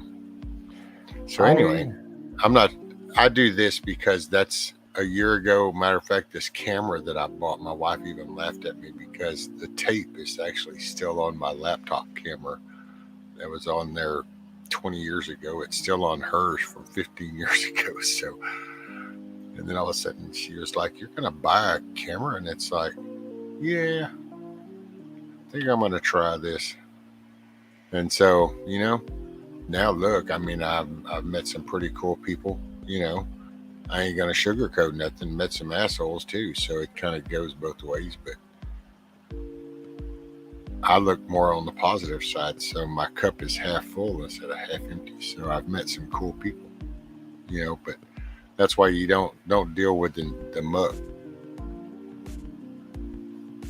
Rise above. I recommend that if you ever have a chance to, like on the weekends, go to the local shelter that feeds, the homeless and needy, and volunteer. They're always looking for volunteers. I mean, and you spend maybe 4 hours, but the feeling that it gives you inside is just immense, and it will last a week. That positive feeling that you get. All righty, sir. Well, I just, I realized I stuck my foot in my mouth there. Rusty calls every man sir. Oh, yeah, but no, it was that. because I said ma'am and I said miss. And so oh, well, now come to think of it, I wasn't sure which way I should be addressing that. So well, you had a 50-50 chance. Well, now we know it's sir. Sir, yes, sir.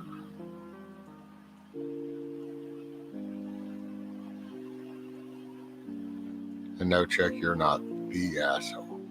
Just one of many. No, I'm just picking.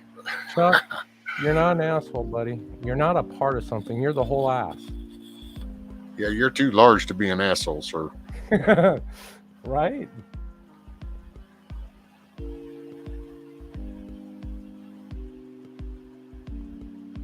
I just would not want to meet Chuck in a dark alley alone. I'm just saying. Oh, you think the dark alley is the part that makes it nerve-wracking? Yeah. No. I figured With it his might be eyes? the fact that you're looking up at him. His hand's the size of your face. Right.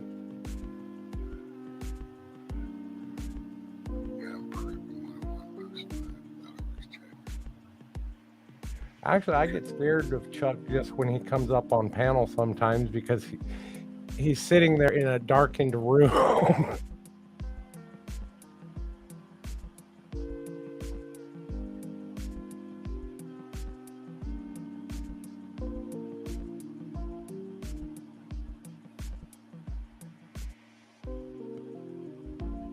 Chrissy, I see Chuck as a gentle giant too.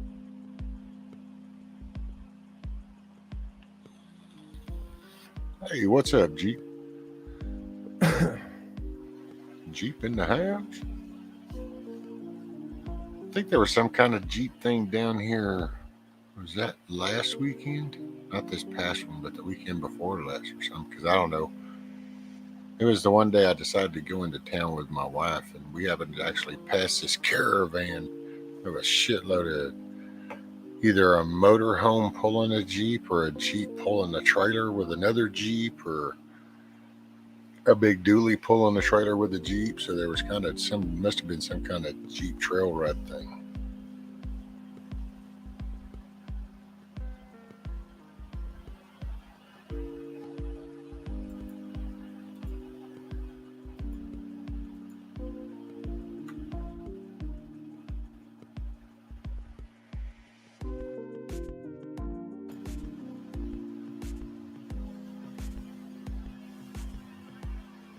It's starting to come up. Yeah, for you guys. Yep, you still got a little bit more. Yeah, I got about an hour and a half, and it'll about 5:30 is when it starts popping up. Oh, hey, Mike, David Devine, he's another one, another fun channel, David Devine.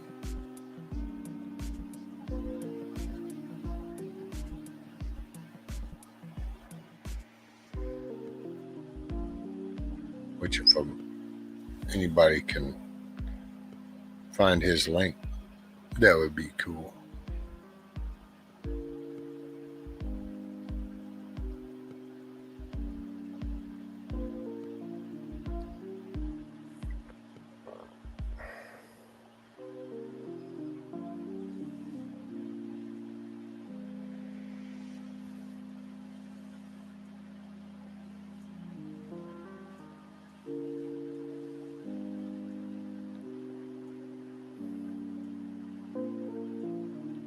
T-Girl, you crack me up, man.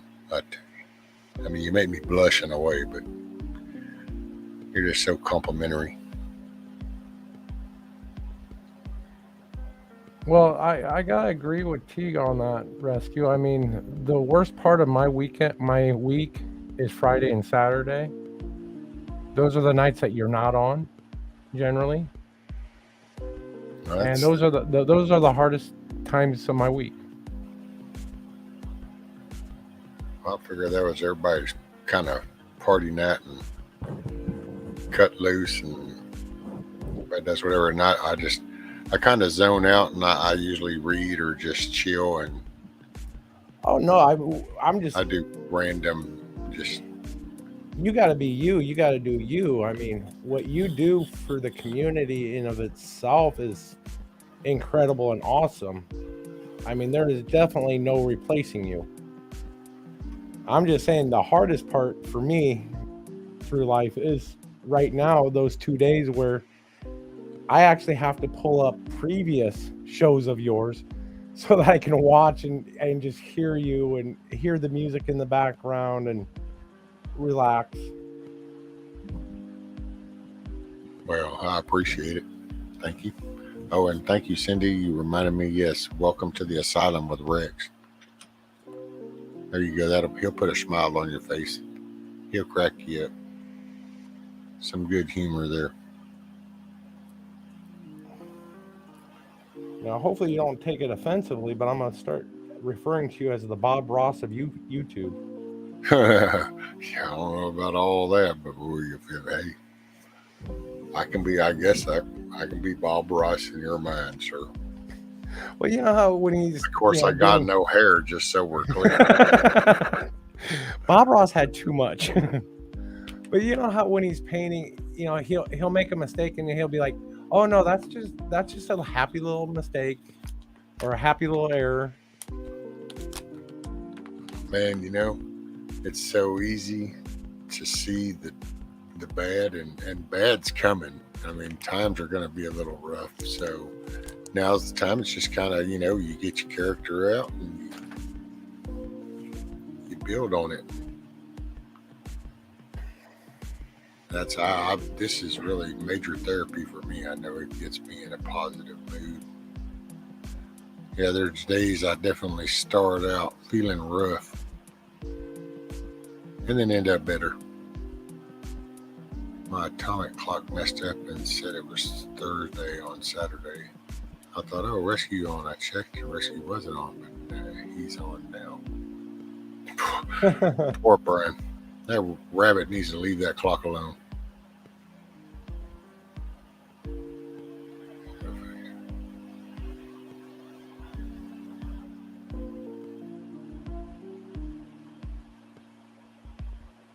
Oh Lord, Bob Ross wig.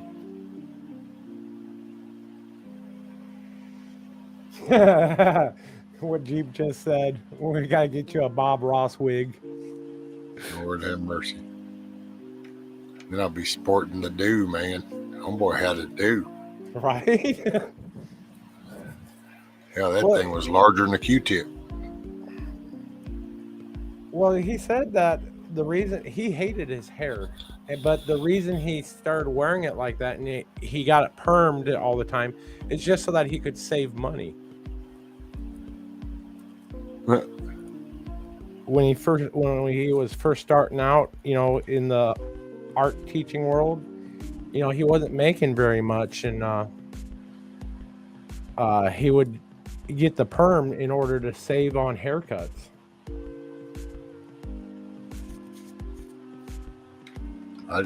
He looked like a walking microphone. I've never heard it put that way, but I do see it. Oh man. And okay, there you go. Thank you, Cindy. See, I'm more of a Casey Kasem. You keep your feet on the ground and keep reaching for the stars. Or Clint Eastwood.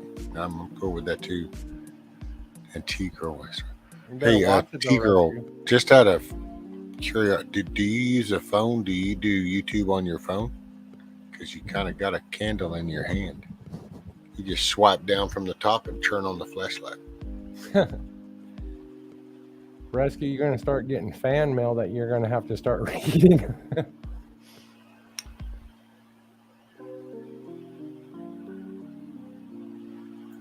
Let's see. Nope. No fan mail. Fan email. Too much for it.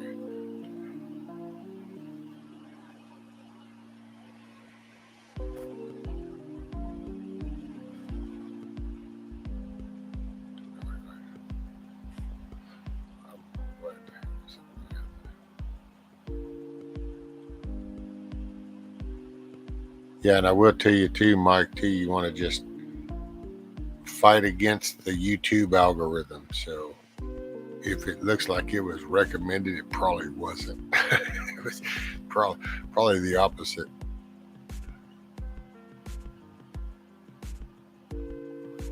And I wish, news wise, I'm a monkey works kind of guy. But other than that, see, there's a few that I just kind of go and I sit and listen. But I'm kind of like Chrissy Cat. It just depends on the crowd and the convo. I've had my time already in plenty of day rooms. There ain't no point in volunteering for another one. I know, where is Camo Carl? How is he doing? Has anybody seen him? It's been a couple days. Maybe I need to say Camo Carl. Or we need to say G.I. Joe, Right. G.I. Joe. There we go. 1940s G.I. Joe. Yeah. No, I seen him this weekend, but he seemed to be doing pretty good. See, I actually ran into Rescues Live by accident. I was just surfing what was going on YouTube Live and saw this man waxing philosophically, and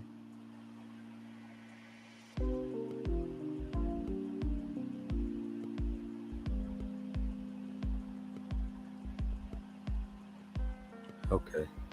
So he was at Hawks earlier, and then Cindy saw him at Z-Man yesterday morning. Okay. So he's out and about. Yeah, it just dawned on me. I think he's got some good weather and that he's taking advantage of it.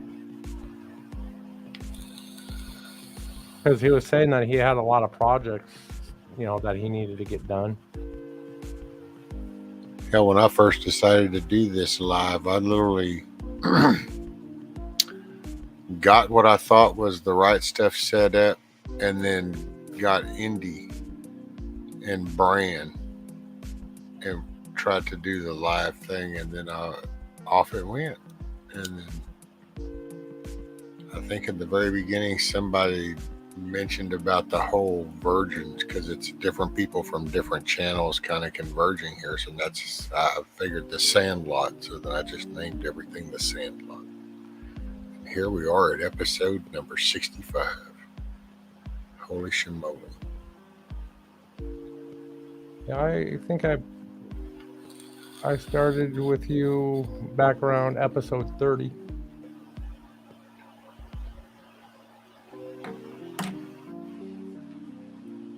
But Indy is an awesome person. Kino is just like the moderator of moderators. Yeah, he's cool. I mean, I don't know how he does it with dropping links. I mean, he got a special database connected to YouTube.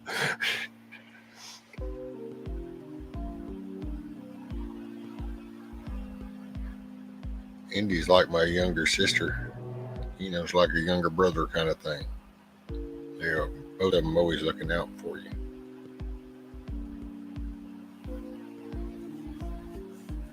Known Indy a long time, even before YouTube.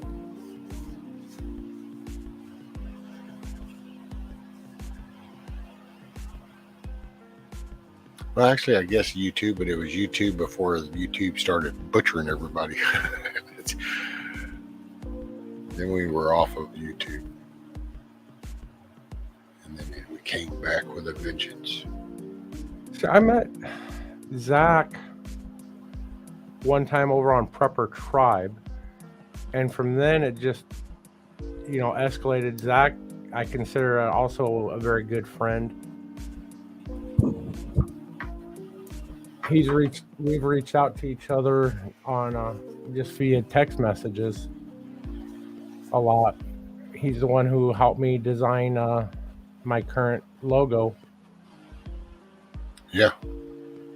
I like how you did the red, white, and blue one. Yeah, the black and white I liked, but it was missing something. It was missing my true feeling. And I'm like, well, let me play around. Let me go. And the flag was supposed to be in the background. So it was supposed to be black and white Alfred Hitchcock with the flag in the background. But when I did it in the software program, it came out like this. And I'm like, hey, that's a happy little accident. Right. That actually turned out better than I thought. Oh, that's right, Chrissy Cat, because, yeah, you were on the first one. and you were also on Dangerous whenever I was on that one. And thank you. Been here from the beginning. And T-Girl said 1A, and it's I love it because T-Girl's got 1A, the El Paso. Not El Paso. He's the El Possum. Opossum. No. It's A1. Oh, yeah, it's A1 steak sauce. Possum sauce. Yeah, some kids like to play late at night. Early morning, brother. Early morning. Well,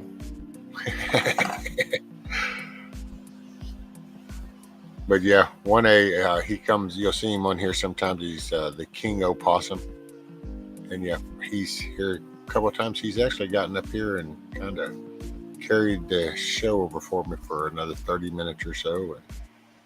yeah, he's a good kid. He's got a good head on his shoulder. Oh, there's another one, Midwest Survivor. He's an awesome guy. I do like Midwest.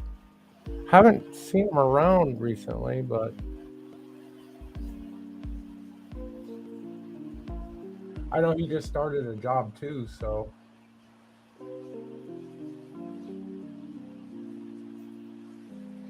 You're right, Ron. You might have been there too, because I think there's a handful, and I didn't want to take away from nobody by any means. I mean, I wasn't trying to just like single that out by any means. I'm so grateful for everybody. I gotta say, sometimes I sit back and kind of, it's like, wow, still can't believe I do this, but I will say though, man, it's like night and day difference as far as the way I feel now. I mean, I still have my bad days, but they're just not near as frequent. So it's just kind of like, it's been so helpful. Well, I gotta say, in the past couple of days, I can tell that you definitely had some of your Minecraft medicine. Right. Oh, that's, yeah. Especially the other day where you were just, man, I never seen a smile from ear to ear like yours. You was feeling it. You was feeling good. Which I was happy to see you feeling that way because you're actually looking good too. Oh man, not saying that you look bad, but you know, yeah. You can tell when somebody's really feeling upbeat and positive and, you know, pain-free. Oh man, it was night and day, because that's basically, so you have your own personal, like, okay, of course, every, whatever, 4 hours, 8 hours, whatever your choice is, you want that. But when that can't happen, well, then you end up with a more spaced out time. But when there's none, then the clock starts ticking, and come day 3, everything that was in your system is now pretty much faded out as far as effect wise, and it's just everything you're going to feel is full frontal assault, kind of is the way it feels. T-Girl, you don't have to be invited on the panel. Just show up. Rescue would welcome you with open arms on panel. Oh yeah, T-Girl, you're welcome. I always invite anybody.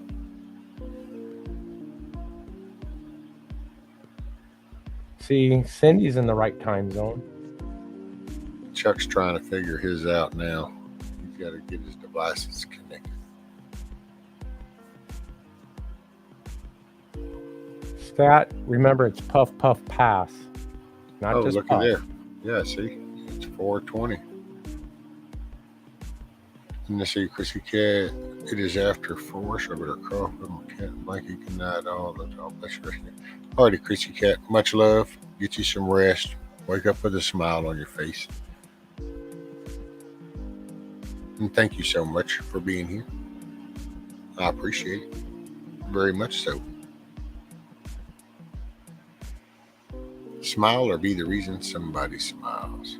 But you're going to sleep, so just wake up with a smile. That'll be the thing.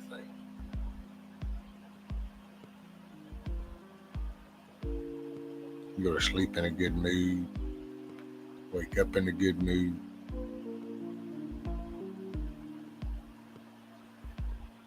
choose your battles wisely and remain in a good mood.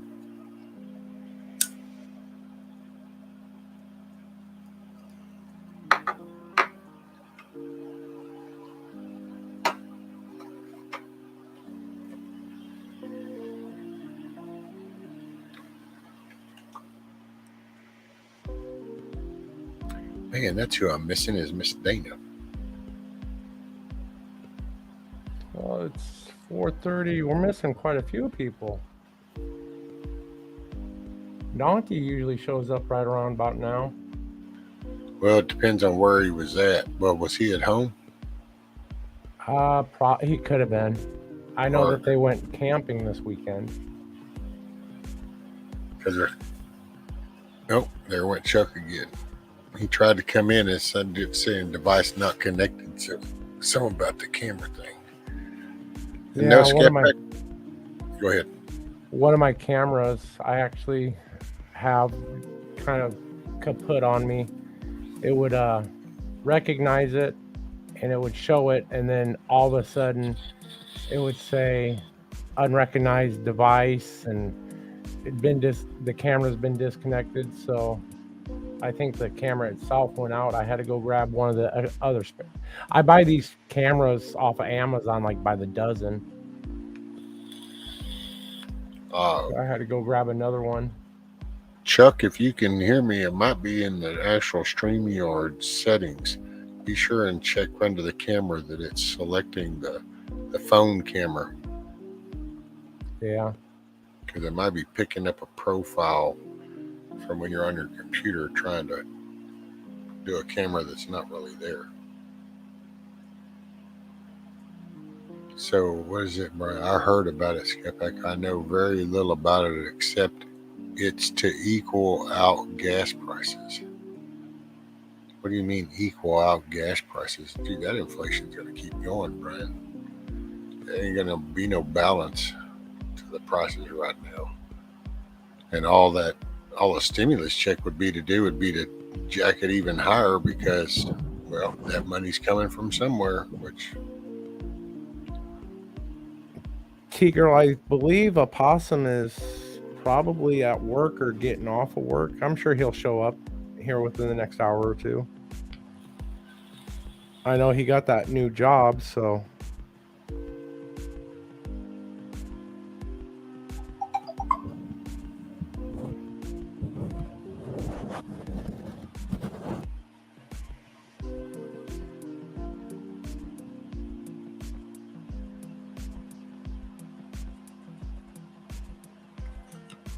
This is true. T-Girl, we all got things going on, and there are definitely off days.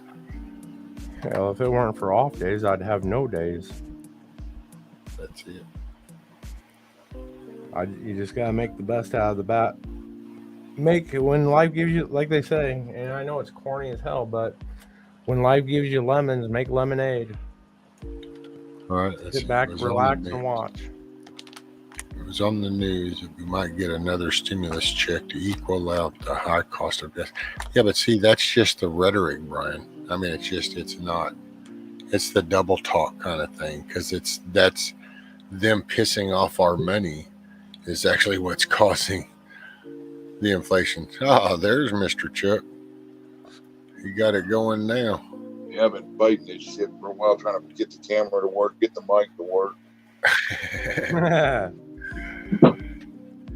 Well, at least you have transformers in the area that are exploding to keep you company and keep you occupied. Yeah. Well, they'll be showing up with some trucks of transformers. Yeah, so. Like I said, when I watch them blow up, it's a free fireworks show for me. Like, yeah, that hopefully, one I don't good. know. I would like to think that they got plenty in the yard, which I know down here they do.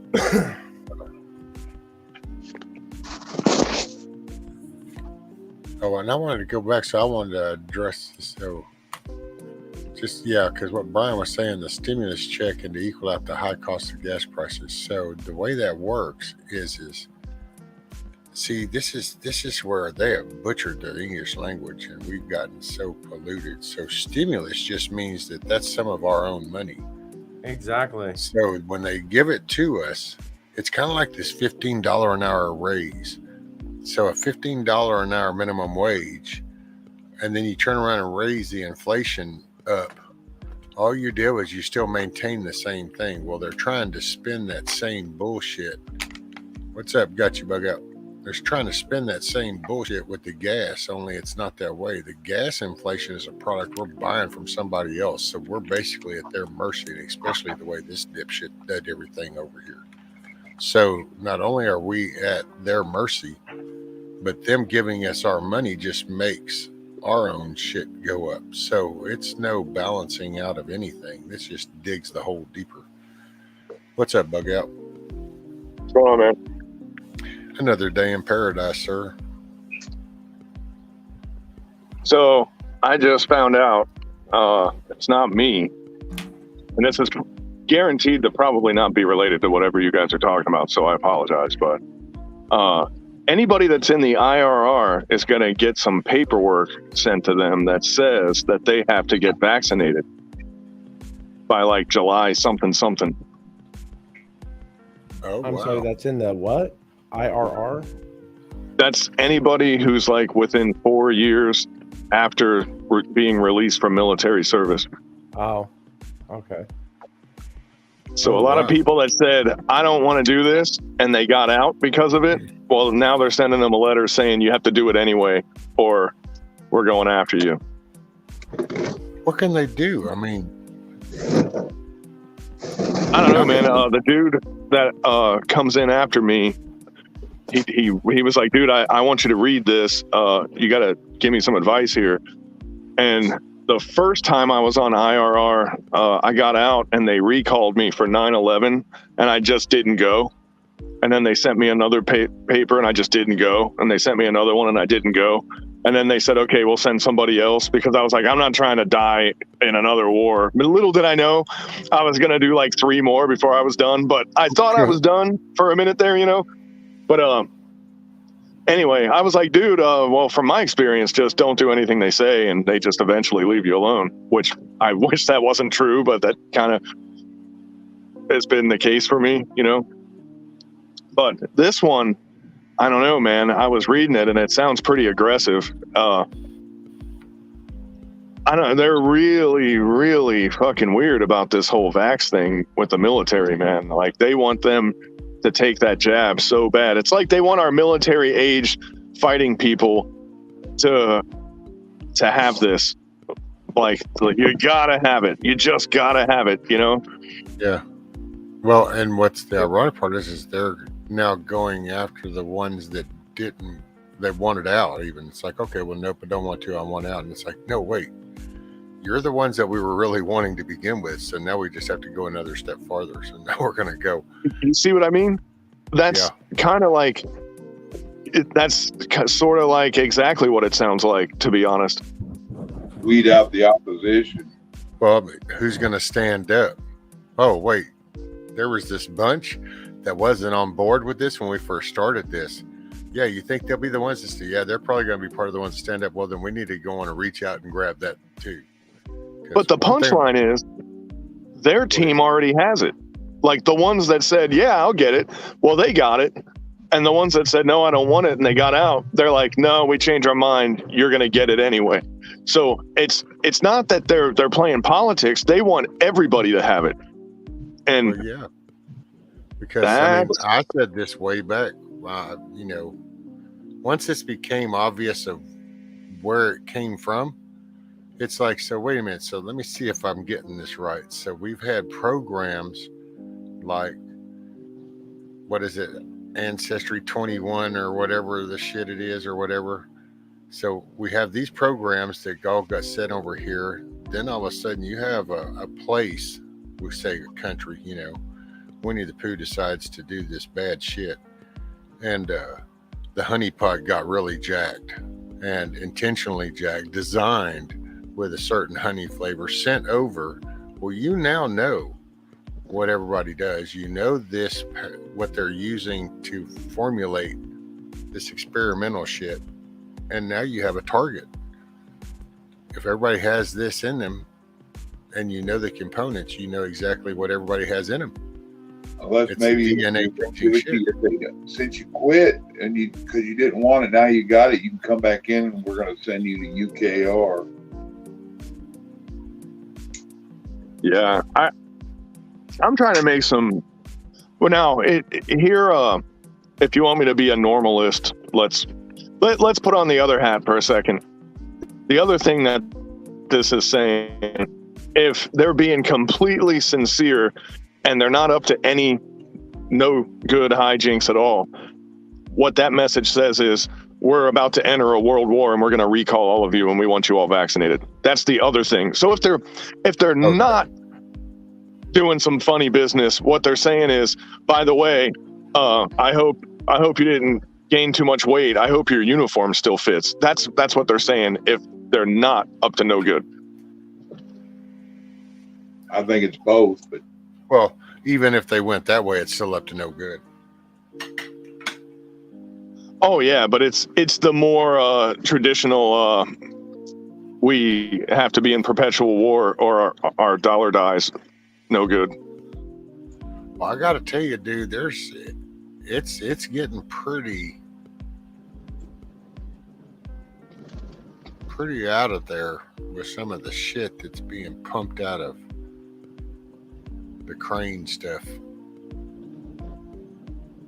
And then you just think about, man, how far are you going to keep pushing? Because it's nothing like the narrative you hear. I mean, it's like that personal shit with dipshit and Pelosi and Shifty Shift. I personally think that was a quasi-hut bunker over in Poland on a field with a green screen. It's like, here, this is how we're going to do this. We've been doing these mock-ups for a while. Another thing to consider is Pelosi and Biden and Kerry and Mitt Romney. They all have such a personal vested interest in how this conflict turns out that the piggy banks over there. Oh yeah. Well, not just that, but Chuck, chat. I'm gonna drop down for a little bit. I'm sure I'll see you guys here in a couple hours. All right, buddy. Okay, Later, Rick. Have a good day, you man. take it easy, bro. But Think wisely about that, man. It's what can they force you into? If they come after y'all, that means they're going to start going to everybody anyways. Well, I'm not in the IRR anymore, so it doesn't affect me one way. Makes you worry about others, though. Well, it's like I could see bug out's perspective, because it's one or the other. It's either you're wanting to recall so that you can do this on a larger scale, or you're doing this because you have concerns.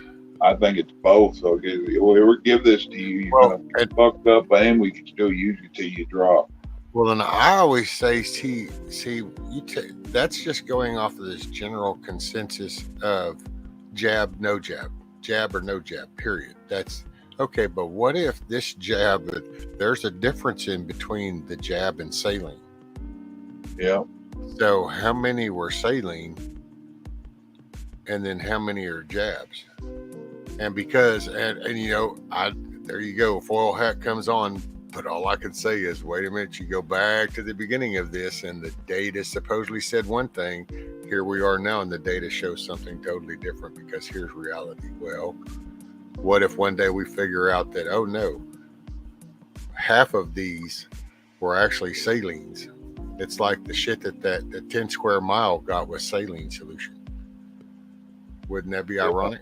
I mean, dude, once you kind of reach this level, anything's on the table when you think about what they've already done. You kind of go, I don't know. Kind of liar's poker kind of shit. And personally, Pelosi and Shifty Shift couldn't even made it over to Ukraine because freaking homeboy has the air over there. So, and you ain't just that's not like interstate travel of here, let's all just do this. It's, can you So- imagine that bug out? There's a convoy going from like Poland over in country, across Ukraine to go down to Kyiv. And yet it's like, yeah, but yet the other guy controls the airspace. So how is that convoy going? Putin already said fuck around and find out. I guess they're not going to listen. Those nuclear subs are no joke, man. That's a nuclear submarines changed the way the world works. And I don't think we stress enough what a wild card in war a nuclear submarine is. It's like, you put a nuclear facility down, like remember the old Nike missile silos and stuff like that? It's a big facility. You can fly a spy plane over and you can go, that's not a factory. A good, well-trained eye can spot a missile silo miles away. And that was one way to do the game back then. But then they started putting them on subs, and they could be anywhere. Like, they could be right in your backyard. And in fact, in the mid-2000s, that happened.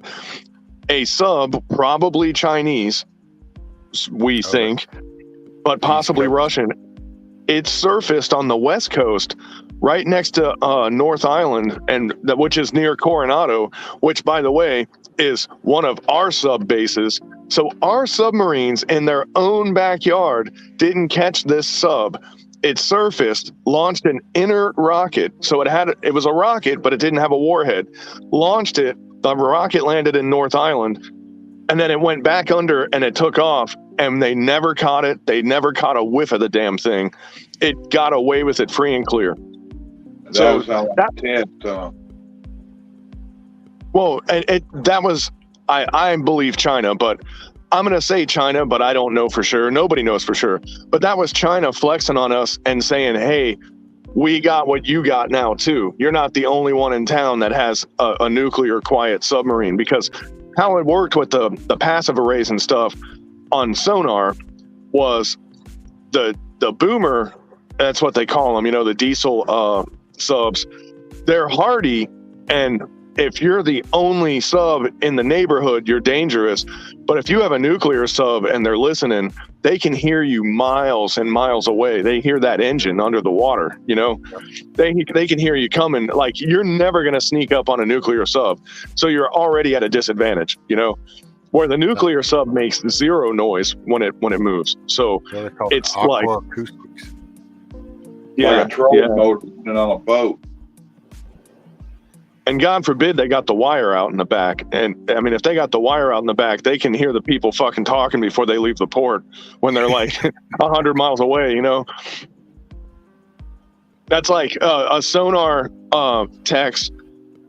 The breathing of people in the room will interfere with his ability to hear things, because he can hear so much that the wire outside of the ship stretched out will actually pick up the people snoring in the submarine. Like, it's covered by how many layers of metal and ballast and all that other stuff, and that antenna will still pick it up. And it's like, man, I could almost hear these Russian guys talking 100 miles away, but that idiot in the berthing is snoring right now. That's pretty crazy if you think about it. Somebody go nudge that dude on that third bunk. Yeah, but they do shit like that. They'll wake a motherfucker up if it's important, because they're like, we got to hear this, man. Stop sleeping. It's pretty wild. I knew a sonar guy, and he told me a bunch of stories, man. And like, one, people that go on submarines are kind of crazy. I think we can all agree on that. But you kind of got to be, to volunteer for a sardine can to go live in a sardine can under the water. But yeah, man, it's the stuff that they endure. You're like, they're putting up with a bunch of shit, but man, the stuff that they can do is amazing. Like, this guy was under polar ice caps and all kinds of shit, man. Just talking about, yeah, we're just chilling under these polar ice caps that have been there for 35,000 years. We're just hiding, listening to Russian subs tinker back and forth. They're sailing right past us. They have no idea we're there, and we're just watching them. And I'm like, God, man, that is kind of cool, though.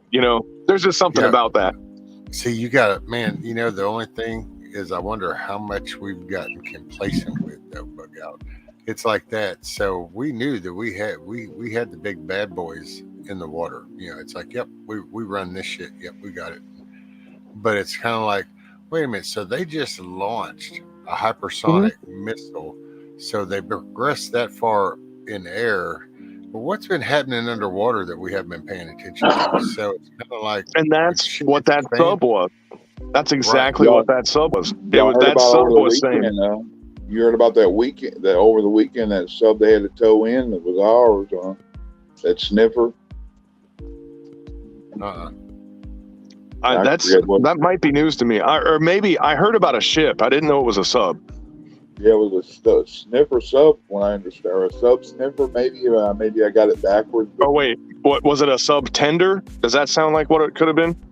might have been, but it happened, I think, Friday or Saturday night. I heard about it. Because a Might have been sub tender is, if ships were cars, a sub tender is a bread truck, and it's what it does is it carries around subs, and basically when a sub goes to go into port, and the sub tender will have all the repair parts. It's their personal like what a tugboat is, but it's made for subs. And all the mechanics for the sub, there's extra mechanics, extra parts. It's basically like a AAA bread truck for submarines, you know? Like they have supplies if they're out of stuff, you know? So when you go to the sub tender, they give you the 31-point inspection pretty much, you know? And Let me see if I can find anything about it real quick. I'll tell you exactly. But there's one in particular, man, and everybody hates it. There's one, I think it's called the Frank Gable, and it's the biggest notorious piece of ship in the Navy. And if you spend a couple days on it, you're like, wow. It used to be the Ogden, but they turned that into razor blades back in the late 90s. And the Frank Gable is now one of the shittiest boats in the Navy, but it is a subtender. And if it's in that class and it's that age, this is the age where all those ships start dying. So for that thing to go tits up is not a surprise. Here you go. It's Friday. It come in. I got it. Let's see. A sniffer was deployed last night at 10 in a nuclear sub. T-Girl, are you talking about my email? Oh, I was talking about T-Girl was saying something about how do text of email you or anyone. I haven't figured that out.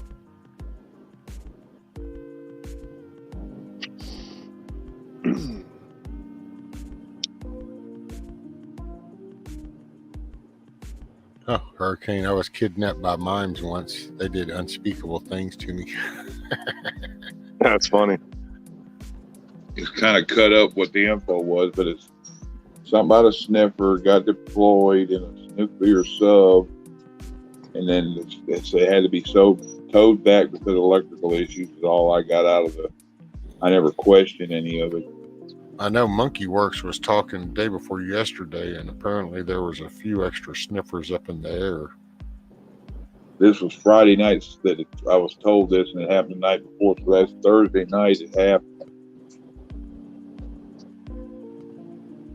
Huh. But there's apparently, listening to him, he was talking about some of the planes that are used for troop movement had been making some flights, and it looked like they were going over to Poland. So I don't know if we have some people going over to Poland or what. Oh man, we have to. That's what are the odds? You know what I'm saying? And there's some equipment planes that went up North Korea way. So not sure what's some of that he said was normal because he's ex-logistics. Now, North Korea or Seoul, Korea? Because Seoul, Korea is right on the border. So something could appear to be going to North Korea, but it's really going to the capital of South Korea. Well, yeah, I think it was probably to Seoul, you know. But it was for North Korea. It's kind of like a equipment, I guess, like a research. Like humanitarian shit or something? Yeah, and that was kind of unusual. This would be a really good time to be nice to North Korea if I had to pick a day. Today wouldn't be a bad day for that. Talking about going to war with China and all this other shit. And we're like, hey, Kim Jong, whichever one we're on, Im Un, the second, the third, the extended dance remix, whichever the one you are, whoever the hell you are. Like, whichever one you want to bring out from the back room.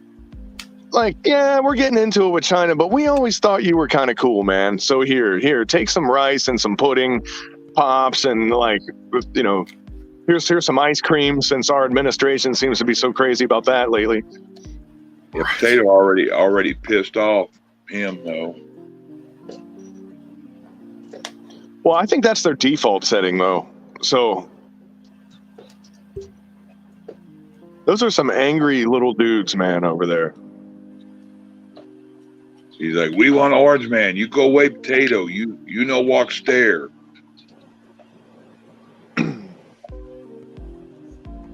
I'm sure we've all been in a relationship with a person like that. Like the ex that when you think about it, if you're ever having a bad day, you just think about that ex, and then life is just, the sky gets brighter, the colors are crisper, and the air smells better because you're just not with that person anymore, and you're like, life is good. At least I'm not with that person, so it's good. It could be worse, but yeah, that's North Korea right there. Yeah, it's getting happy around here again. I don't know if y'all hear that. Rain picking up again? Is the rain picking up again?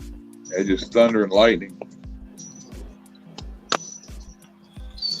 My phone here, I guess, don't pick up like that mic in the house on that camera. I don't know what that sucker is. This little shit picks everything up. I finally got a day where it doesn't look like it's raining to death. Oh man, boy, Chicago and all them had a big old band and shit hit them up there. We looked at that earlier. It was pretty gnarly.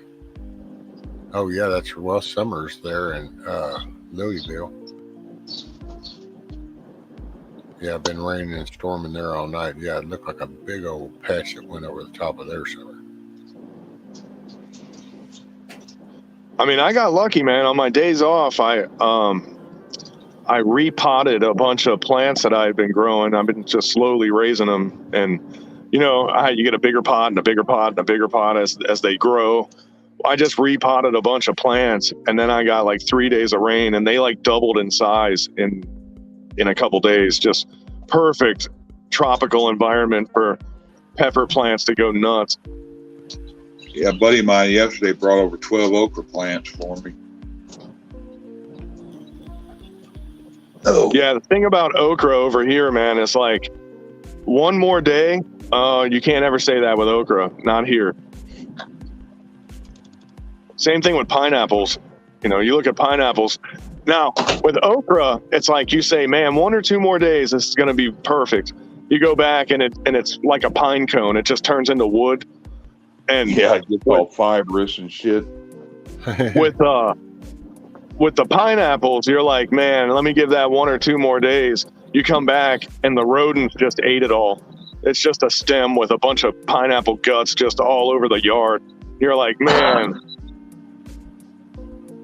Hey, Summer, real quick, I want to ask you, you're at the outdoor shelter with all the storming and everything going on. How are those little blue octagon type hut things, everything they're holding up?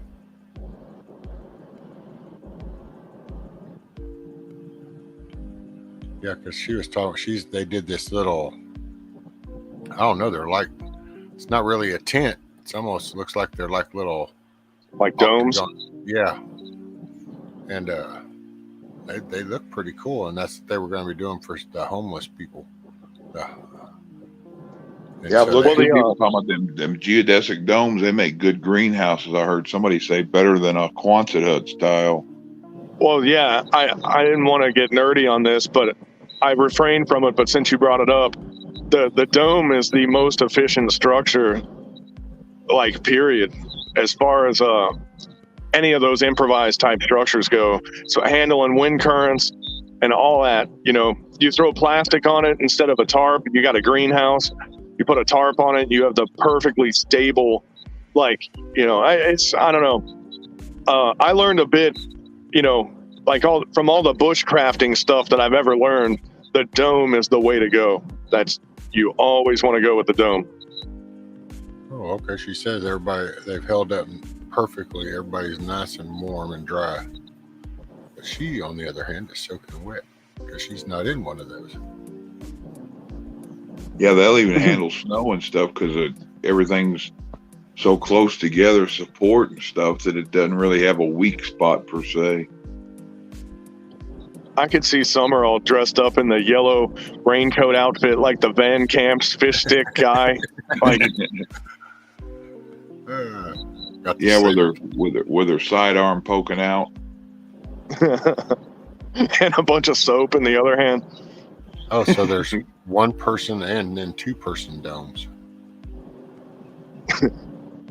Oh, they got windows too. She says, yeah, these things are really amazing. They have doors, they have windows. I mean, they're really, really good. Man, I would be, and that's just me, but, you know, I'm a people person. And so I would be thinking, how do I steal one of those? Because that's just who I am.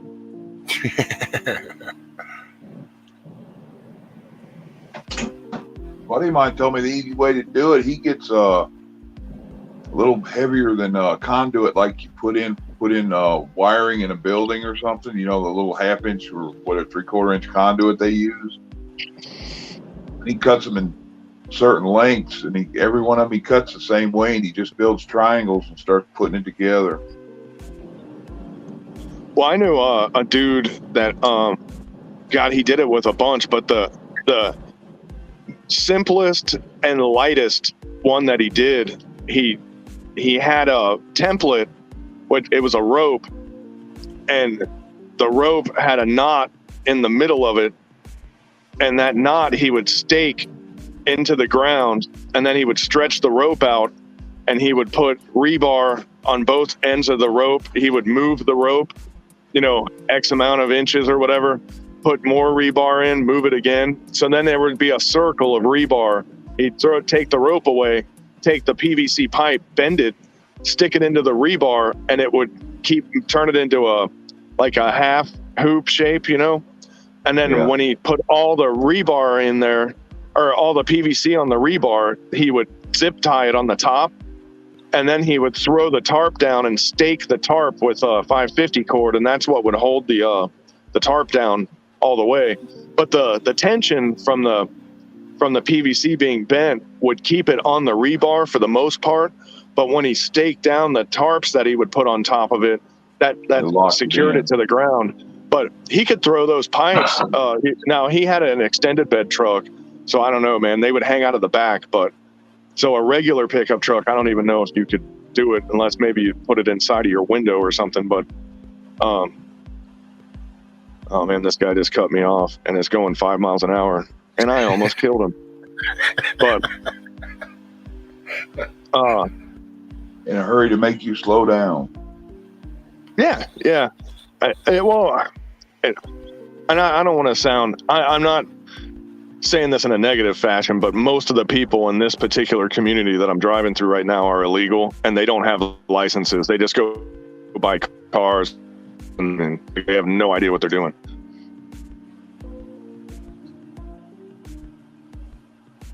And we got them around. I get pulled over here all the time. But they don't stop them. I just think it's hilarious. They pull me over all the time, and I'm like, you're pulling me over because you know I can pay the ticket, right? Is that how that works? You know, because it's like, you know, it's a 14-page immigration case if they pull any of these other guys over, and then they see me in the car, and they're like, "Ooh, there's one. Let's get him." You know? Yeah, he looks like a money tree. Hello. How are you, ma'am? Hey. I'm soaking wet, but I'm good.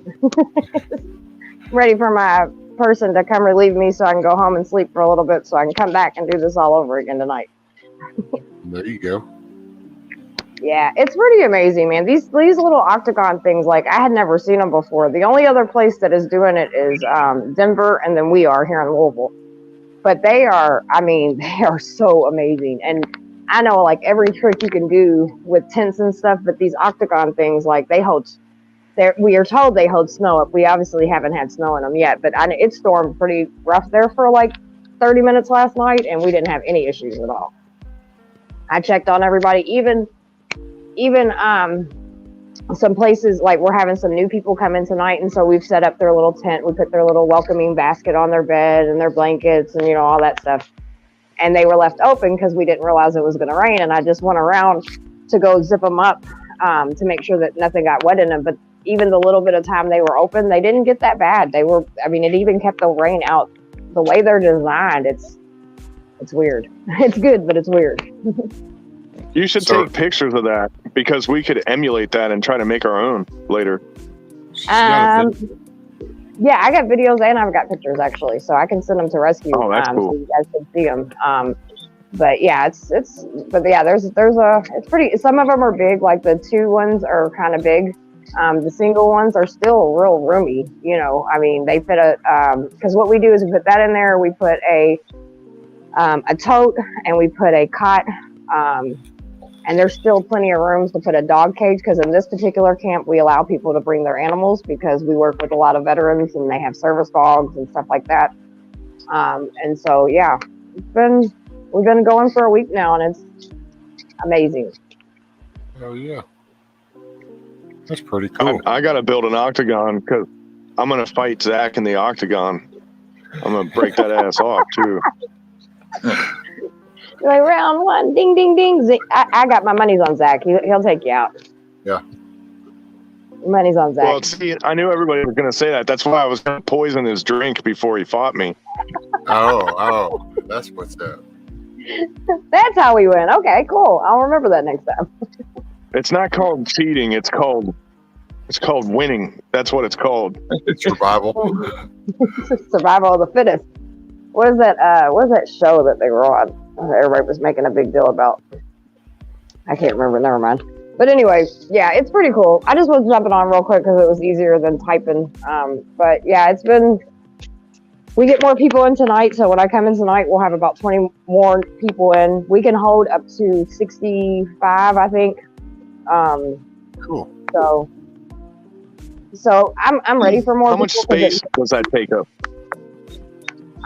So if you watch the video, you can see we're in a pretty good sized space. So we are behind a church, and their whole parking lot and everything like that. We have the property, but it's big enough to have a trailer on it for the employees. I like sitting underneath this little like thing that we have that you can see out on everything. But there's a trailer, there's 64 tents, or whatever things. Then we have another trailer for showers. We have 4 showers, and then we have 1, 2, 3. We have 6 bathrooms. So and everything's nothing's on top of each other. So probably a whole city block is what we got. Oh wow, yeah, that is a lot of space. Yeah, maybe. Yeah, it's maybe a half a city block. Let me put it that way. Half a city block, because I forgot about the front. So yeah, about a half a city block. But still, that's really good space for what we're doing. Like a big grocery store parking lot, maybe. Yeah. Like if you were to go to Walmart, probably Walmart's parking lot, half of it. Oh, okay, all right. I'm just trying to gauge, because I'm kind of gauging the size of those domes. And then I was wondering, like with all the space in between them and stuff, I'm like, man, that could get pretty big pretty quick. Yeah, because the ones that hold 2 people, they're pretty good size. I mean, they're, I tried to put some tarps on it yesterday, and I'm too short for that. So they're really good size. So yeah, and like I said, if you go over on my page, I did we had a grand opening where we allowed the public to come in, because obviously now that we have guests, we're not just letting anybody come in. And it's raining again. What's up, Yankee? Shit. But okay, I gotta jump off, you guys. My coworker just got here. Hey, girl. So, but thanks for letting me come up. But yeah, check the video out. It's pretty awesome. Cool. You got hair? Super cute. All right, I'll talk to y'all later. I like it.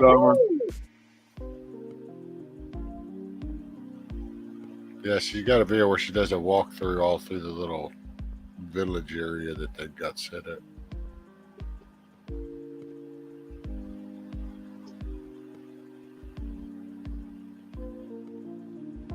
Yeah, I had a dump truck syndrome as she was leaving, so I couldn't say anything. Oh, no worries. Come on up, milkmate. Hey, what's up, 1A? The real king opossum.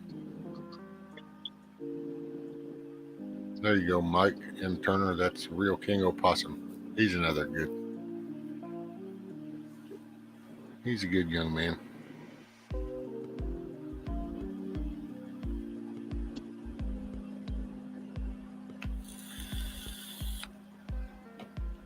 I'm really surprised I hadn't got a message over my phone saying they got an outage. Who's your power up there, Chuck? We got Swepco. They got Panola Harris for part of it around here. The majority of it's Panola. We got Swepco. Our lead comes out of Louisiana. That when they had that stuff last year and everybody was out of power, ours went off for about 20 minutes. And then we had it right back. It might not even been that long. And then I found out everybody else was out for what, a month?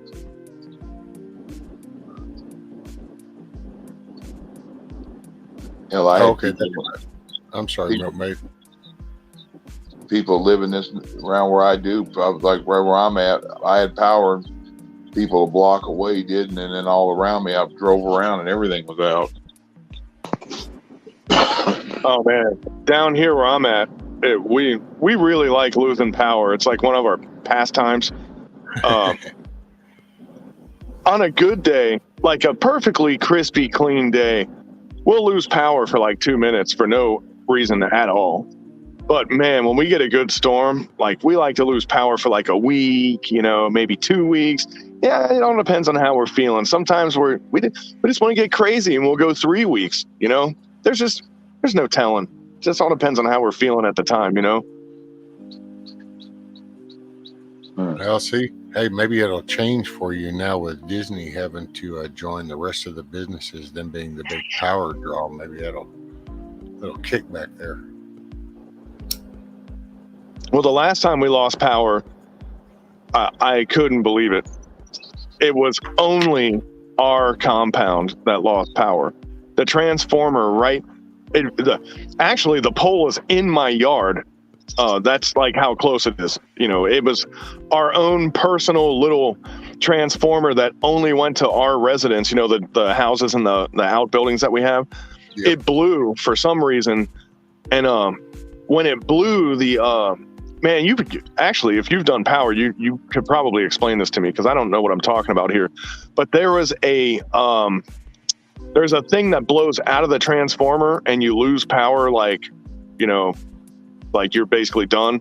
But the piece that blows out was still in the transformer, so it didn't cause a fire. It was in the dry season the last time it happened, and it stayed in there, so it didn't cause a fire. And when the truck showed up, they were like, "Oh, this is way easier to fix when it happens like this." And they had it back up in like 10 minutes after they showed up, but it took them until they. It's a big bus fuse, and what you do is you take your stick, and if you load another one, well, you'll reach up and you'll grab the top, has a hook, and you'll grab that and you'll pull it down. Then you reach up with another one and you do the pin below it. You pull that out. You actually stick that back in. You change that. It's just a matter of fact. Remember the old bus fuses that were like a paper, had the two copper caps on the end? It's a glorified version of that. It's just that it's a lot bigger. But that's actually when your transformer pops, the popping is it tripping the breaker. If it blows, oh no, then it's a spark show. Then it's the 4th of July, because that's when the non-conductive fluid inside those containers that's insulating the internal positive with the negative, when that gets a leak or bridges or gets moisture or whatever, that then arcs and it is an instant blow up. So what I said kind of made sense to you? Oh yeah, it popped the breaker. It popped the fuse. And it didn't rupture I guess whatever holds the what do you call that? The conductive fluid. Your case. Yeah. Okay. You have your outer I have to case. explain that to my wife when I get home because she talked about it for like 3 hours, and I was going, "Okay, I got it. I got it." Actually, if you'll stop right at the end of your pole and look up for just a moment, bug out, you'll go, "Oh shit, okay, there it is," because it's very obvious, and you'll go, "Yeah, that's a breaker." Yeah, it looks like a mop handle almost, but all they are is a big giant capacitor, basically, isn't it? Well, it's literally it's a big bus fuse. No, I'm talking about the transformer itself. It's like a giant capacitor, isn't it? Oh yeah.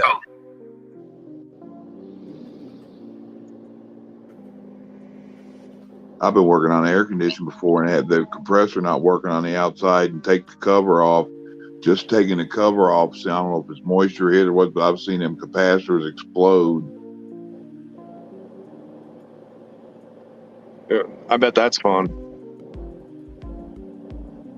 Yeah, if you're ever working on something that's got a capacitor, and the capacitors always either have a dimple point going in or it'll be flat. And if it ever looks swelled on the flat spot at the bottom, what have you, any swelling, the capacitor is bad.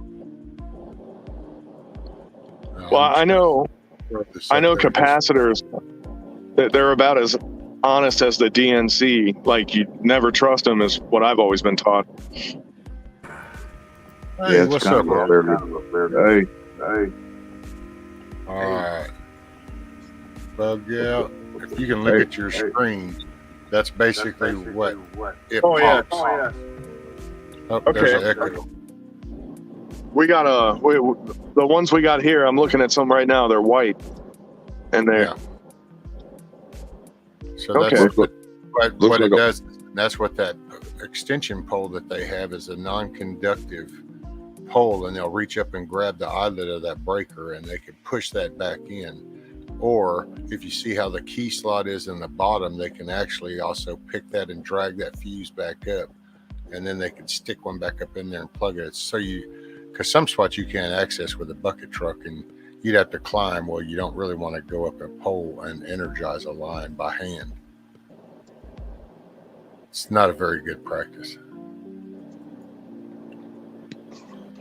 It looks like a PVC looking mop handle looking thing with brass caps. Yeah, it's like the old bus fuses like you used to see in the old breaker boxes. I think I got one of them out in the garage still. Right. When I was in the Marine Corps, they made me learn how to do pole climbing, believe it or not. And there you go. Because they still had wiremen when I was in the Marine Corps. I heard they got rid of them. I don't know. But because I was an air operator, I did the TACP, like the JTAC stuff. I had to run my own lines for the air nets. And don't ask me why the wiremen didn't do it. It was their job, but they said, no, we don't run air nets. And I'm like, but we're supposed to have it. And they're like, yeah, you have to do it. and I'm looking at these guys like, are you effing stupid? You know? Well, anyway, Hold on a minute, I had to learn how to. So did you do it? Well, and that's the funny part. I never had to do it because, like, there was 4 of us, right? So that's like almost nothing as far as Marine Corps standards go. And we had 4 officers that were pilots, and then they spend time. I think only the Marine Corps does this, but those pilots spend time on the ground, and they become air operators also. You know, so. Because we had 4 officers, they would finally, because a lot of air officers, they're pilots, so they've never been rained on or wet or, they've never had poison ivy in their life or any of that stuff, They're fragile, let's call them, right?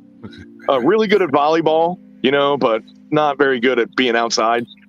So you're babysitting these guys. They're like little kids lost in the woods, man. It's pretty bad. But, especially when you're like, yeah, we're about to get in the shit here, sir. And they're like, what does that mean? Like, well, you're going to have to pick up that rifle and shoot at these guys. And they're like, but I'm a pilot. It's like, well, today you're a shooty guy. Okay. So shut the fuck up and grab your rifle, But, anyway, Today sorry for the F-bomb. Yeah, right. And then like they're real nice and they give all the MREs to everybody, and then they're like, "Oh man, I'm hungry," and you're like, "Oh, that's nice, sir. You gave all our food away." Like, "Oh yeah, let's get some more." It's like, yeah. In a week we get more. Like, well, why didn't you say something? Like, well, I mean, I figure I'd let you learn the hard way, sir. I can outstarve you, and I will suffer just to watch you feel the pain. You know. I will say, But pole anyway. climbing, dude, that's some leg work right there. If you want, But yeah, dude, those weird Forrest Gump Frankenstein things you got to put on your lower legs. Yeah, man, those things were weird. But the thing that got me, man, was the shimmy belt, whatever you call that thing. Oh yeah, that's your loot. It was so hard for me to have faith in that thing, man. To just leaning back against it, it took me a little longer than the regular guy to have faith in that thing, because I was like, I'm not leaning. This piece of beat up fire hose looking junk right here is not going to stop me from falling off of this pole, you know? Well, I'm going to get off here. My phone's getting hot and it's almost dead. All right, Chuck. Later, brother. Hopefully, I'll see you later, man. Take it easy, y'all. Well, hopefully that's when you just got to pay attention to your equipment. But yeah, shit, dude, I've taken naps up there before. You reach down. I've done it with other stuff, but I some things you gravitate towards, and some things you just like, you kind of have a natural aversion to, I guess. It's I was in the middle with pole climbing. And being a guy who I used to be pretty athletically talented. Now I'm just like old and fat or whatever, but I used to be good at physical stuff, and I didn't immediately take to it, and I got kind of discouraged at first, Oh, I had no pole climbing, wouldn't mind. What would get me would be the narrow ones. Now those, because at my size, there were some that I would go up, get about a quarter way up, and then it'd be like, yeah, no. Oh, you can feel it's flexing and swaying and shit. Well, and the way the soil is, and then the overall pole, and it's like, yeah, I'm fixing to put a lot of transition on the top of this because I'm no little guy. So yeah, it's like, but then again, you just also learn how to do some batshit crazy with a bucket truck too. So I've done some crazy shit, dude. I've went and mounted an amp one time and literally did it with the truck balancing on 3 tires, 2 in the back and 1 in the front. And that thing was actually balancing, teeter-tottering.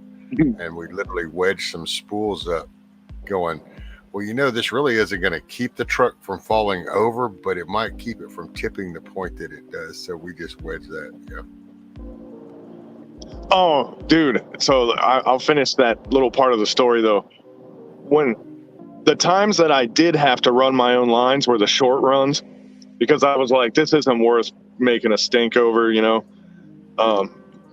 if I didn't have to do anything crazy, like climb a pole or anything, if I just had to run it like 300-400 yards, I'd like, whatever, I'll do it, But whenever I would do that, I would find the little trunk line that they had from the antenna farm, and I would take my wires and I would run it around their wires and tie it in knots off of the DR8 spool, so that when they got rid of their wires, they had to get rid of mine too. So I knew I didn't have to clean my shit up afterwards, Damn. Either that or they'd untie like 75 knots per line that I ran, and I ran usually 3. So that was a survival trick I learned to save some work at the end, It's kind of funny. Hey, what's up, Corn Pop?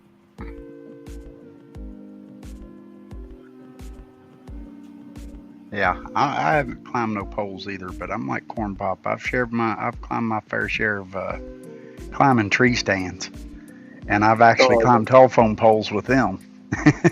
There you go. Hey, Ron, so what's the deal with all these people talking crap about Cincinnati chili earlier? I was listening in when that was happening. I don't know, man. A little bit, I can see their point a little bit, because spaghetti does not belong in chili. But I don't know that I would call Cincinnati chili really even chili, because it's it's different than chili, but it's just as good. Thank you. You know what's funny though, I man? don't know. And this is really crazy, but in the Middle East, I've eaten cheese conies. They have them there.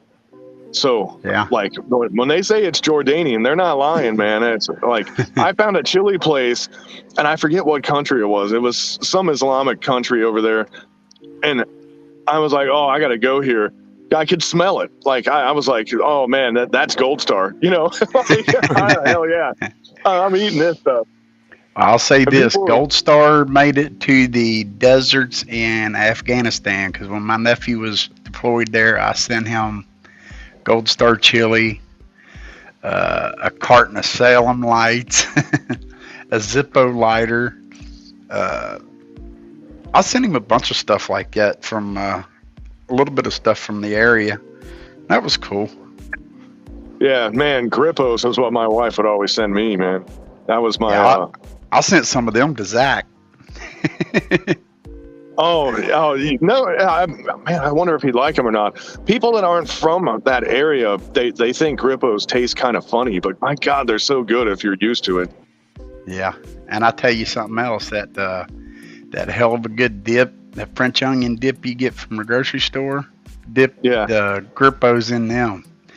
And I know you would think Grippos don't get no better. They do. They really do. Man, Rescue, you got to try some Grippos potato chips, man. They're something else. Yeah, they're definitely the best barbecue chip you can eat. So apparently, Corn Pop says the Jippos cheese puffs are a fat kid's wet dream. Yes, they have cheese puff nows too. I've never had those, believe it or not.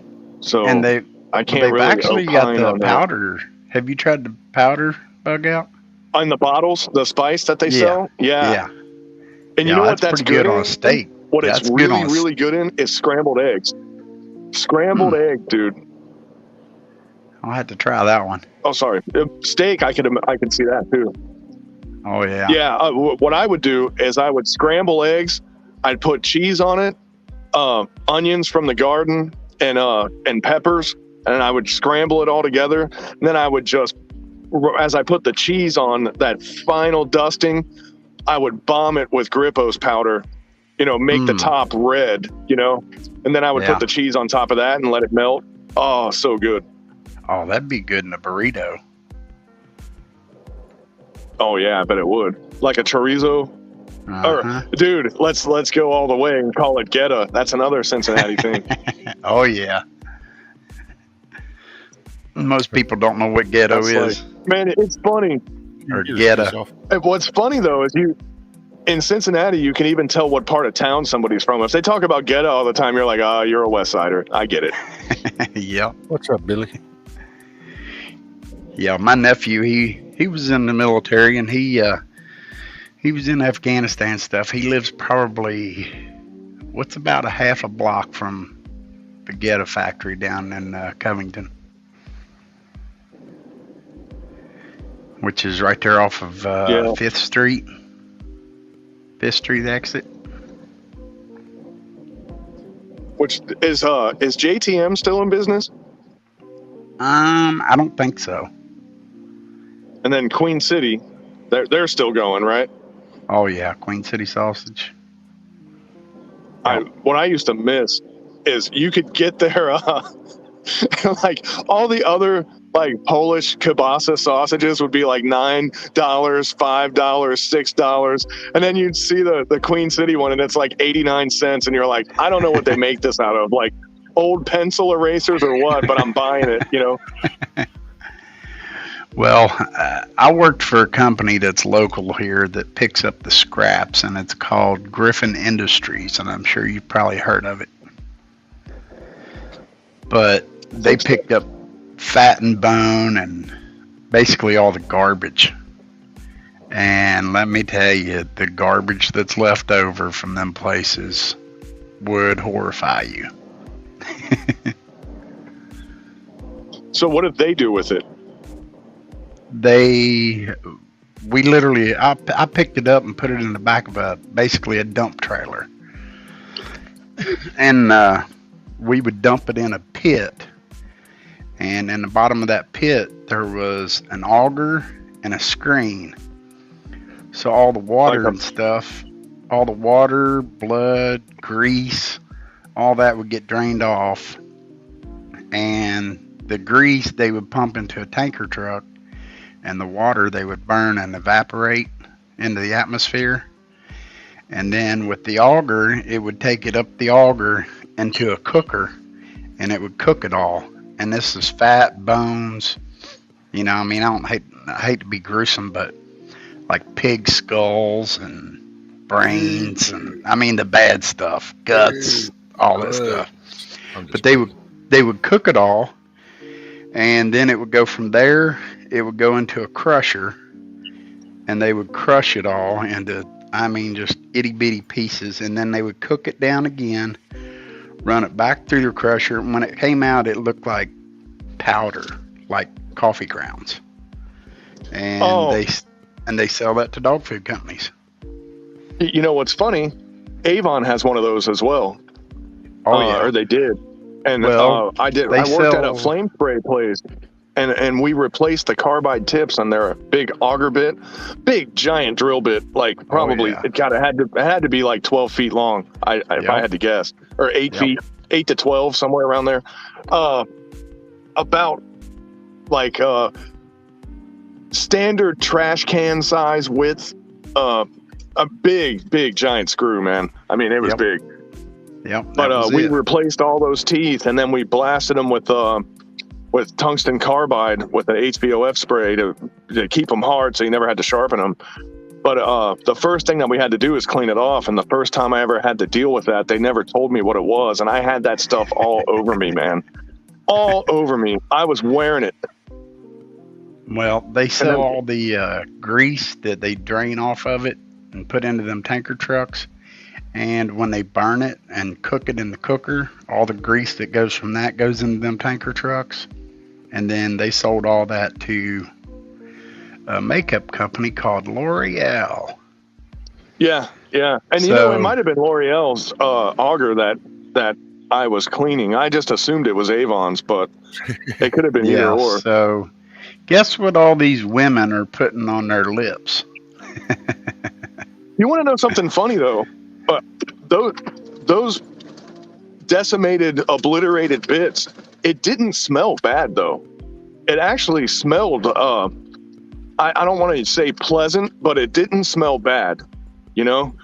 Like if you've ever smelled like a bottle of tallow that people make soap out of, the rendered fat, if you smell it, it's kind of got a little bit of a sweet smell to it. Yeah. It had that going on, and it definitely felt like if you put an expensive lotion on and you feel that like layer of like squishy, sort of like fatty kind of stuff from a really good lotion. All my arms and my face felt like that because I just had it all over me. I mean, it was just, I could take those metal rulers. We always had those metal rulers because we were always like measuring and doing all kinds of stuff. I was just scraping it off of my arms with it, and I was like, God, this stuff is getting all over me. And they were like, yeah, that's ground up pigs and horses and stuff. And I was like, what? Oh God, it was a different game, man. There was times I went and picked stuff up I would pick them up at Kroger's. I'd pick up their fat from like where they trim the fat off of steaks and stuff. Yeah.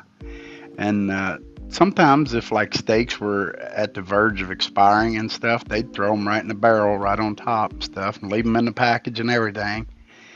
And as bad as it is, a lot of times I found some good steaks in there that I took home and put in my cooler. And but I mean, other stops you would go to, man, there would be slaughterhouses. You'd pull up to them and they're like, sorry, man, our cooler quit working and we had to put everything outside. Well, this stuff sat outside for a week. Oh, wow. Middle of the summer. You can only imagine what it's like. And it was literally all in trash barrels. So you had to wheel that stuff to the back of your truck and put it on, the dump. And it wasn't pleasant at sometimes, so I mean, it got pretty nasty at times, but I'm dealing with that right now. I noticed yesterday, I was like, man, I thought it was the wind, and I thought it was like, because, you know, I work with a bunch of monkeys. I thought the wind was blowing like their pee and poo smell over towards my area, because I would get in my car, and I'm like, God, I can smell those damn monkeys in here. Like the wind is blowing it into my truck, you know? But Yeah. it got worse and worse as the day went on, and I was like, man, these little monkeys are just having a bad day. They don't normally smell like that. Man, on the way to work today, there was a big flock of turkey vultures. I slow down and I look. There's probably about a 7-foot gator on the side of the road, and they're just having a smorgasbord on them. And man, I opened the door. I was like, I'm going to send rescue a picture of this, you know? The second I cracked my door, it was like decomp smell times 100. I was like, oh, man. And gators don't smell good, like, when they're on a good day, much less dead for a couple days, you know? Right. And, oh, it was strong, man. It was, I wanted to get closer, but I couldn't. My mouth and my nose would not allow me to get closer to the gator. It smelled so bad. Morning, son. Oh, that's hilarious. I did get a picture of it, though. So what area are you at down there? I'm outside of the closest city to me is Fort Myers. Okay. I'm on the Gulf side. That's cool.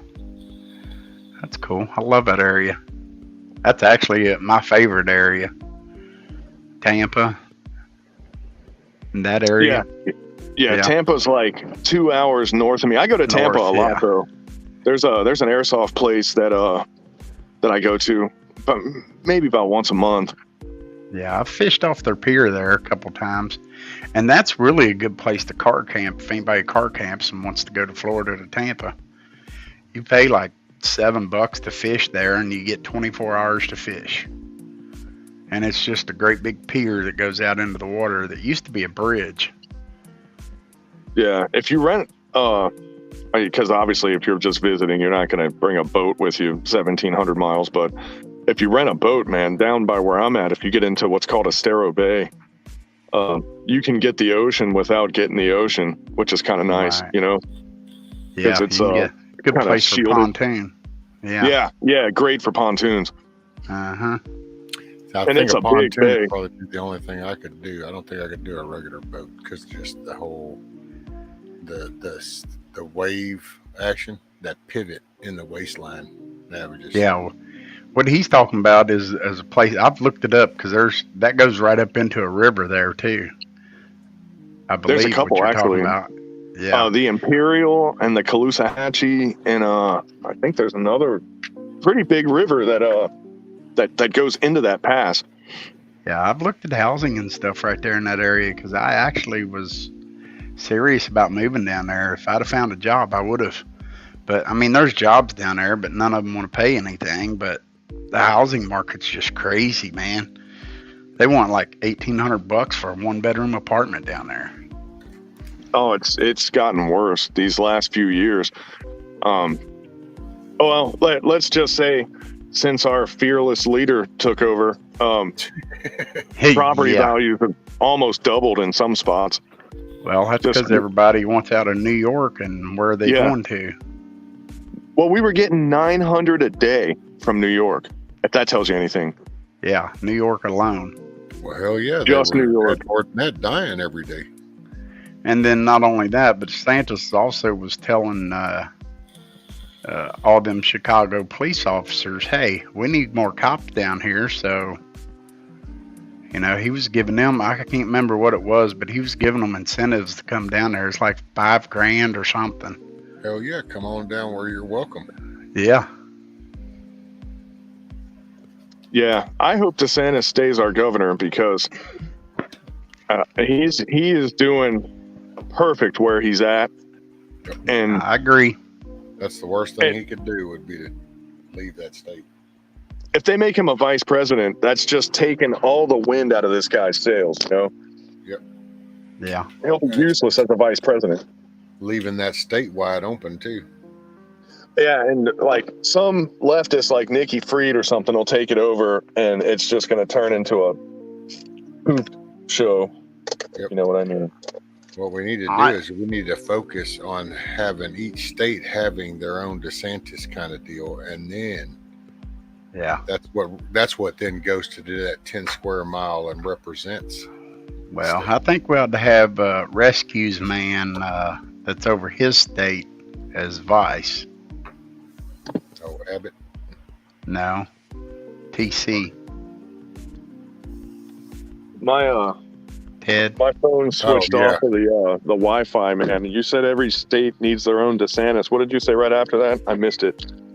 Well, and then that way we get all the states in order, and then they can go tell that 10 square mile how we want to be represented. Well, I think States- this. If you think about it, man, like let's go tinfoil hat, and I don't want to get you in trouble here, so I got to watch what I say. But same thing with the IRR, the individual reserve for the people that got out of the military having to get the jab, right? Yep. Now you look at this Supreme Court is going to rule against Roe versus Wade. It's almost like they're trying to balkanize the states. They're trying to we want to move these guys over here and we want these guys to go over here. So we want to make this place the right-wing freedom capital, and we want this place to be the commie paradise where like you can kill babies up to 3 years after they're born. And like, you know, I mean, they're like all the extremes. Like here's one extreme, here's the other extreme, here's this, here's your in the middle states. Once they get everybody all shifted around, then why would they do that? I think they want to start a football game, if you know what I'm saying. Well, I think you're onto something, Bug Out, and I think moving a lot of the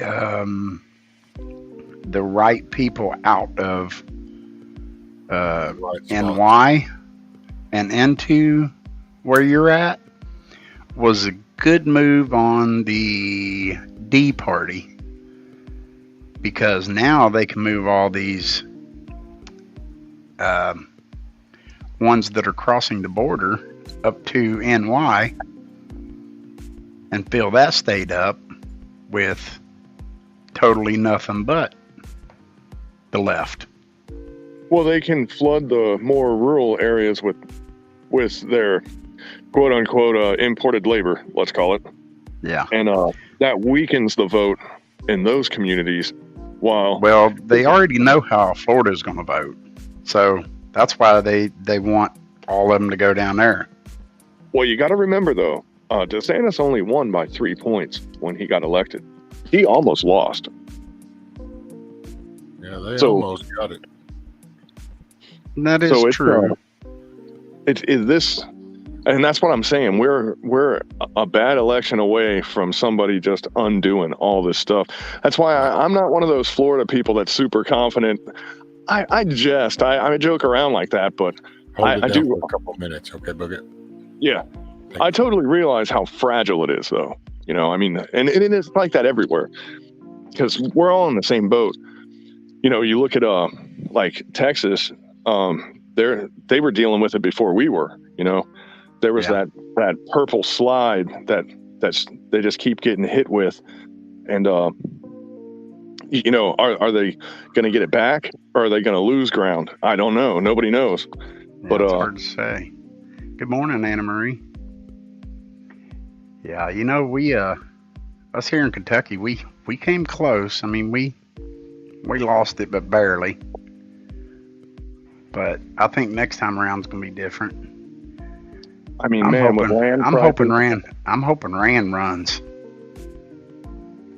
Yeah, I seriously do. I think if he runs, I think he'll be in. Well, you know, easy. with his dad being retired, if you vote, and this is what I would be thinking, because I loved Ron Paul, man. Like, all these problems that we're having with the dollar right now, he saw those problems. The first time he spoke about it was 1988 was the first time he said this was going to happen. Now, tell me that isn't crazy. He saw this a lifetime ago, you know? I mean, there's 30-year-olds out here that weren't even born yet in 1988, and he was going, listen here, you know, like the Fed is unchecked. They're rampantly just printing their own money, making their own rules. These guys are a problem. And I remember him saying all that stuff. But and I'm talking way back in the Ross Perot election was when he was saying all this, and they laughed him off the stage like, "And the Fed, get out of here," you know. But well, we need to get some of the ones that's been in there since 1984, like Mitch. yeah, Even though he's supposedly on the right side, he's still a career politician who really didn't do us too well this last time around. well, it's the additions that make it a problem. And when I say that, like, you elect Rand Paul, you get Ron Paul, because when he has a question, he picks up the phone and says, "Hey, Dad, I got a problem."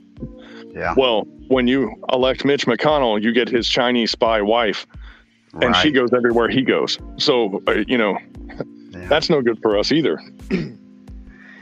Yeah. The sad part is it's just, this last time around, we didn't have much of a choice. It was either that or elect a baby killer in there, so we was pretty much stuck.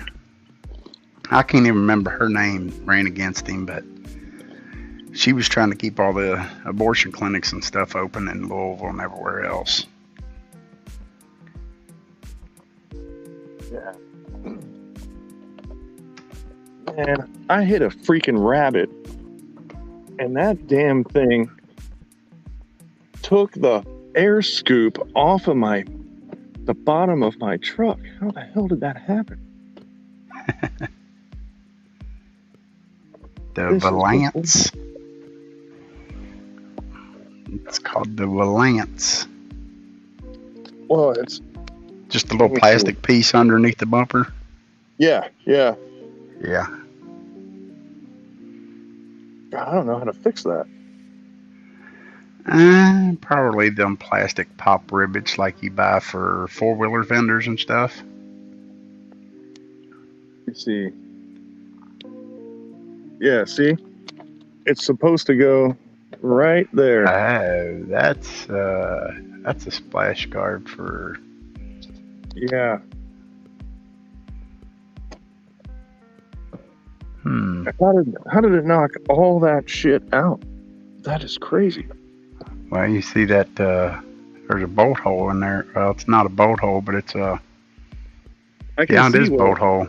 Yeah, and it's got just little pop... Little tabs. Like this guy right here. I should just take the damn thing off, I guess, for now. I'd get a screwdriver and pop that off. I mean, shit, I probably don't even need a screwdriver. The shit's barely freaking on there. Or maybe I do. Maybe I spoke too soon. You're lucky you even found it before driving on it 60 miles down the road. Oh, I already... I know when it happened. An unfortunate little bunny. When you hit that alligator? Nah. No. But a little bunny got in front of the car at the wrong time, and I heard him, bam, he hit right under, and I was like, oh, man. You know when you get that feeling where you're like, I just killed one of the little creatures that was minding his own business? But yeah, I'd say that part's unnecessary anyway. Yeah, I'll see how soon it is till my next oil change. I bet it could probably wait till then, maybe. I definitely got to get that piece off though, because the friction is gonna kill that thing. It'll just chew it up and it'll be gone. Yeah. So I guess I got one pair of pliers. Yeah. Big pair of pliers or screwdriver should pop it off there. Yep. God, that sucks, man. I was walking back from just kind of walking around the yard here, and as I came back, I was like, what is that hanging off of the bottom of this thing? But hey, you got to look at the good part, man. It could be pouring down rain. Yeah. Like if this was yesterday, that's exactly what would have been happening. The crappy part is I'm driving through a lot of puddles right now, and it's just scooping all that water right into the scoop there. I don't know how important that is. I mean, an air intake on the bottom of the vehicle is like a little strange to have. It's sort of the opposite of a snorkel. I don't see how that was wise. Hurricane's giving you shit in the chat. So What? you don't change your own oil, loser. What a woman. Oh, no, I'm still on warranty, man. They do all this stuff for me. It doesn't cost me anything. So Heck yeah, I don't blame you. yeah, I mean, this is pretty much it's a 2022 4Runner. I mean, it's brand freaking new, you know? Yeah, that's what you make payments for, right? It's for them to do all that. I got the extended tire warranty. I was telling that story like a day or two ago where it's normally a scam. And then I was like, so I give you this money, and for 10 years, if I get a flat tire, we replace it. And I'm like, and how much do these tires cost? They were like $300 something. I was like, oh, I'll take it. And the guy was looking at me, and I was just, man, I've already had 2 tires replaced because where I work, there's a lot of construction and there's screws and nails everywhere, you know. And they're like, I'm already $600 into it. I think if I got 9 3/4 years to get 2 more tires in to make it worth it, you know? And I have a feeling I'm going to get more than 2 in, you know?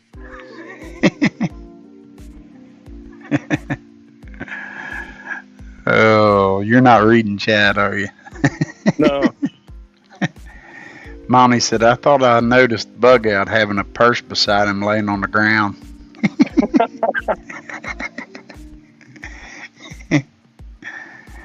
And I missed the picture. Thanks for covering. I heard something about your cover. 1A says you better leave those damn possums alone.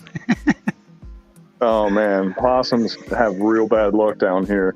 It seems like everything wants to kill possums down here, including my dog. I don't get it.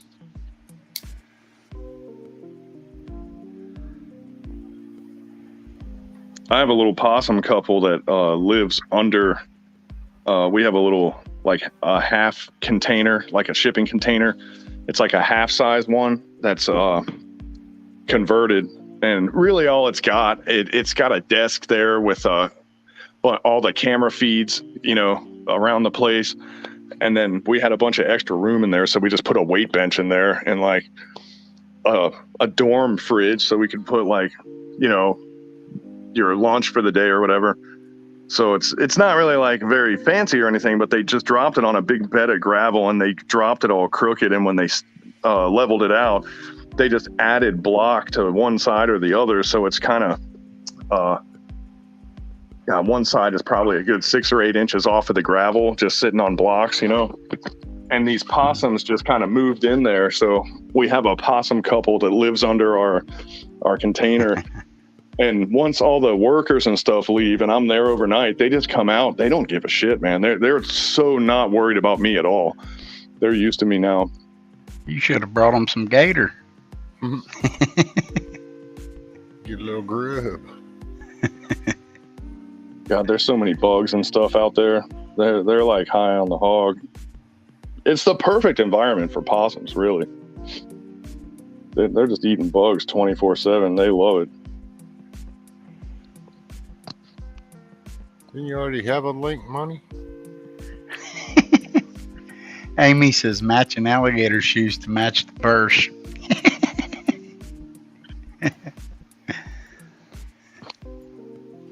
Thought you already had a link.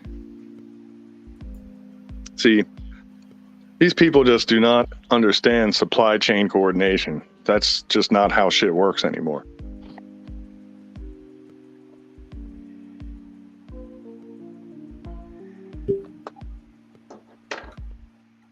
Think of all the jobs I'm creating. I'm basically like, I'm creating jobs for people.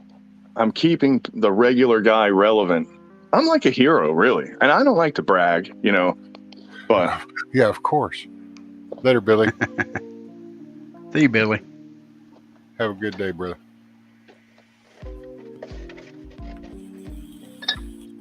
And I could change my own oil in this vehicle and buy my own tires.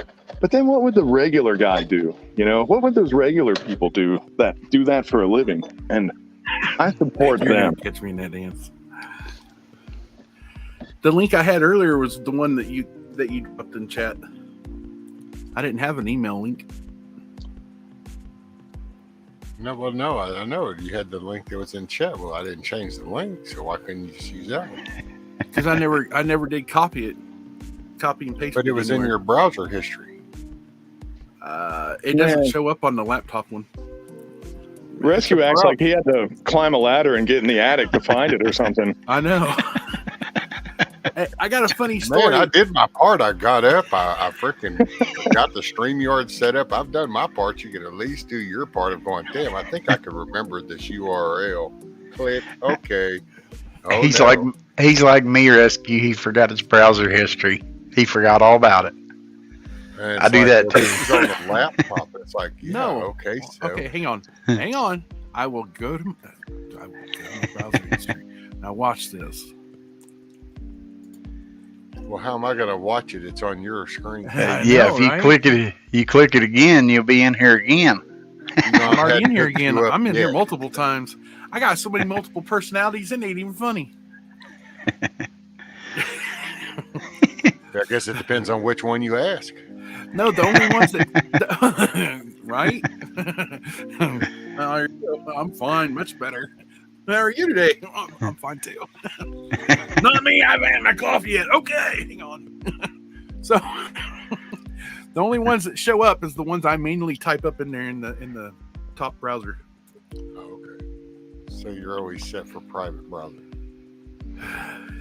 I don't know how to. You're fine. You don't even know.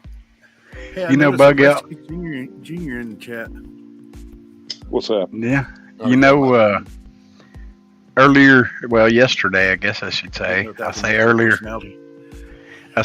today because I've been up all night, but I was, I went to my mom's and got in my Jeep and took off, and my check engine light was on. So I'm like, oh man, what the heck now? It's getting close to my oil change due, so I stop and get out and check the oil, and sure enough, I'm about a half a quart low. So I go to AutoZone, buy a quart of oil, pour in it. The light didn't go off. So I had them to come out and check it. And when they checked it, he said it was the thermostat was opening too soon. I had never heard of a sensor to make your check engine light go on for a thermostat opening too soon. Oh, yeah. Well, that's what they do now. Because the service charge is for them to reset the computer to make all the lights turn off, you know? Yeah. So I guess I need a thermostat. They monitor, probably because it's before winter. Yeah. Yeah, you can't take them out like you used to in the old days because, oh my God, now it picks up too much flow. There's no resistance and all this shit, dude. It's so crazy. I got an air bubble in it and everything else, huh? If you weren't here yesterday, yes, Rescue Junior's my son. Right on. Okay. Good to meet you, Rescue Junior. Good to meet you, Junior. He's actually driving a truck now, dude. He left. He left the law enforcement. The other side. Now he drives a big dump bed. Okay. Been there, done that. I seen my buddy's dump bed the other day. It was sunken. Tilted. I was like, yeah, it's a little bit wet, huh? I've pretty much drove just about every kind of semi you can drive. I've hauled car carriers. I've done oversized. I've done dump beds. I've done tankers, flatbeds, step deck. Hauled Hummers for the military. Out of BAE, O'Gara? No, up I don't remember where it's out of. It's out of Fairfield. Yep. That's BAE Systems. I used to work there, man. Oh, that's cool. And then I hauled them to Norfolk. I think it's Norfolk. It's Norfolk. It's either Norfolk or North Carolina. Yeah, that's real close. I mean, one is almost the other.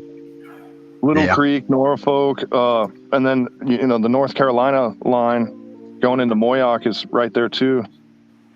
Yeah, I pulled up there and backed up to their unloading dock, which was literally about 2 foot off the ground, and it was just made out of railroad ties.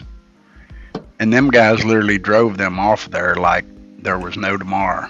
And for them things to hit the ground, I mean, you can imagine what them things even weigh? 20,000 pounds? What, a Humvee or an MRAP? A Humvee.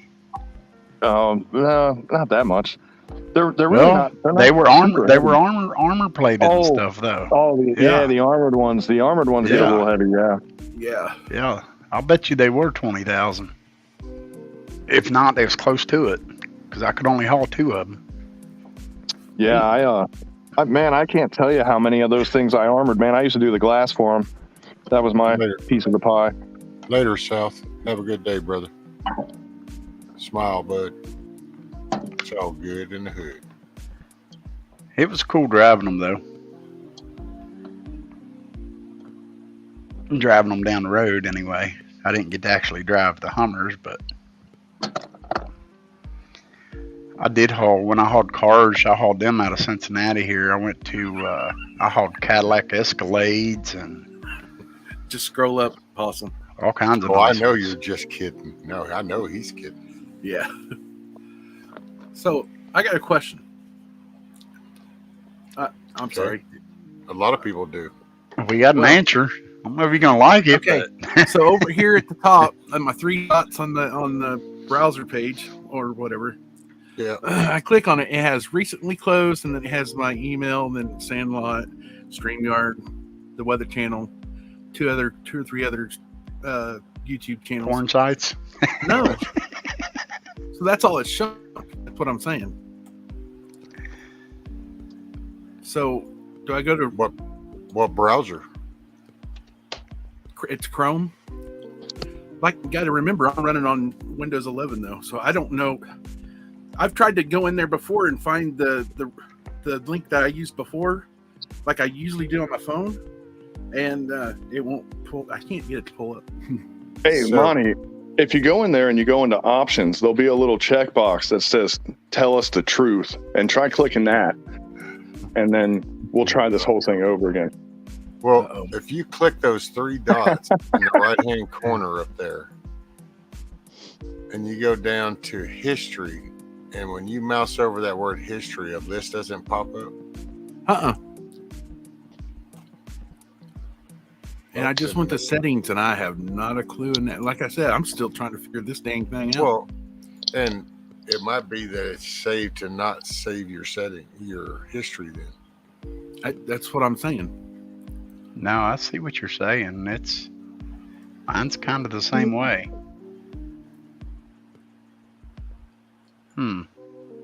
Weird.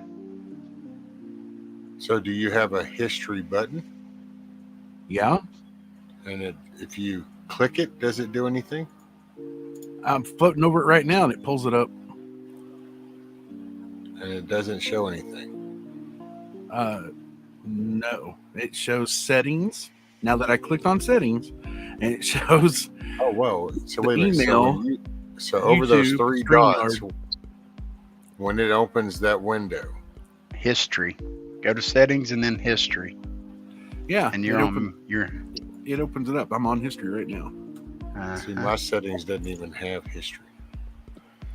And here's another thing. When I go to the previous StreamYard that was on there, because I've tried this before, all it does, it takes me to my StreamYard page to where I can set up and run a show, if you get what I'm saying. So which Chrome do you use? Whichever one the Windows 11's. I wonder if it's a Chromium, not so much Chrome as in Chromium. Because see, like, okay, up at the top, I have the 3 dots, and when I click those 3 dots, little panel opens up, and the first option is new tab, new window, new incognito window, history, downloads, bookmarks, zoom, print, cast, find, more tools, edit, copy, paste, all in one line, and then settings, help, and exit. See, I use Edge. Here. Dude, you could have just sent him the link. You know, you could have just sent him the Here, it link. doesn't even and matter. this Why are we talking about he's here? Hang on. Entire now. screen. Now, Why? What am I doing watch. now? Man, one of you was enough. Now you want me to see multiples. Look, I have this. Right, now watch. Jeep? There's my history. So, Recently and those closed. aren't history sites right there? Yes. I Is told those- you. And But I watch. thought you kept saying no. No, watch. And I go to the previous one. This is what it shows. Well, okay, but that was You just can in the see it. thing. But oh my goodness, see, this is why I close shop. This is why. I'm So- telling you. See, look at the stop. Look at the top of that window. It says history. Yeah. Uh-huh. Click. Okay. Oh my goodness. Now you can go. What's that? I past tried that before window. and it didn't oh my open God. it. Look at that second StreamYard. Yeah. Hey, I Hey. tried that before and it didn't Wow, open it. how I'm many telling you. StreamYards are? Oh my God. Oh, and Rescue. Pepin- No, go down to the one that's Now watch. Did I 520. call it? Ah, now it's working. Did I call it? Did I call it? Rescue. I called it. I I've totally clicked on called it. that He was, before. This is why He was I lying to you. told, either close the doors or I'm out of here. And it was like, I know I just can't take it no more. You're Hey, right. I'm closing the This doors. is I clicked on that before. I'm telling you. somebody needs to play a Maury Povich clip where I'm gonna. The results say, Hey, I yeah, know. Hey, you really but are. you know, at least I changed my own oil. Hey, Now, hang bug on. I out. don't No. have to. I'm Hang one on, of the hang on. privileged elites, man. I'm one of the oligarchs, bro. Hey, bug out. You need that clip that Ray's got where it's got that clip of Monty saying, no. Yeah, I've seen it. All right. I have clicked on that before and nothing happened. Yeah, you know how many times I've heard that before. All right. I come up here to tell Just y'all like a a- story, anyways. So, Oh, another one? my buddy's girlfriend sends him a picture. She goes, "Look at this anteater I just found. Has it wrapped up in a towel and everything." I'm like, "What?" He goes, "That's not no freaking anteater. That's a baby possum. Throw that thing down on the ground." She goes, "It's an anteater." He goes, "No, it's not." Maybe if it Hey, gets rescue. hungry, Hey, Rescue. Yes, sir. Do you have any objection to me dropping your email link Oh, no. for T-Girl? Oh, did she not get it a while ago? I put it in. Yeah, you can. I don't. That's fine.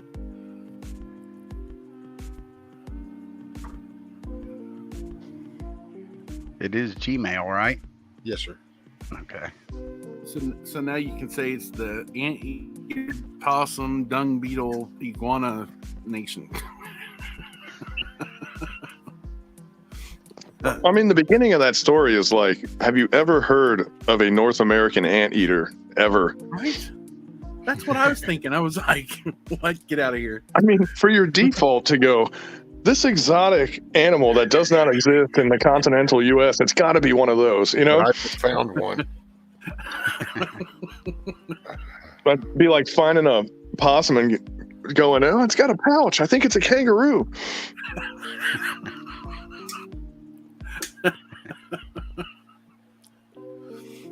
There you go, Monty. See, you made Milkmaid's day better. She doesn't feel so bad with her computer abilities anymore. Man, y'all, I told you I'm still playing around with this computer, this Oh, laptop. no, I get it. Oh, I do. It's easy when you want to find the history up on here and go. I've clicked on it before, man. But not like that. Oh, I'm serious. then you haven't clicked on it before. Well, here's the other stupidest thing. Right before I even shared screen and everything, I even did Control H and it didn't do nothing. Did you have the browser highlighted? Yeah, I did. I was up here on the three little dots. I was Well, I don't flipping know. over it See, and it you- brought it you over. do all I that. did Control H and it still didn't pop it Let's open. see. Okay, so now we're gonna set your Democratic side to the side. We're going to I'm bring jumping out off the here. conservative I'm going to side, jump off here without a parachute. and we're going to go with just facts. So the facts, and we have video proof to back this up, is when you clicked on those three dots, went down to history, and went over and clicked on history, like I had said a few times, then all of a sudden this window with all this information that you verbally say wasn't there, but we visually see it's there. So according to the facts, Nancy, it's just not so. What's up, on Look, I'm just saying, you just know that's what those poor TSA guys at the airport that are like, do you have anything in your pockets? You're like, no. They're like, is there anything in your pockets? And you're like, no. And they're like, are you sure there's nothing in your pockets? And you're like, dude, shut the hell up and let me go. You go in there, and then you're like, what's that thing? And they're like, that means there's something in your pockets. You reach in there, and sure enough, man, you got $60 in your pocket. And they look at you like, that's something in your pocket, man. And you feel like the biggest dumbass in the entire airport. Well, it's funny that you should say that, but see, I tried to BS my way out of this pullover. I pulled over one time, okay, over 3 years ago, and that's what led to my first arrest, felony arrest. So, yeah, I had it on. I had the paraphernalia on the inside of my coat pocket. They checked all the other pockets, and they went to go and unzip my coat because it's cold, February. I was like, okay, it's inside my coat pocket, because I knew they was gonna reach in there and find it. It's the word game, man. It's the word game. Yeah, that was it. That was the end of the story. Yeah, well, damn, I thought there was gonna be something good. You want me to tell you what they found in that pocket, or what? You want me to go in detail? I've watched enough. That doesn't matter. No, I just thought it'd be a better build-up. Yeah, there's two things that you do. Describe each gram, honey. No, two things it wasn't that that. you do. It wasn't that. All it was anyways. Come on, B. Yeah, man, technically look. there was. It was on the spoon. Okay, I'm sorry. Yeah, and a dirty needle. This is how you get out of what a was felony. the thread count? Yeah. What was the I thread don't count of know. the jacket you were wearing? All I know is when KBI came back with the test results, it confirmed it was meth. Well, look, this is how you get out of a traffic stop like this. The first thing you do, right when they walk up to the car, is you roll your window down and you say, "These aren't my clothes." That's the first thing that you say. I didn't even have a window; it was busted out. And This is in my car. and the second thing you do, and this is pretty much when, like, you know you're going to have a green light to go wherever you want. You start rubbing poop on your face. Wait a minute. I think we have to have Junior in on this conversation. He's the expert in this. You've been hanging around the monkeys too long, man. Because look, when you There rub you that go, poop on your face, that cop's going to be like, "I'm going to have this dude in the back of my car for 4 hours." And he's just like, "You know what, dude? You can go. I'll pull over the next guy." No, I'm pretty sure they'll put me in a room that's padded and a self-hug me coat. They put you in a concrete cell where they can wash you down with a pressure washer. These are my pants. No. I got a story I was about wondering where the- PCs with cops.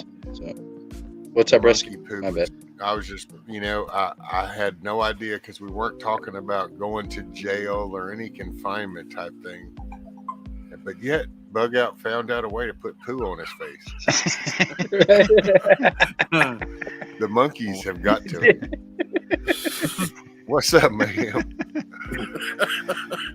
Hey, man, what's up, brother? Oh, shoot. What's up, Anna? Morning. Morning, everybody in chat. I'm just saying, poop on the face works for both sides of the legal spectrum, the cops and the convicts. Like, it's pretty much a one-size-fits-all. Okay, so, son, here's I the thing. got brother. So, hey, in your previous job, so you go up to the door, the dude's screaming bloody murder inside, and he has poo smeared all over his face. What's the next step, buddy? What's the next step, son? know if he can type that while he's driving. Man. We're fixing to see. But here's all I'm telling you, man. Like doing diplomatic security, you get real like kind of hands-on with people when they get too close and stuff. And if I saw somebody with poop on their face, I'd be like, you know what? I think that guy's far enough away. I think he's okay. You know, I think that guy can do whatever he wants to do as long as he doesn't touch my principal, you know? Well, Bug out. It's an internal thing, though, Gal. Bug out. Check. Gal said, I want to know what bug out. Okay, listen to. Okay. Oh, go ahead. I mean, I was just gonna say, I'll make it real short. When I was 17, right after I'd gotten to the biggest trouble I've gotten to in my life, I got into an altercation with a guy on my property, and he stabbed me, and I shot at him, and I didn't hit him, right? I didn't hit him, but I shot at him, and I just got stabbed, and I'm sitting there like freaking out, and I just started shooting. Well, I went to the hospital, obviously, because I'd been stabbed in the chest. And I go to the hospital, and the police show up, and they're like, we know you shot at him, this and that. You know, he's making these statements. And I'm in the bathroom taking a dump, and the police come into the bathroom in my room in the hospital, and they're like, we want to do a gunpowder residue test. I reached into the toilet bowl and smeared crap all over my right hand and said, go ahead, take your test. I swear on my life. It's the only thing I could think of in that instance. It did, because, you know, I'd never been really in a lot of trouble before, so I didn't, you know what I mean? I freaked out, and I was just like, well, what's one way to get past this test? And I just, right in front of them, just ripped a whole handful of dookie and rubbed it over my hand, and they took the test, and it came back inconclusive. Okay. So See, Possum, this is where Possum. shit in one hand and one in the other comes out really. I swear. Possum, this is I a was in a good lot of story. I didn't know that I could have just said. I didn't know I could have just said it was in self-defense. He was on my property. I didn't know the law or anything at that time. I freaked the hell out. I was just like, okay, you want to test this hand? Here you go. The story is perfect. What I need you to do is to say it really slow so that Rescue can remember it, because like you said it kind of fast. It might slip out of one of his ears. He's got to remember that poop is usually the answer.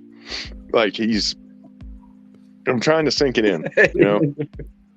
See, you just don't understand. I mean, I've seen that. What are my options here? The way you make it sound is the option is as well. I mean, there's a rule of thumb. So when the shit gets to the point, here's the bottom line. And I guess the common phrase was, you know what, motherfucker, you might make this rough on me, but I can tell you at the end of this, you won't be around to watch me do mine. And that would be about how I'd close that out. So not directed directly at you. I just didn't know how I was going to translate that phrase. But yeah, that was pretty much how that would go. Oh, I'm so They sorry, made me wash Rescue my hands. Junior. They made me wash my hands, but it was already too late.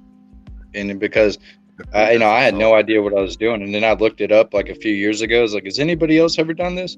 You can find a lot of stories where people that have been in shootouts and have committed crimes have done that before. I was like, how the hell did I know how to do that? It was just like the split second thinking. I don't know. Hey, probably kept me out of some trouble. So. And you did get that was not directed at you, right, Bug Out? Yeah. Okay. In fact, to be honest, I didn't even really catch the whole thing that you said. So you could even say it again if you wanted to, because I didn't even hear the whole thing. Oh no, that's you said, you know what, MFer. I heard that part, and then I didn't hear the second part. Oh. Yeah, I just common phrase back then when shit kind of reaches a certain extreme level, it's just you won't be around to watch me do mine. So. Oh, I got you. Junior says tasers work wonders. This is true. They go right through that little poo layer. Well, there's nothing illegal about me just bundling my own shit, you know. So. Oh no! Oh man, he had seen some. Dude, there's actually over here on this farm. It's like they get so batshit crazy. There's literally panels that you have to walk with to keep shit from hitting you. It's not Good just morning. the spear guards, it's actually the shit guards and piss guards too. Oh, Morning, dude. Mayor. Morning, Jeremy. I'll tell you a terrible prison story, man. I never saw some shit like this before. There's a prison in Afghanistan. It's the big prison. It's called Polisharki. That's, it's a Pashto word. But one of the people that I would do the protection moves for, they were the legal advisors for, and it was all connected to the National Interdiction Unit, and so it was like prosecutors and judges, but also prison wardens and a bunch of other stuff. And they were basically telling the Afghan government, like, you don't have to wait until the Taliban does something. You can make the laws. And we had judicial advisors that were like helping them draft anti-drug laws in the country. And then we were setting up the hit teams to go get these dudes that were violating and making heroin and all that other stuff, right? And one of the pieces of that was with the wardens, and they would go in and then they would tell them how to structure the prison and how to separate them from the other people so they can't get messages out and all that other crap, prison stuff, right? But all that meant for me was I had to go to this prison every once in a while and walk around, and it was insane, man. Like, it was worse than like the dog pound, but it was people, I mean, they literally just had cages, and the guards would walk over top of them on catwalks, and like, man, it was some crazy stuff. It was like when I was a kid, what I thought prison was like. But then when you see prisons and you're like, well, that's not so bad. This is that bad. It was terrible, man. There was like 20 guys in a cage, and you're like, where do they sleep? And then the guards are looking at you and they're like, I don't know. Like, we don't pay attention to these guys. What's up, Jeremy? Jeremy getting ready to go fishing. Right on, brother. Good luck fishing. Man, that's Wish I had enough time to go fishing. Yeah. I looked up those track chairs, dude. The chair that my brother has. Those things are $12,000. Can you believe that crap? Holy shit. Yeah. That's probably why I didn't even entertain the idea of one of those. Hell, dude, I wasn't prepared for the price of mine. I was thinking I was skating out since I was going at it with 2 insurance things, only to find out that, oh no, because you have a second one, it's now going to cost you more. And that's some batshit crazy, dude. It cost me like around a little over $1,000 for my part of that $7,000 something chair. And yet I had 2 insurances. But if I had just had the Medicare, just my Social Security, well, then I wouldn't have to pay shit at all. But because you go ahead and pony out some extra money for the extra insurance, well, you need to pay some more money then. It's like, and you wonder how we got where we are. Well, that is the move to eliminate the middle class. You don't get rewarded ever for being the middle class, Yep. And look at, if you're a business owner, and the first time I learned this was a long time ago. My Later, uncle. Buddy. Love you. Have a good day, bud. Sorry. Yeah. Later, Rescue Junior. Good to see you, man. Yeah. See you later, Rescue Junior. Nice to meet you, Junior. It's kind of cool that he comes in here. It is. That's my buddy. But my uncle, he lived with us for a while he was in a business college, and he moved out, but eventually he ended up owning a bar. That was one of the things that he did, and he was real early in. He started a video store when video stores were like new, not like at the end, and he made a pretty good mint off of that. And then he got this bar, but I was going, so do you make a lot of profit on this? And he looked at me and he was like, no. And I was like, well, why are you saying it like that? He's like, no. Profit is a bad word. We don't say that around here. And I was like, well, wouldn't you want to be successful? He's like, yeah, you'd think. He's like, but no. He's like, man, I'll have the roof redone. I'll retile the floor. I'll redo the bathrooms. I'll cut bonuses to all the employees. He's like, I'll do anything but have profit because I have to be a loser when tax time rolls around or they bend me over. And I was just thinking about it, and it's Like, you get penalized for being successful as a business owner. Who makes these laws up? That's the dumbest crap I've ever heard in my life. But it's true. Yep. They're like, oh, you know, you had $300 to the good left over at the end of the year. Well, we'll take half of that. Where if you were 300 in the hole, they're like, oh man, you had a bad year. We're going to leave you alone. So the worst, and everyone made fun of Trump for having corporations that went bankrupt. But I'm like, that's the only way you can walk away from a business. You have to torch it. You got to go bankrupt, because then you're not responsible for anything. If you had a successful business and said, okay, we're just going to close our doors, you would owe so much money to everywhere, you know, disposal fees and all that stuff. No, let the system eat it. Let the buzzards come in and auction everything off and all that other crap, you know, like, it's out of your hands.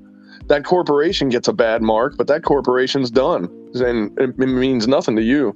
That's the part of corporate law that I kind of disagree with. Yeah.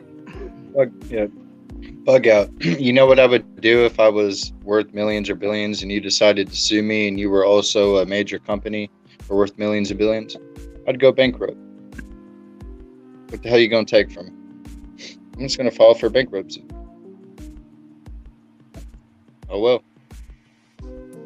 You see, Trump has done it multiple times during big lawsuits when he was younger, in his the beginning of his career. But you want to sue me? Okay, well, I'm going to file for bankruptcy. I don't have anything. I have no assets. Well, in corporate law, they can't sue you. They have to sue the corporation. So you're protected, you know? Yeah, that's why you go bankrupt, because then you're separating yourself from the corporation. So you could have $10 million. It doesn't matter. It's what the corporation has. Right. Mm-hmm. That's why when they bailed out the car companies, in the bailouts when they were happening, they took the money and they immediately paid bonuses to all the management employees. Yep. So they took the money, made it go away, and then they said, nope, we're still broke, because they didn't want to be accountable for paying any money back. So it was a waste of money. They juiced us. They made us look stupid is what they did. Well, they did that whole spin, like same thing they're doing with BlackRock, and it's that they're so needed, they're too big to fail, and so we need to save them type shit. That's the pitch. When really, it's just funneling more money. Like GM and Ford back in 2008. That's what I was talking about. Ford didn't do it. It was General Motors, though.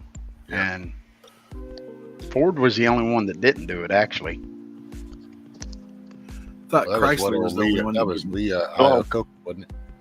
I heard about Chrysler, and this was a rumor, and I never verified it, but I heard that Chrysler incorporated just to get a bailout, because they wouldn't bail them out because they were a private corporation at the time, a private company. They went incorporated, and then they applied for a bailout and got it. That was the rumor I heard. I don't know if it's true or not. Wouldn't surprise me. So Chrysler makes Jeep. So has anybody here ever bought a Chrysler in their life? Unless they had to. Has anybody been like, I want to go buy a Chrysler? I drive a Jeep. Chrysler's used to be badass Vicks, though, man. I don't like these new Jeeps, Ron. These new Jeeps ain't shit. I'll just put it blunt. They're not like they used to be. Well, that doesn't mean we shouldn't like it. You know what I mean? But the one I got's the more luxury one. I got the Jeep Grand Cherokee. Those are nice. It's the one that has literally every option you can ask for. Oh, you still actually own a Cherokee, see? Because aren't they stopping that because that wasn't that an insulting thing? It's even got air-conditioned seats. Nice. Yeah, my mom had two of those, actually. And the air suspension died on both of them, but that happens with air suspension. I don't know why we still even use it. But the one thing I did like about the air suspension on that was you could get a lift on them. You could, so like if you were driving in like really muddy, puddly kind of roads or whatever, you could jack the car up about another 6 inches or so, which was kind of nice. But yeah, for off-roading. But she's got the Grand Wagoneer now. She just bought that, and it's that thing is so huge, and I really, for the life of me, don't know why she needs that. but she had to have it because it was new. You know how that goes. They come back out with the Wagoneer. I was just about to buy a new car yesterday, and then I decided to do something else, and now I have had second thoughts. Well, it's not new; it's 3 or 4 years old, but 3 years old. I decided, no, I'm good. I don't want to be car poor buying a used car. That's not worth it. You don't want a new electric car? Hell no.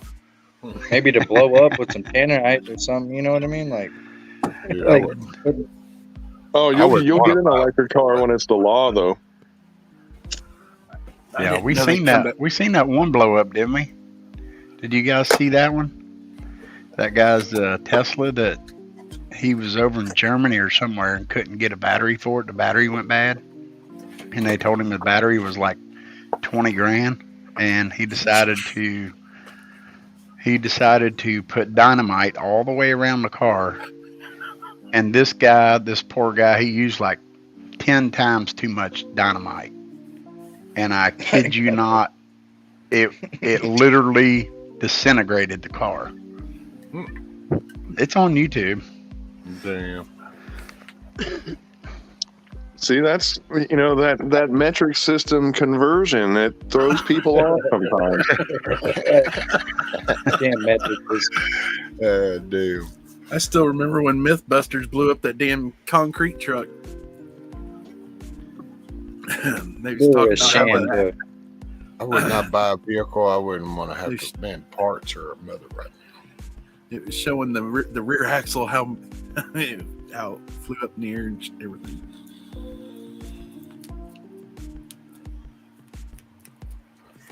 Let's see. Oh, There you Yeah, go. the last time I used tannerite. There you go, Rescue. It's in private chat.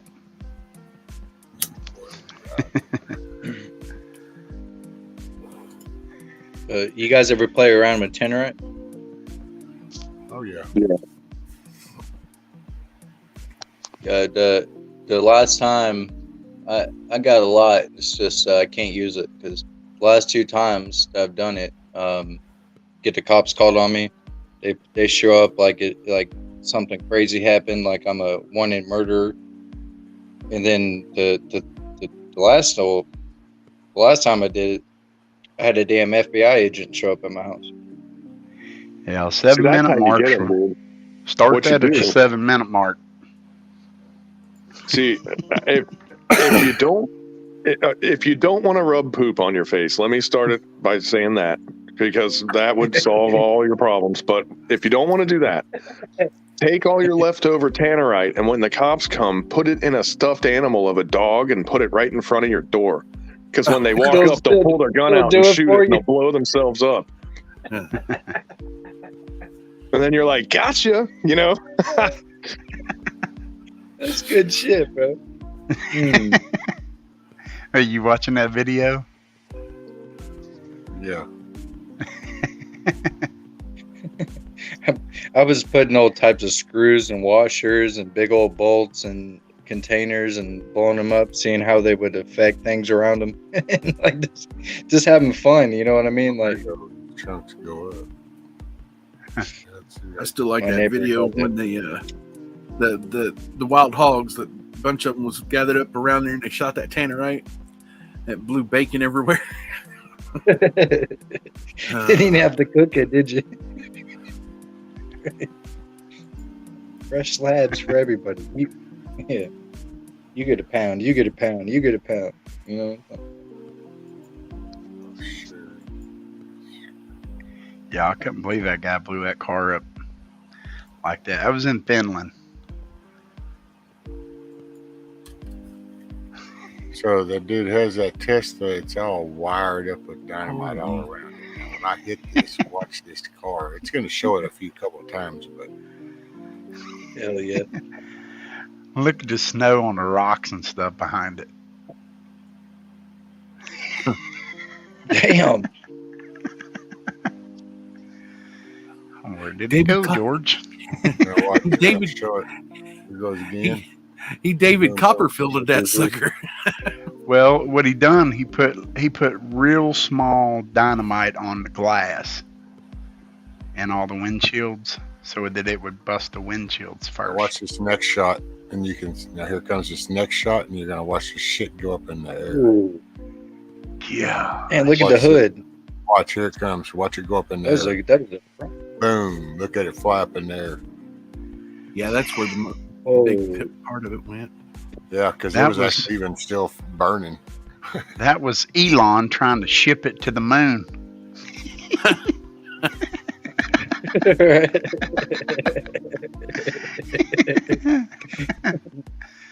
Damn.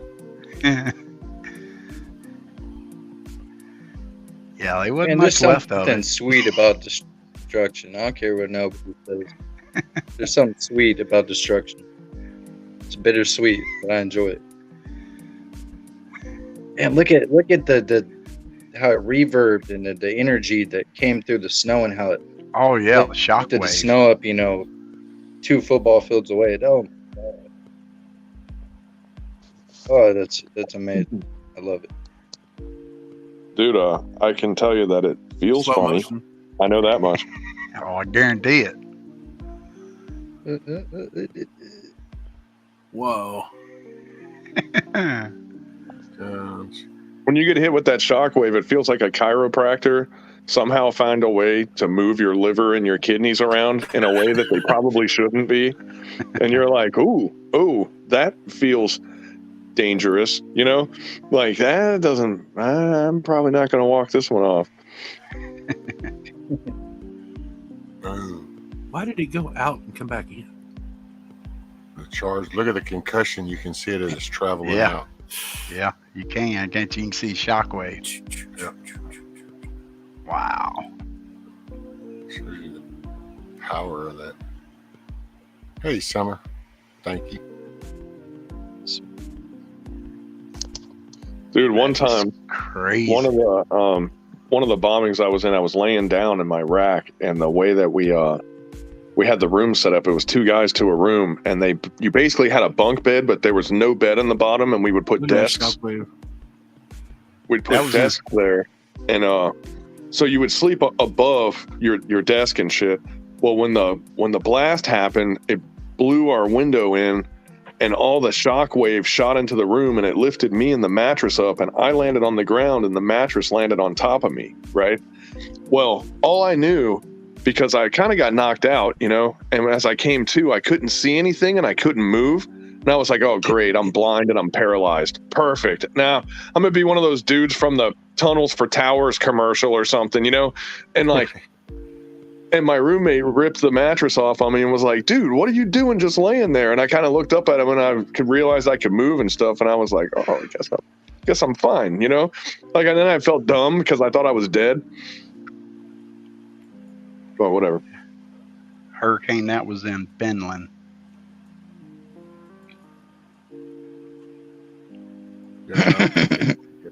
Finland, can they? I guess they got access to some good explosives there.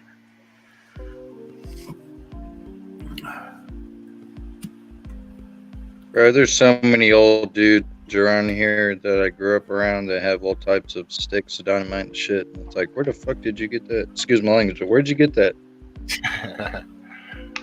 Well, dynamite isn't illegal. You're like, what? I mean, you get a How'd permit. you end up with all this? Like, what? Hit gal said, when I get It's nabbed, illegal- I'm it's not staying. illegal to Bug out own, told me this would set me But it's free. illegal to use. Right? And we know what that entails. Yeah. Oh, damn. Hey, Matt, welcome. Thank you for 7.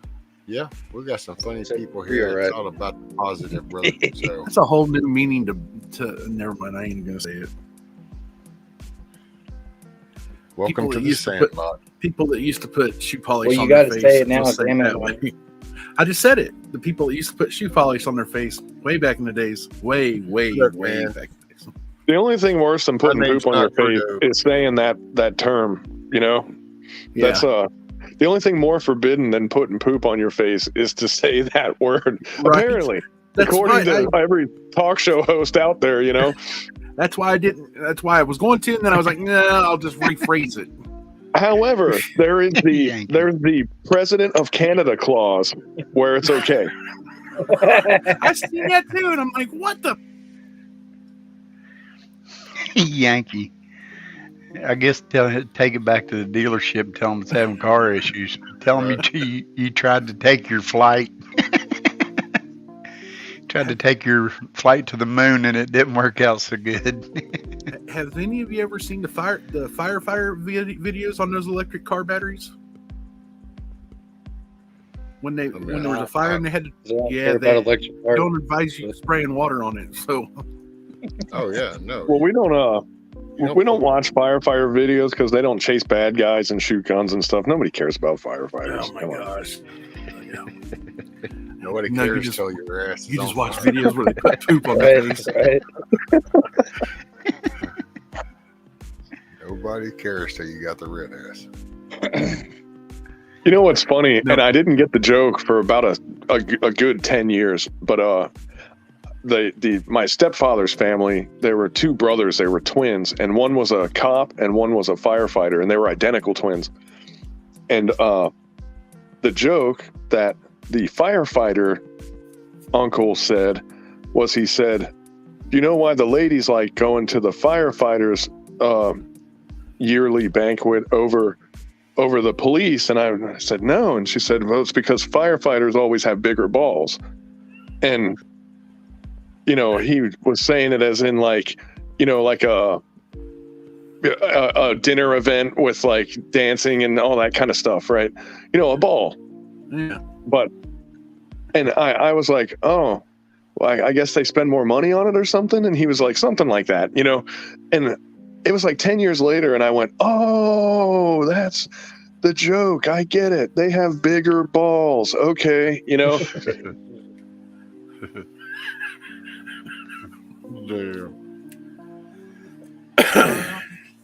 And it really wasn't that funny of a joke for me to stew on for 10 years, But you did. Bro, you should have let that shit out about 9.5 ago. Going on 11 now. But I even like, no, this was like, the first time I heard it, I was probably like 8 years old, But that's when you get all those jokes because, you think you're funny and you're always trying to crack wise cracks and stuff. But it went totally over my head. And I even repeated that joke a couple of times and people would laugh at it. And I'm like, what is it about this joke? I don't get it. But other people do, But Bug Guy, you just said it took you were sitting on that joke for 10 years, but you said you heard it when you were 10. So you're 20? No. What I was doing is I was going in retrospect, which is it's an advanced concept, I mean, you do have to have your stage 3 brain has to be fully developed to be able to project yourself back in time. It's an abstract concept. So he slips on time all the time. He's old. He's actually 114 years old. He's a time traveler, ain't he? Yeah. 114. That's, I love in the movie The Hobbit where he calls it his 11th birthday. I thought that was kind of funny.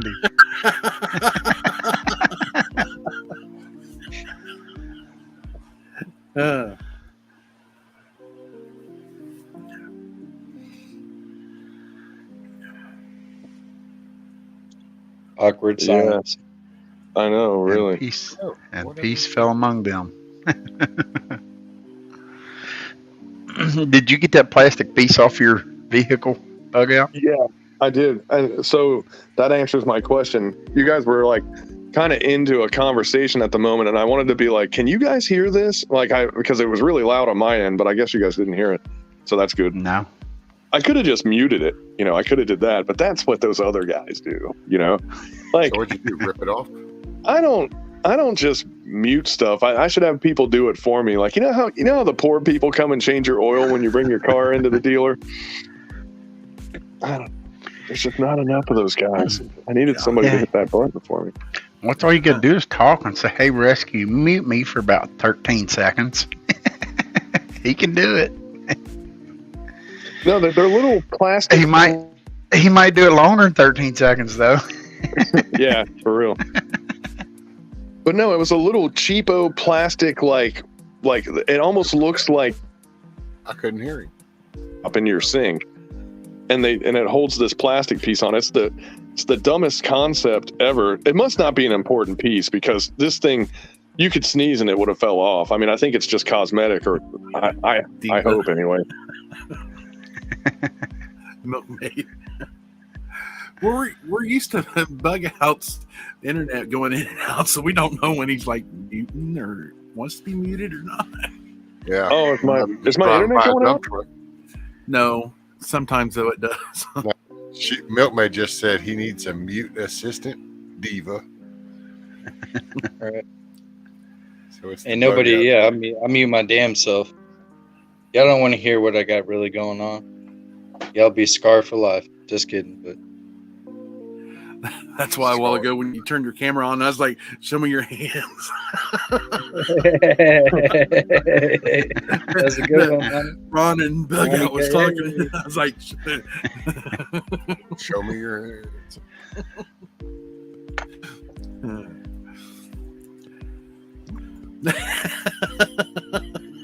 Love you, brother. It's gonna die and shit.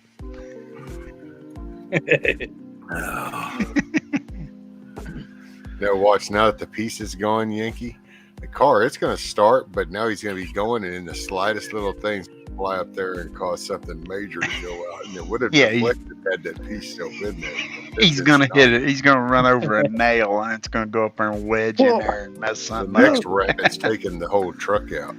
It's funny that you bring that up because, like, when the piece comes off, there's a little, like, angled chute there, and then there's a piece of steel mesh, and then it goes in. It looks a lot like where Luke Skywalker blew up the Death Star. It looks just like that, you know? And I was going like, I've seen this movie before. Like, I get a pebble in there, and my whole car blows up or something. I'm your father. Now that deflector shield is gone, though.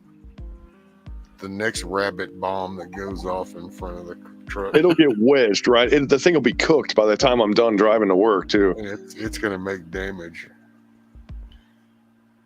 It's going to go all sleeper cell on your ass under the hood, and then boom. Is that a 4Runner, Bushido?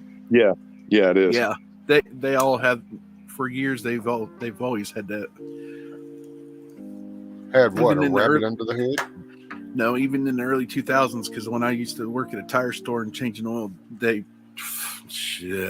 used to have to take down that piece every time. What, skid plate? Yeah. I wouldn't call it a skid plate. It's a cheap. It's a piece of kind of cheap plastic, and it almost feels like what the cup holder liners are made out of, that flexible kind of plastic, you know? Yeah. Doesn't it keep the water from splashing up under the hood? Yeah, it's supposed to keep sharp sticks and everything from penetrating your oil pan and everything. It's like a nightgown for a damn oil pan, basically. It's not the skid plate that goes over the oil pan, though. It just covers this area where there's like an air intake for some reason on the bottom of the vehicle. It looks like an air intake, or maybe it's like an air exhaust also. I don't know, man. I mean, but stuff has to breathe. Stuff has to breathe down, brother? You know. Good morning, Zach. What's up, buddy? How are you, brother? Did you get you some rest? What's up, Zach? Good to see you, brother. If you feel like it. Well, no, see, because they just design a lot of those things where those compartments become semi-contained, so they're trying to block and contain for the temperatures, keeping the water splashing up on all the little parts to cause all their stupid-ass little sensors to go out because they shorted because it got wet. And I could totally see it doing that. And it's rained for like the last 3 days. Today was the first day it didn't rain. So I'm just and today, you know, obviously I was doing the same thing. So this thing's just been drinking water, I guess, this whole time. It's just a real dumb place to put a thing that could scoop water into your engine. I mean, I don't know. But God, it's a beautiful engine. You look at it, it's compared to that Silverado that I had. Oh my God, it's like night and day. Everything looks like it's a pretty engine. It's beautiful, you know. The Silverado, it looked like, oh man, we need this part. Oh shit, we don't have any room for it. Well, let's just cram it over here. You know, that's what the Silverado engine looked like. Like it was just looked like they just threw parts together and wherever they landed was where they went, you know. and the Toyota's all symmetrical and it's all pretty and shit. You know, it's like, Hey, Zach said, my beautiful girlfriend, good morning, Yankee. Nikki. Well, I had no idea Yankee Watchdog He's talking was about milkmaid. female, and I had no idea the Yankee Watchdog was like a beautiful looking female. So, No, he's alrighty. talking about Milky. Well, that's not what it says. I know. I'm just reading what was said. That's all. What's up, Zach? LOL Rescue. Tell BBI said, oh, regarding his new car. So, oh, there you go. I told you. Now you know. Did you hear me? Did you hear me, buddy? yeah, Did you hear me? I hear you. Ooh. Oh. So that's regarding your new car. Oh. Okay. That would be in case you didn't understand me. Milkmaid said, oh. I mean, it really seems Rescue like was rapping if you, the piece that fell off, it seemed like if you parked in like a really, like a hot amusement parking lot, the piece would have melted off of your car by the time you left, you know? It probably would down there. Sure. I'm talking like one of those August scorchers at Kings Island. You'd be like, what's this pile of melted plastic underneath the car? And you wouldn't know for like another 3 months that what happened. Yeah, about 99% of the people have no idea what Kings Island even is, probably.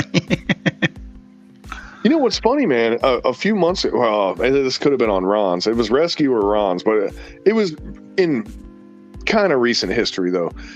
People started talking about amusement parks, and a bunch of people in the panel started talking about Kings Island, like they knew what it was.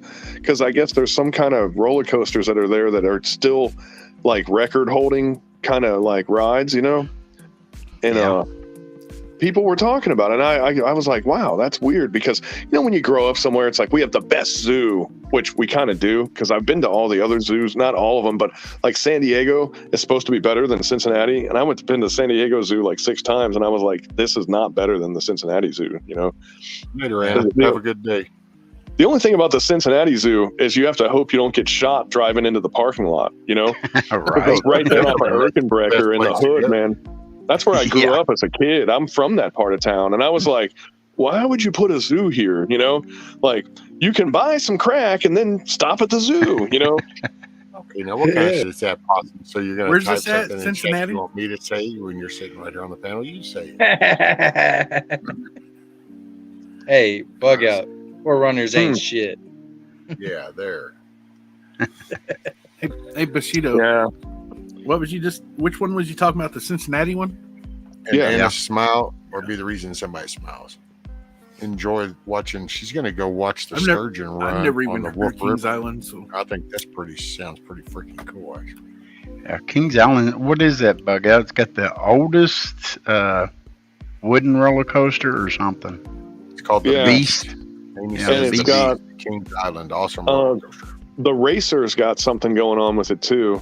And that might not even be there anymore, but I don't know. It changes so much. See, if you did a vacation in Cincinnati, it'd be real easy. It'd be like one day is Kings Island, one day is the zoo, one day is the Natural History Museum because they always got something going on there. And if you guys ever watched the Super Friends, the Hall of Justice was based off of the Union Terminal that the Natural History Museum is in.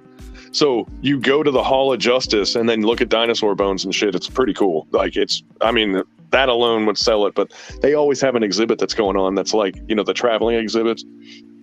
And, and then, the art museum's worth checking out too. The observatory, I mean, about 4 days of like, you'd have a solid, you could hit the breweries and in the Covington and Newport side.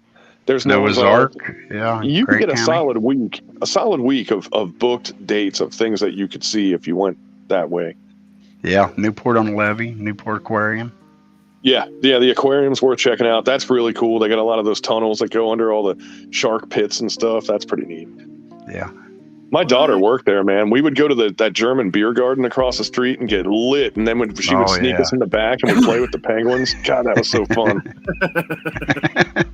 Hey, little buddy, how are you? My daughter. They give you Oh my God. a pebble. She was Where's like a Ray at freshman when in we need college. him? I was such a bad influence. She was like a freshman in college, and she's like, Dad, I don't know if I should be doing this. And I'm like, yeah, you should be. This is exactly why people get a job here, so they can, it's the fringe benefits, you know? Yeah. And not to mention the Reds game, well, I don't know about the players, but they do have a nice park. Great American Ballpark's pretty nice. Well, they've rebuilt it like 75 times, so it should be good by now, you know? Yeah, it's definitely nice. Did they now. finally fix the roads? Are the roads finally done there? Never. No, we're still waiting on a bridge to go across the river. Because I mean, 1st through 3rd streets, you know, the whole first 3 of the number streets anyway, were like down for a solid 6-8 years, man. And I was just No. Night, Zach. Get you some rest, brother. Zach said he's going back to bed. He's still high. Good night, Zach. One too many gummies. Should have been here earlier when we was talking about poop on the face. Yeah, I'm glad you overlooked that shitty conversation. But no, them streets downtown still pretty rough shape. I think they're still doing construction right there around Jack's Casino or Hollywood or whatever it's called now. It changed hands so many times now. The last time I was in town, I hit oh God, is it Mount Adams that's down there by downtown? Yeah. And Mount Adams used to be like sort of the more God, since the 60s, it was like the more upscale college bars and stuff, you know. I went there, man, it was like, man, roll up the windows and lock your doors. Like it was dangerous looking, man. I was like, what happened, you know? But who knows, man. The way they change that city around and they run people this way and run people that way, and they go, this is an industrial zone. No, now it's a restaurant and bar zone. Nope, now it's a school zone. You're like, does it have to be the same place on the same street and you just keep changing hats on it? There's this whole city that you could do stuff to, and it's the same like couple streets that they keep working on, and it's got to be they're just changing hands with those city employees, man. I'm telling you. Like all the city council and stuff, they're just getting rich off of this, selling the properties back and forth to each other. Yeah, Toby Keith had a bar down there, but from what my nephew and a few others have told me is that, you know, they went down there when he was there, and they said he was just totally rude. He was a rude individual to meet in person. And my nephew said, you know, I just don't care to go there. I'm not giving him another nickel of my money. And I'm like, well, everybody's got their own opinion. You know, the thing about Toby Keith though, and I'm not super well versed in country music or anything. So, but he's an oil rigger, and he was a real guy before he became a music act, you know? Yeah. And he probably wasn't worried about money before he ever really did this music stuff, you know, because when you work on the pipelines and the oil rigs and all that stuff, you're making some money, you know? Oh yeah. And then he got into music, and like, I mean, like that guy probably had every bit of the balls of iron to back up his attitude back in the day, and it's probably hard to just rub that off. Probably doesn't just wipe off with a baby wipe, you know, after you like, because those are some pretty rough folks, you know. Yeah, not to mention I probably figured that wasn't nothing but a write-off for him anyway. That was back in the bar circuit stuff too. So you come off that platform doing that, but then you got to hit that bar circuit to kind of get your name up. And then he just happened to hit some good songs and kind of took off. And But then he bought a bar. Yeah, almost a lot of them did.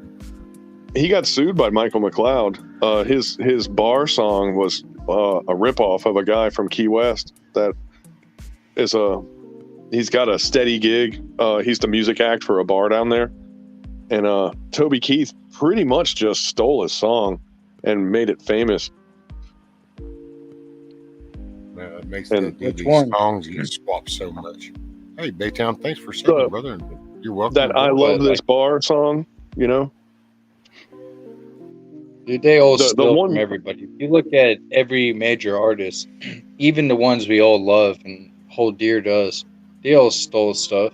And they may not have known that it was coming from somebody else. It was brought to them, and they performed it. I mean, that's just kind of how it went.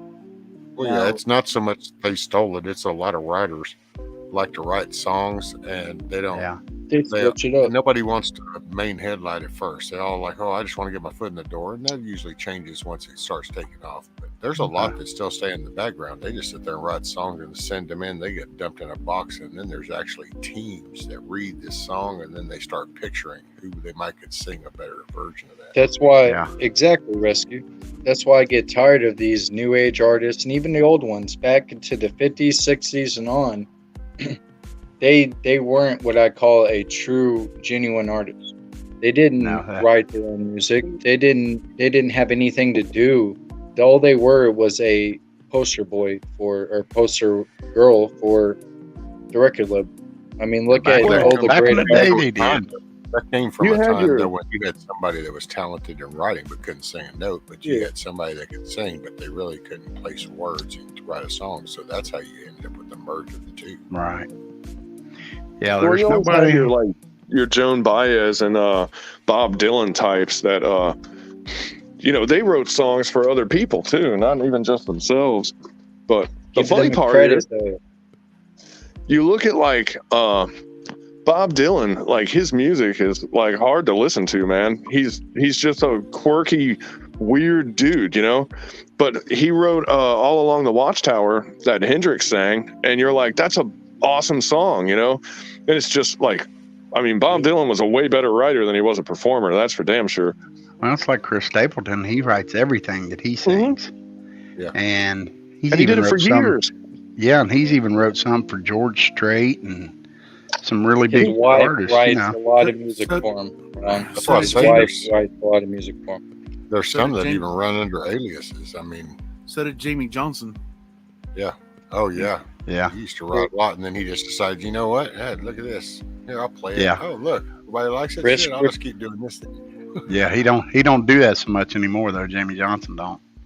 Right. Well, He's Christopher not- Parkinson. He wrote I've seen many him songs and he did. I've seen Jamie in person and was probably 3 rows from the stage, and he literally didn't do. I mean, that was the worst concert I've ever been to. Be honest with you. I don't think that whole lifestyle was for him. If you listen to his original first songs and stuff, you can tell he was just kind of a simple. Yeah. And I don't think that just. You could tell it's like he lost interest. Yeah, it kills it. I could see it. Plus, he probably realized he made some mistakes. See, that's another thing. Some of them people realize later that they made mistakes. They signed some contracts trying to get in the door, and all of a sudden it's like, wait a minute, Yeah. oh, what? I didn't see that. And it's kind of like, yeah, that's that fine print. That's an ass kicker. He wrote "Give It Away," and if it wasn't for George Strait, his career would have tanked. I mean, he even said that. Yeah. He said he was thinking about just going ahead and giving up. He goes, and then when George Strait covered that song, Yep. I don't know, man. Music's there's another polluted field, Yeah. just like everything else. Yeah. But I also- get all up. But I'm also a person that believes that you shouldn't just listen to country. You shouldn't just listen to rock. You should listen to all genres of music because it's not fair to your soul if you don't. Well, you should just listen to whatever you enjoy. Whatever mood you're in. Yeah, whatever has a good beat. It's kind Whatever moves you, Yeah. whatever hits your soul, whatever resonates with you and is relatable is what you should listen to. Stop it, Hurricane. You shouldn't try to live a life vicariously through an artist that you'll never live. That's I need what to so ban many those people try to words. do. I need to go in YouTube Studio and ban those words. That's what I need to do. Which one? Baby Shark, do do do do. Yeah. Want to bring up the Baby Oh, Shark. And Lord. once you hear it, see, then it's like it doesn't go Swear away. to God, I It's like swear to you need God, to go, don't I'll turn end Baby this Shark. damn Okay, stream now right it's in now. my I'm just head, kidding. so it doesn't go away. It's like, I've holy heard moly. that song. Listen, Rescue. I never had kids, but I couldn't escape the damn song. Imagine, you know what I mean? Like I never I even have a had a damn granddaughter, kid. and I can't escape the song. So the song I'm is just saying, so like, I feel for you, brother. Like Jesus, drummed over. like how many times do you have to hear something on repeat? This isn't Well, a I can. a No, I damn got torture tip armor, dude. chamber I where a survived Barney, CIA is brother. playing. Hell, I survived the damn purple dinosaur. I can take Baby Shark. Bro, Barney was way easier to deal with than damn Baby Shark. No. Well, at least Barney had something positive saying, I love you, you love me. You know what I mean? Like, at least they No, had something dude. positive. Repetitive over We're and one over. messed up family. With the Yeah. great He's big going hug. remix. Oh man. You remember when See, and here's the the challenge. You don't understand. This is the challenge at the Barney days. Is see, that's when it's your direct little kids that are doing this, drumming it in your head while you have to go maintain a job and pay bills and then maintain sanity. Their challenge. See, right now it's a grandkid stuff, so it's just temporary. Get over it. But then in chat, oh no, now you gotta see. My granddaughter wasn't around me. I was safe. But now Hurricane wants to go with Baby Shark, so now it's gonna be in my head today. And I didn't even get to see my granddaughter today, so I didn't even get a bonus out the deal. I'm just gonna sit here and repeat Baby Shark in my head. I'm gonna have to deal with Hurricane though. I agree with her 100%. I hate that song, man. But it's got a hell of a bass line. I had to listen. I had a Civic pull up on me like 2 years ago, and I'm at the stoplight, and it's like boom, boom, boom. I'm like, hey, this sounds nice. But they're just looking over, and they roll their window down, and I'm like, oh Lord. Yeah, but see, you can make it go do do do do. I don't even see, Ron, you're wrong. I don't even have to hear that. I can just push the end button and say, screw that. Like, I don't even want to hear it. You know what I mean? Turn that off and put some Metallica Black Album on. Yeah. You know, that's all I was saying Fade to earlier. black This or isn't something. the CIA. This is like the CIA. The CIA pumping Warm and Fade to Black until it's in a dark room interrogating us. Like, that's what they did for us with our kids. You know what I mean? Like, you have no choice. No matter what you do, where you go, you must play this song. I got blindsided by it too, because apparently it had kind of already picked up speed with her, but I was unaware. And then all of a sudden, bam, there she is, and it's like, oh, come look. And then I walk in, play, and I got introduced to Baby Shark, and it was like, holy crap, who thought of this? Somebody needs an ass for me. But we sit there and listen to Baby Shark for however long and try to suggest cool little ideas like, hey, you want to go outside and look at the pill bugs? Well, it's the whole point is they didn't even give you a choice, bro. They just somebody sitting there in their computer chair, some little basement door was like, I know the kids will love this, and you're gonna have no choice. You know what I mean? And they just put it out there, and we just had to adapt. Yeah, but now we're ready to take the kids to the beach and say, here, you want to see Baby Shark?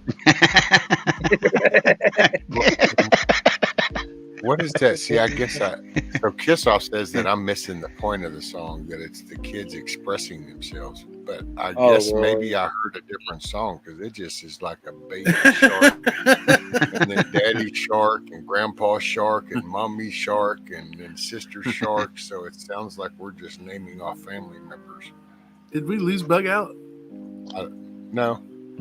Well, I'm here. I'm just watering plants. He's sitting there singing. He's sitting there singing "Baby Shark." While he's probably. Let's just be thankful we don't have trans shark and bi shark and.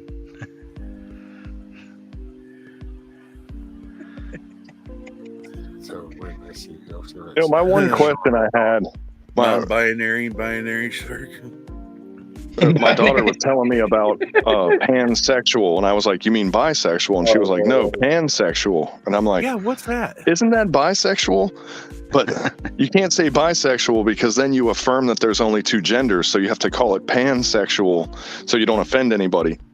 She had to like teach me that.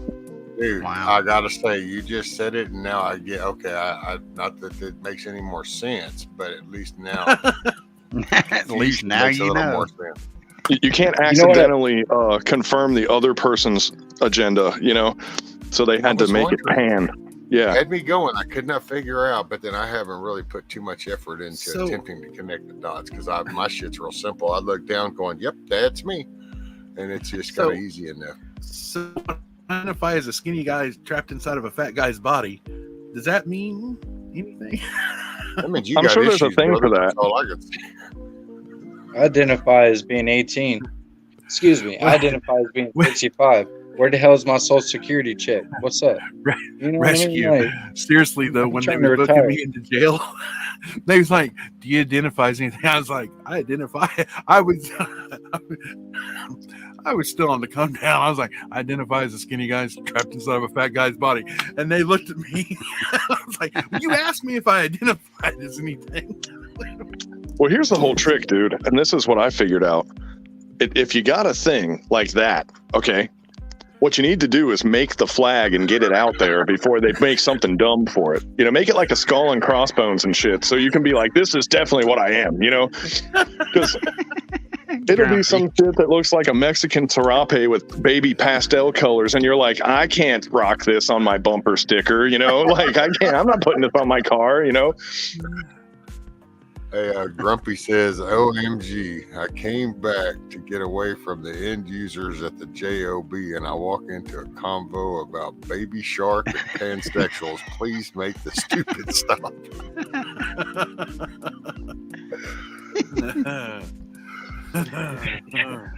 Hurricane's line. Hurricane's line. That's a lie. Y'all had all types of music back then to make your kids go to sleep. Don't even try that. Well, you not personally, but in general. So. Oh, it was the song to the Smurfs coming on or something. I used to listen, to a lot of like harder music and stuff. I played in bands and stuff like that, so I was into like the distortion pedal, double bass music, But my kids listened to all that Barney type stuff, so I convinced them that the music I liked was monster music, and they totally bought it. They'd go, "Put the monster music on," and I'd go, "Okay," Hey, the Monster Mash. You put the Monster Mash on. No, I'd be playing like Slayer and stuff like that, and like I just told them that Monsters made the music, and then they liked it, Metal Monster. I did what every good parent does. I lied to my kids to do what I wanted to do, I swear, they're doing satanic rituals by age 5. You know what I'm saying? Not trying to talk shit about your kids, brother. I'm just making a joke. Oh, I know. I know you're a good dude, so you know what I mean. I ain't gonna pull Yorga on you. You know what I'm saying? I ain't like that. It was the level of confidence where I was like, "Did this motherfucker lose his mind or what?" Yeah, like damn, dude. Yeah. You ever get like blown away by somebody that's so confident that they say some shit to you, like you said, and you just have to like look around and like just like ground yourself for a second, like, did he really just say what I think he said? That was Let me rewind that for 5 seconds. I was like, there's no way that somebody would say that to another human being. So I had to have heard that wrong. That was kind of. And then I did play it back, and I was like, "I'll be damned." That is exactly what he said. I'll be damned. I didn't even know that happened. I was there at Zach's or Jeremy's whenever the other happened.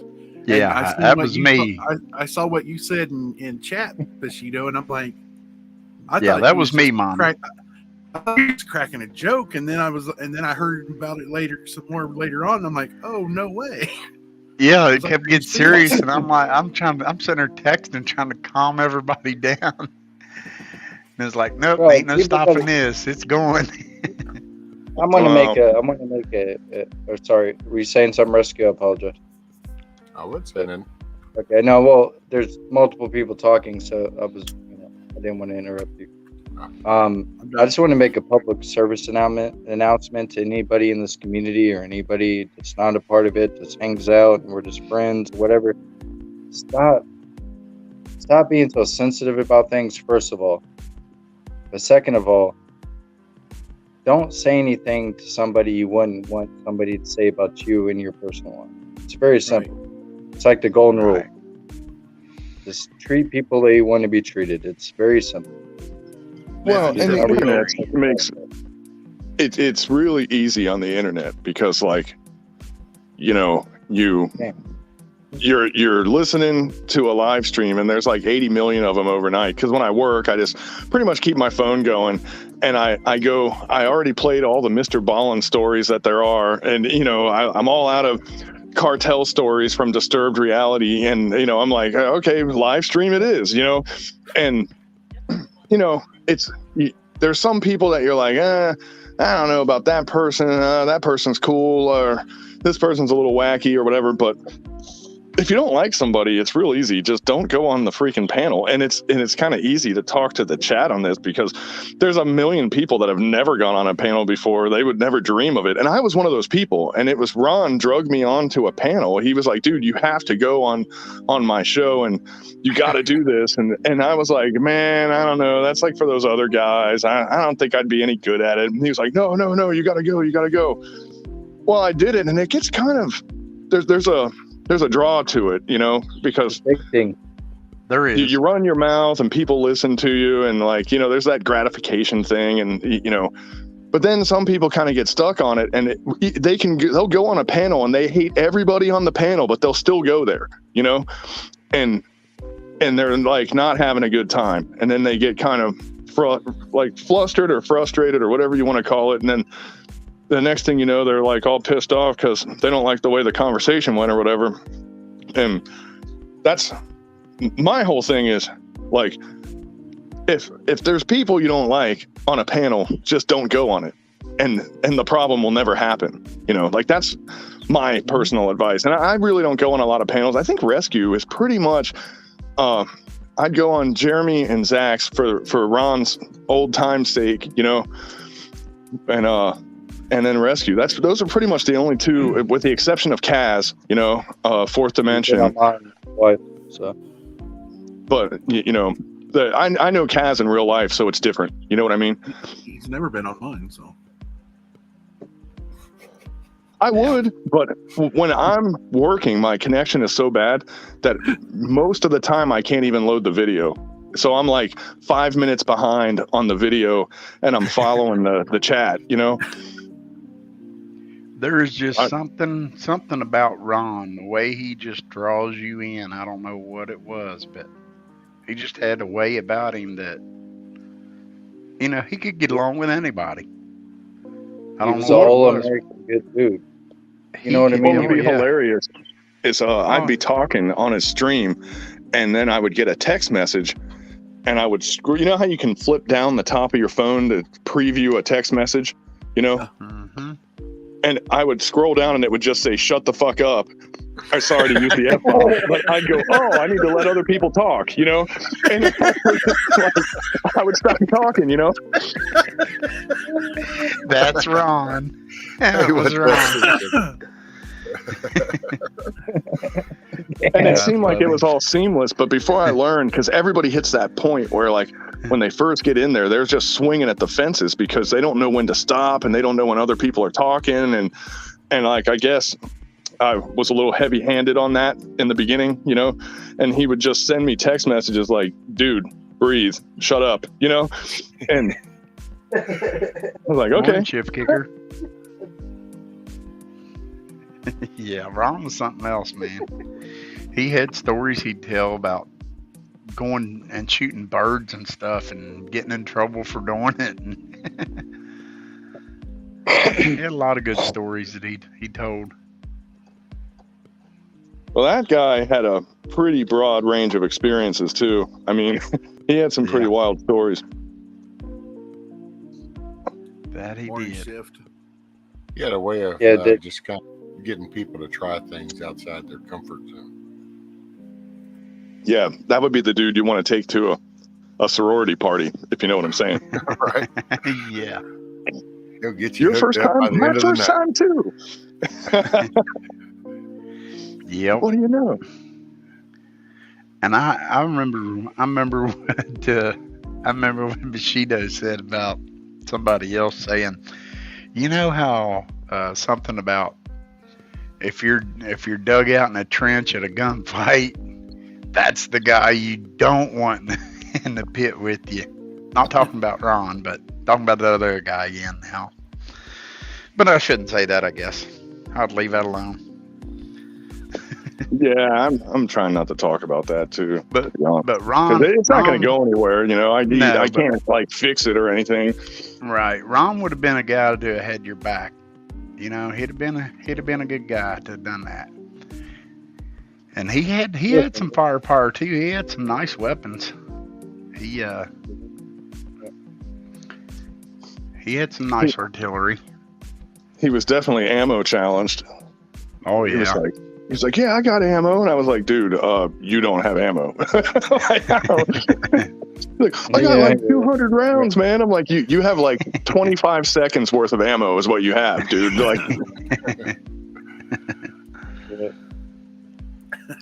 no, what I appreciate about Ron is about let's see, what is it, May? So about a year ago, I started talking in chat. I'd been listening for about 2 or 3 months previous, just listening because I was working at the time. I was working night shift and third shift, and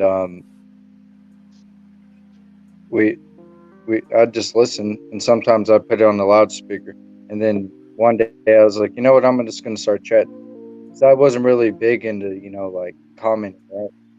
And I just started commenting, and then like 3 days later, I got a wrench. I didn't even know what the hell that was. You know what I mean? I'm like, what the hell is a wrench? And I started, realizing. And then I eventually just decided to jump up, started talking. You know, And it took me forever to get a wrench from him. But I didn't care. I was stuck around.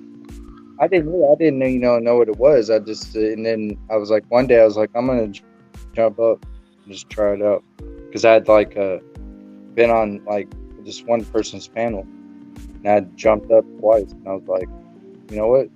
I was like, I'm gonna jump up here. It's just what at that time kind of like threw me off was how many people were watching. Now, You know what I mean? Barefoot in I'm like, Alaska. many people are watching. All these people on panel. Barefoot in Alaska is the one that got me to join this channel and to watching him.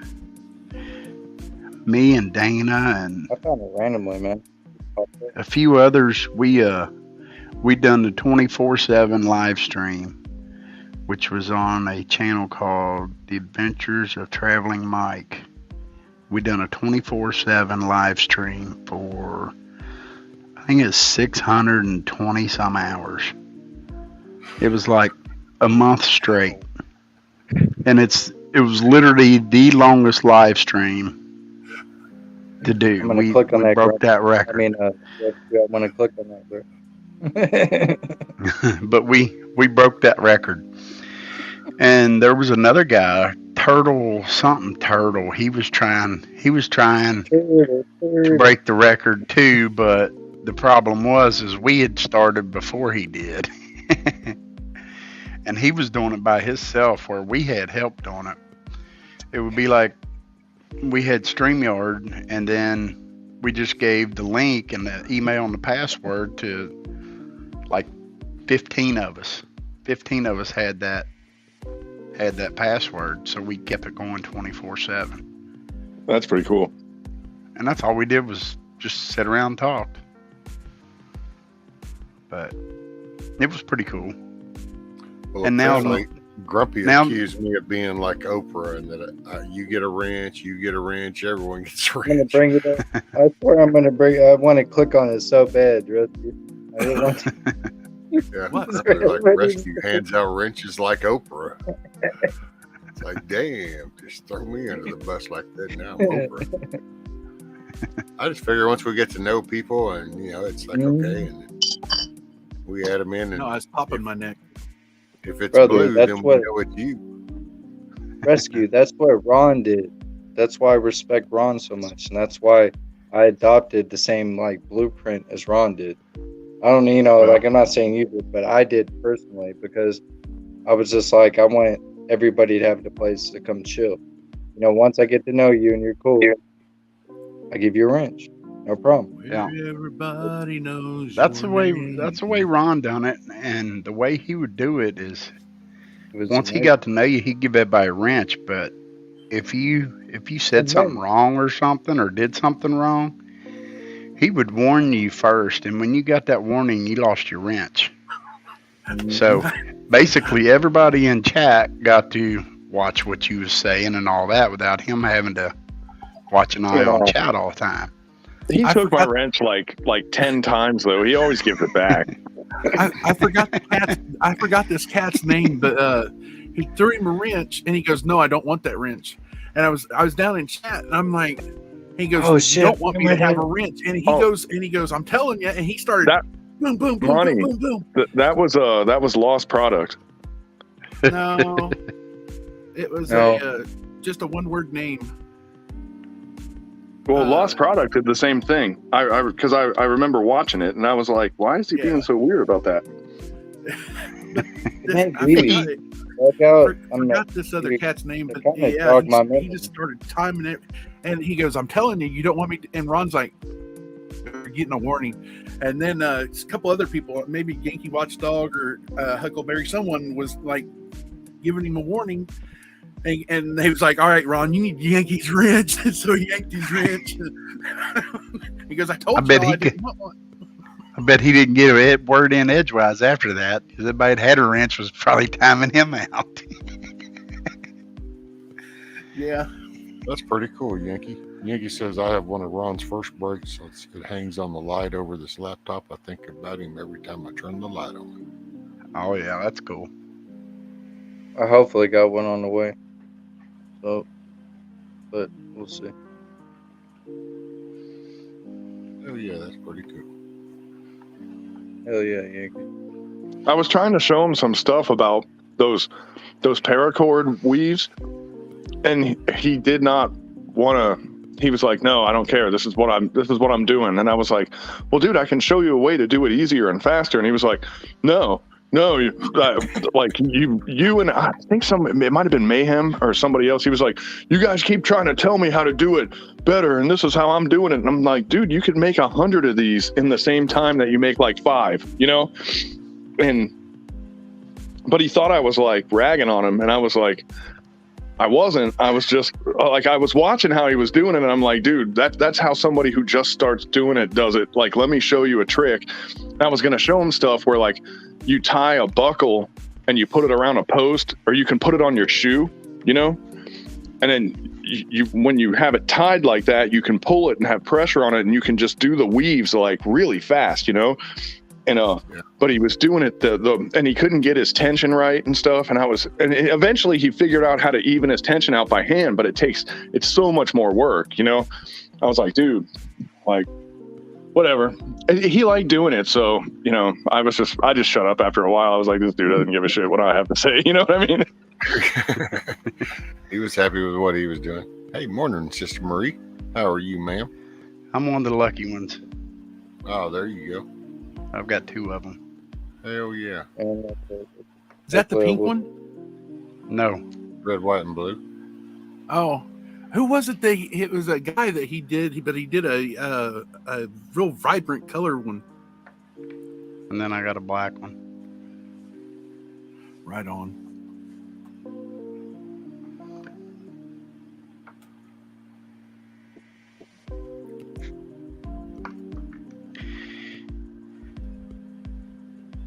All right, Kiss Off. You have a great day. be sure and smile or be the reason somebody else smiles. And thanks for hanging out.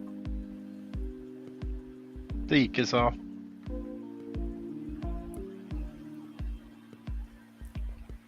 Alrighty, Matt. You have a good day too, sir. Hey, Matt, come back and see us sometime, bud. Yep. More than welcome to come hang out.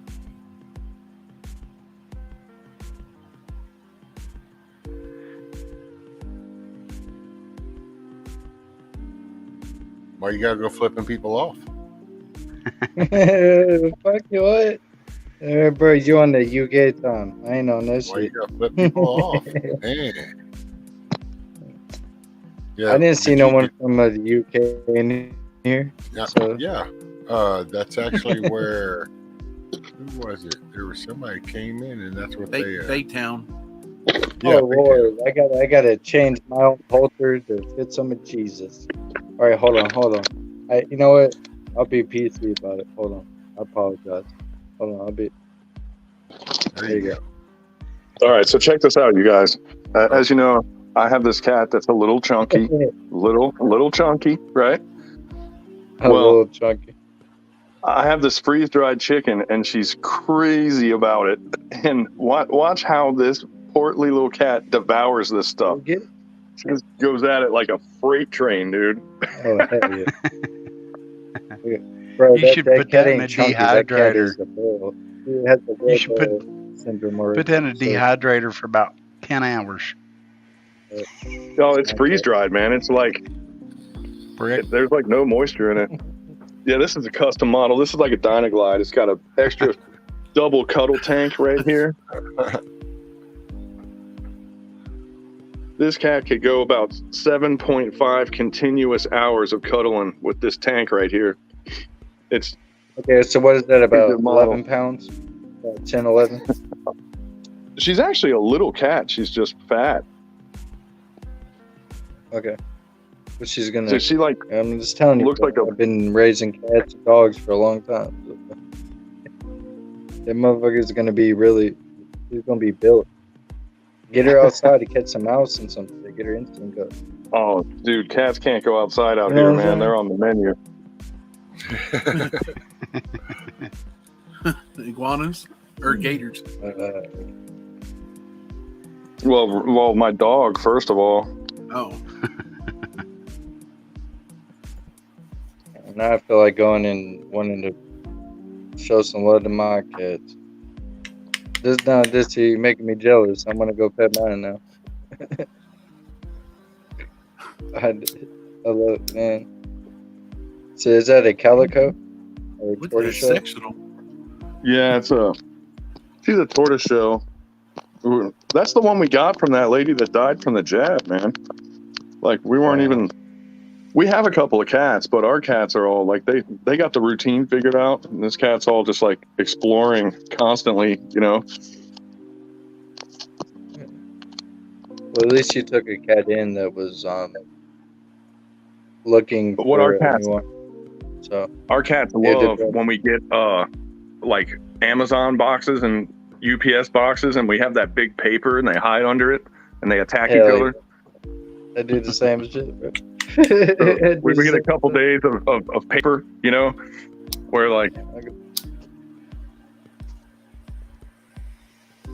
Uh-oh. Yeah, go figure. Uh-oh. Damn dumb truck.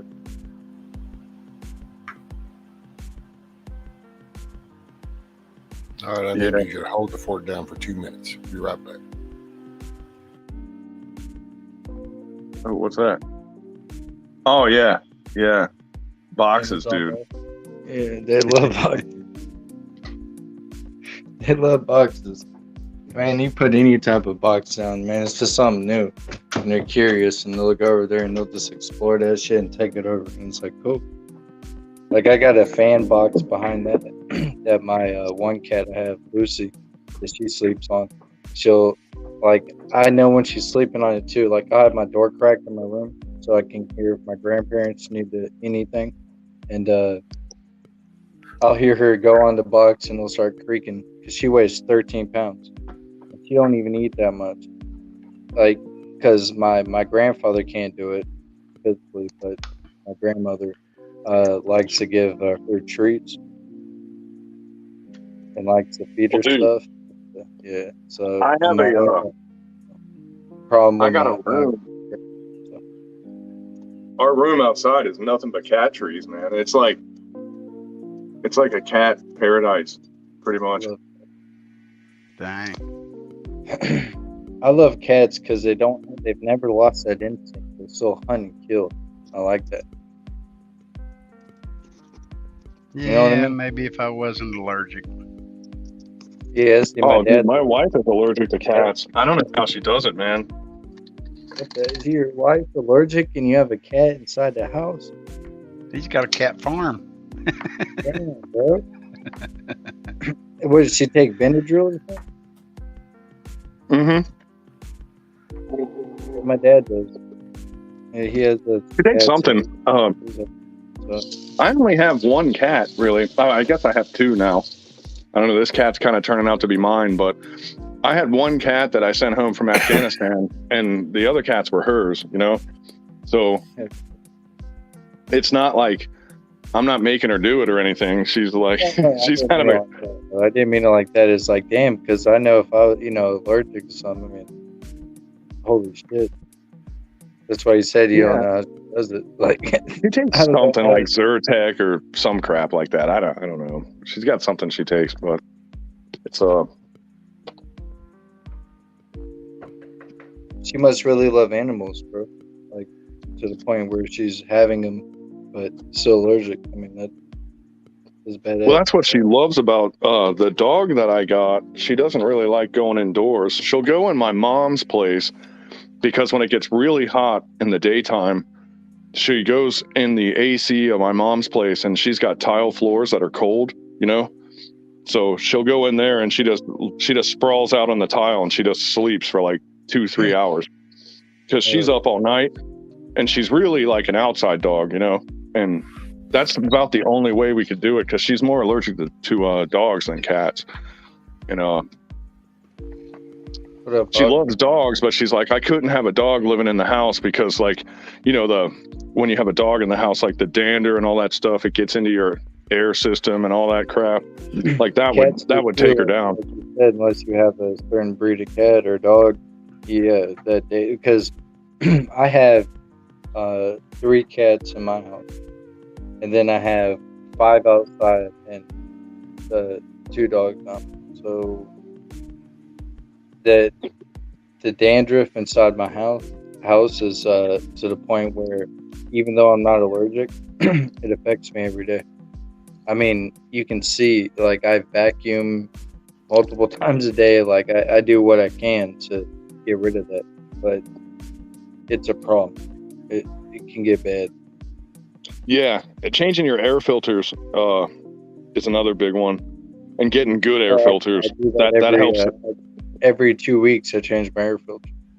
So yeah, that helps her out a lot. And but because of the situation I'm in, I try to, especially for my grandparents, because my grandfather only has one lung. You know what I mean? So, and he loves cats because he used to hate animals until he got a cat that was rescued from a house that had like 20 cats with an older lady in it. And when he was going through chemotherapy and his radiation treatments, that cat became his best friend. And good morning, Hawk. So yeah, that'll change your perspective, man. You know, cat. Like I know when the animal's a nuisance and where they're not. You know what I mean? For the most part, right. Man, I don't want anything. I want to let them be. It's what they're here for. Morning, Hawk. You can't become a cat colony. You can't become, so.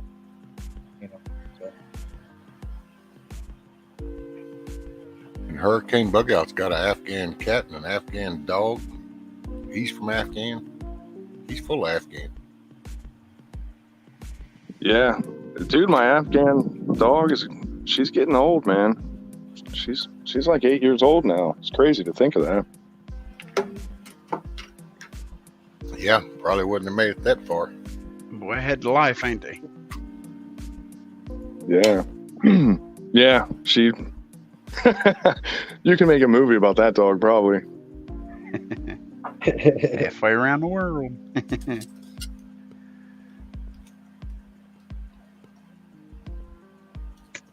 Yeah, go figure, man. Maybe procrastinating on work. We're always procrastinating, or so you say.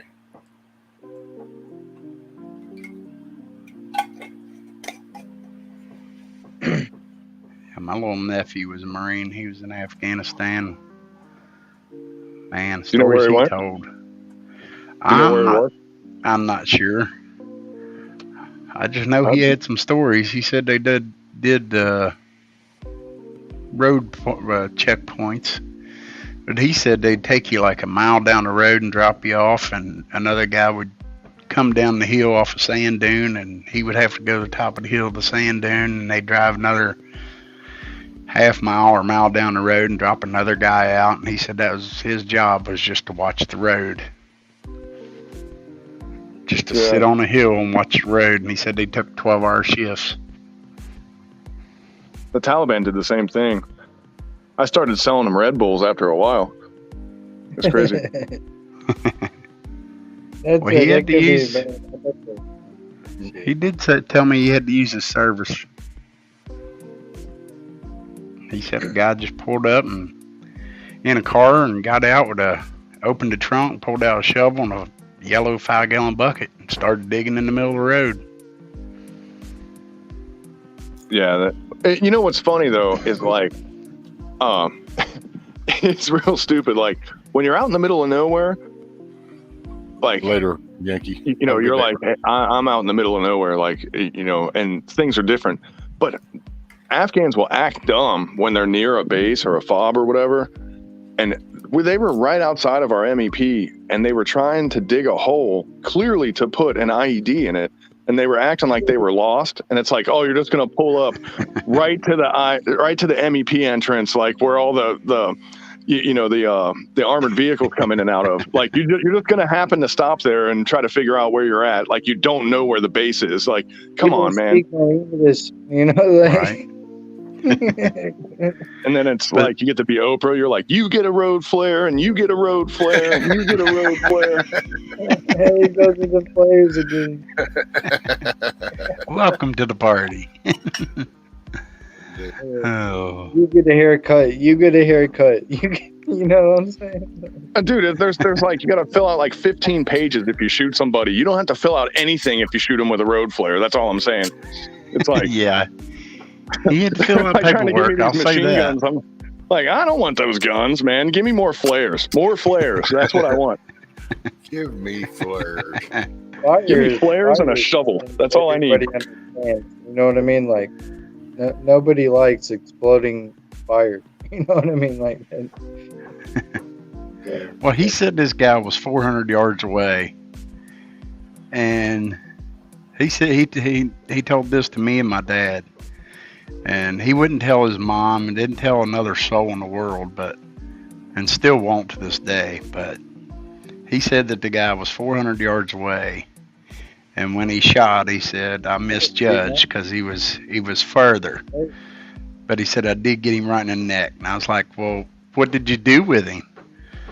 He's like, I didn't do nothing with him. He said, I just called it in and sit there and waited for my shift. And he said before my shift was over, another car pulled up and 3 guys got out and put that guy in the trunk and they drove off. Yeah. I'm like, well, why didn't you get them? And he said, well, we wasn't allowed. You ain't allowed to shoot nobody that's not a threat.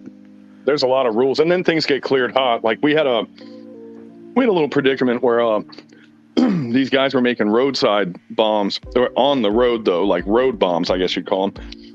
And an engineer stake is basically a stop sign pole. If you know what a stop sign pole is, you know what an engineer stake is. It's the same word, but you know what I'm saying. Right. They would steal these stop sign poles because they could make the bomb. For people that can't read and don't understand math, they sure are pretty smart. So let me preface this whole story with that. Because they figured out how much weight it took where a regular car could drive over it.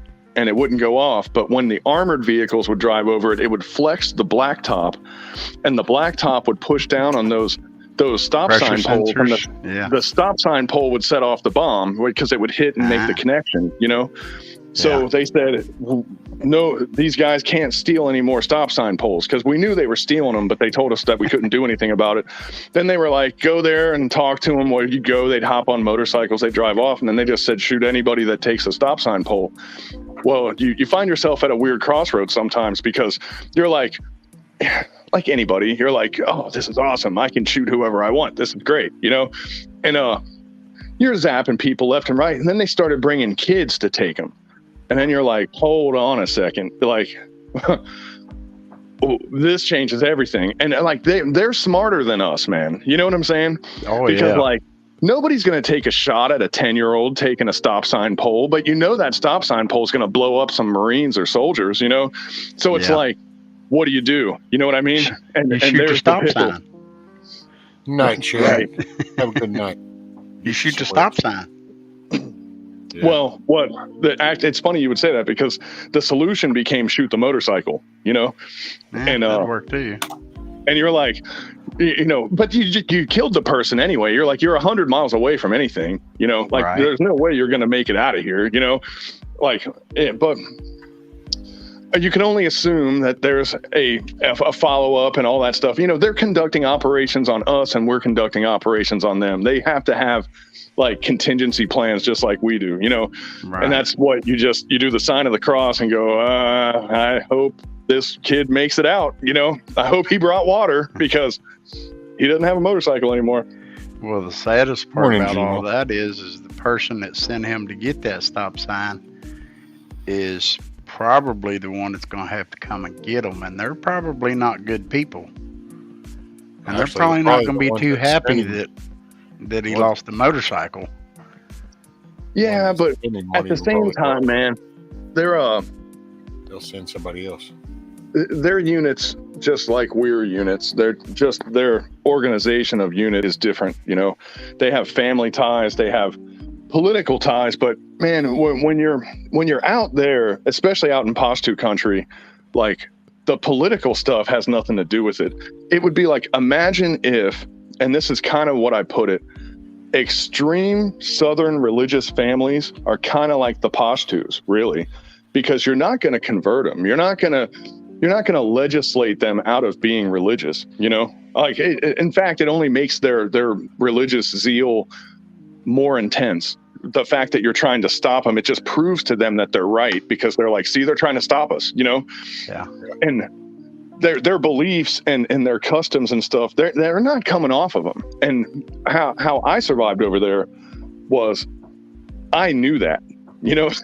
Like, if you know it and you're like, hey, like, I'm not going to change you, and I have nothing to change. I just need to get from here to here without you blowing me up. So what's that going to take, you know? And then from there, you have talking points, you know, because it's like, you hate the Army, you hate the Marines or whatever. Well, I'm not the Army or the Marines. I'm just a guy driving a couple of trucks through here, you know?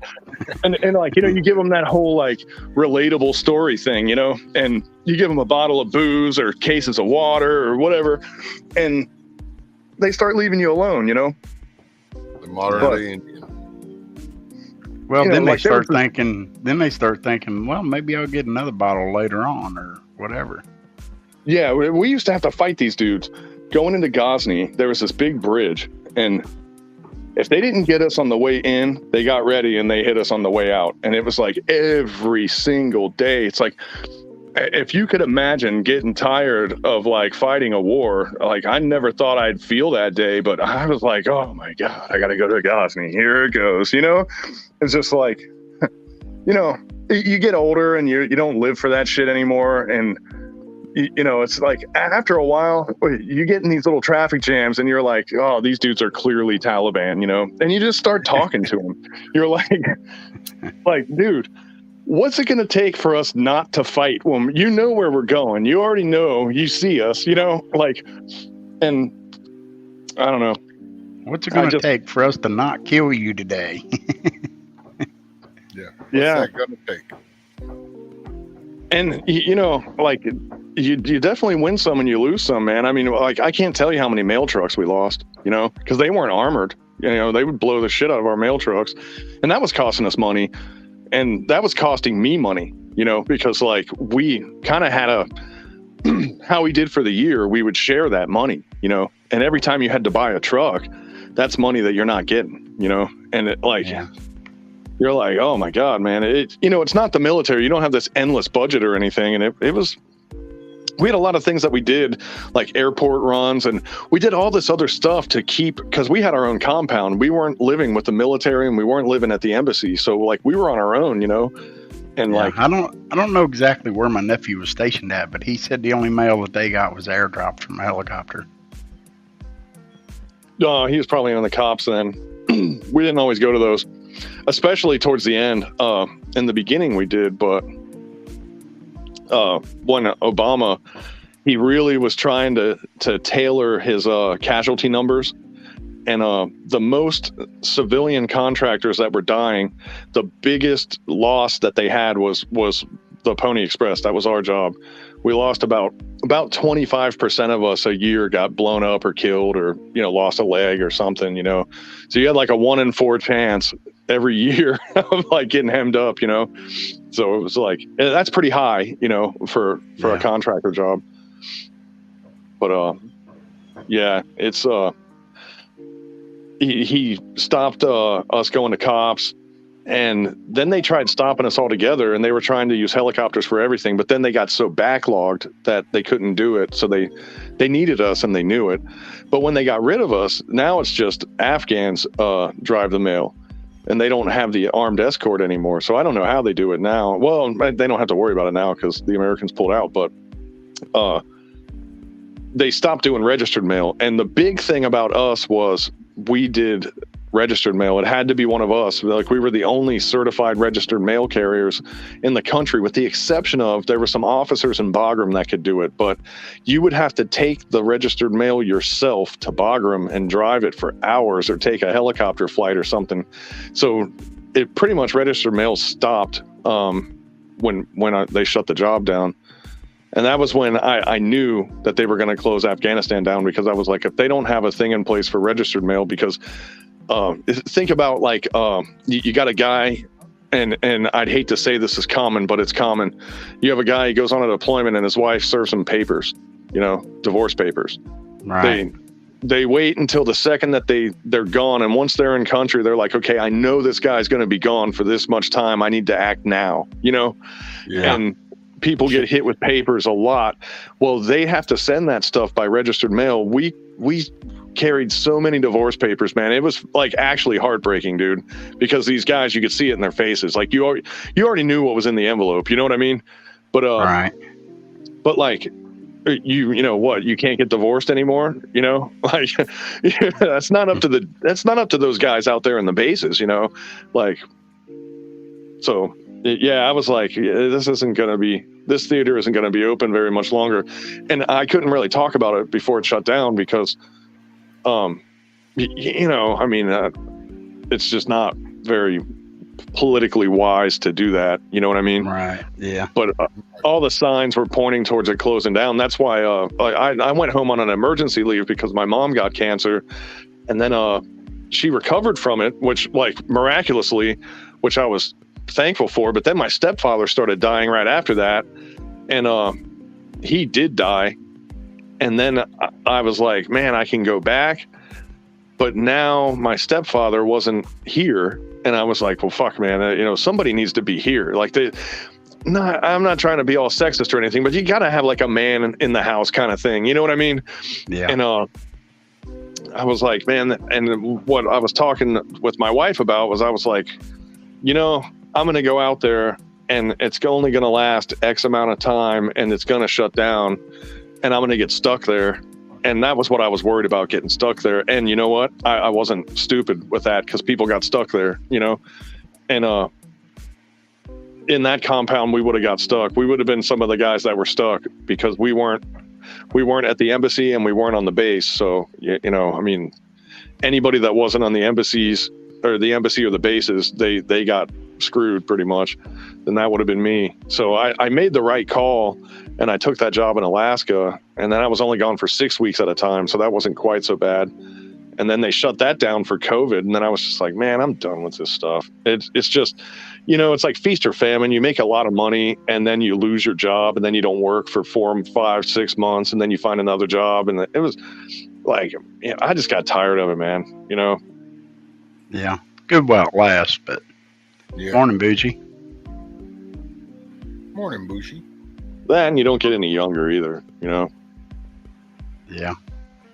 Nobody said very glad you trusted that intuition, BB. Well, my other intuition, I pretty much thought Milkmaid was my internet girlfriend, and then I found out about this Zach guy, and I don't know who the hell that guy thinks he is. Well, now Zach also has a beautiful girlfriend, Yankee Watchdog. So I heard Yankee Watchdog has some piercing eyes. That's what I've heard on Minecraft. apparently, Yankee Got those Watchdog baby- gets a beautiful girlfriend. Is that where that song comes in? He got those Betty Davis eyes. Got them Yankee Watchdog guys.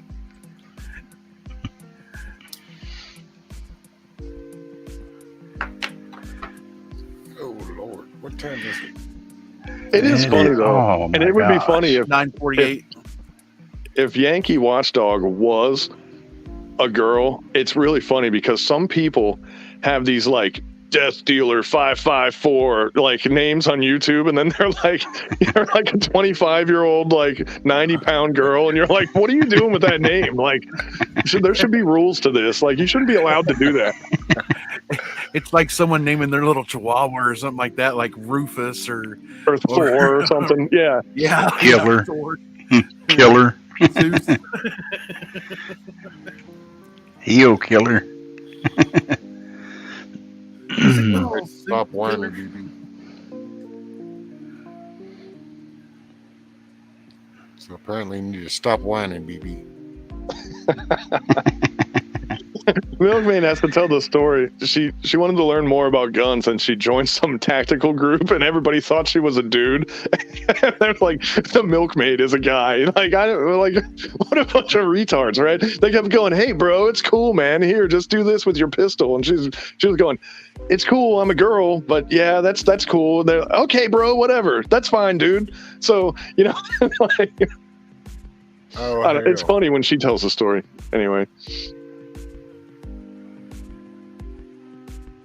Well, hell, most of the time, dude, it's weird because you find guys doing female names, and it's like, okay, this is just weird.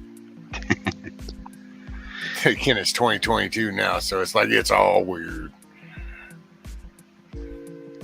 Oh, I had a total boy named Sue story. There was this big, huge, like roided out, ginormous guy, and everybody called him, because in the military, in contracting and stuff, everybody calls you by your last name, And I was like, dude, how long were you lifting to get that huge? He was easily the largest guy I've ever seen in my life, like personally with my own two eyes. And I've been to Venice Beach before, you know what I mean? So like, I was like, this dude is huge. His name was Lynn. That was his first name. So he was just like, dude, my name is Lynn. And he didn't have to say anything else after that. I went, okay, never mind. I totally understand now. Boy named Sue. Yeah, total boy named Sue. Like, Damn.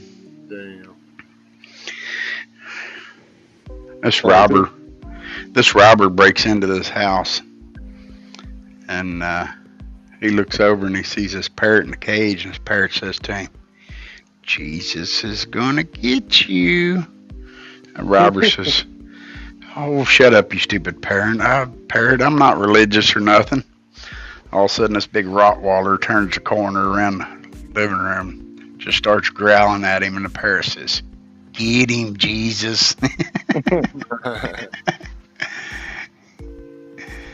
I guess Jesus was the Rottweiler's name. Right? I saw a funny video just yesterday. So that makes this even funnier because you just brought that up. But this guy bought a cockatoo off of Craigslist. and he's this. You can tell he's like a super religious kind of guy, and he was like, if anybody knows what this song is, just let me know in the comments, you know. But this bird is 100% exactly singing the "Let the Bodies Hit the Floor" song. Like, I guess some like metalhead guy had a cockatoo and like it learned all the words to all the songs, and like, oh god, it was hilarious.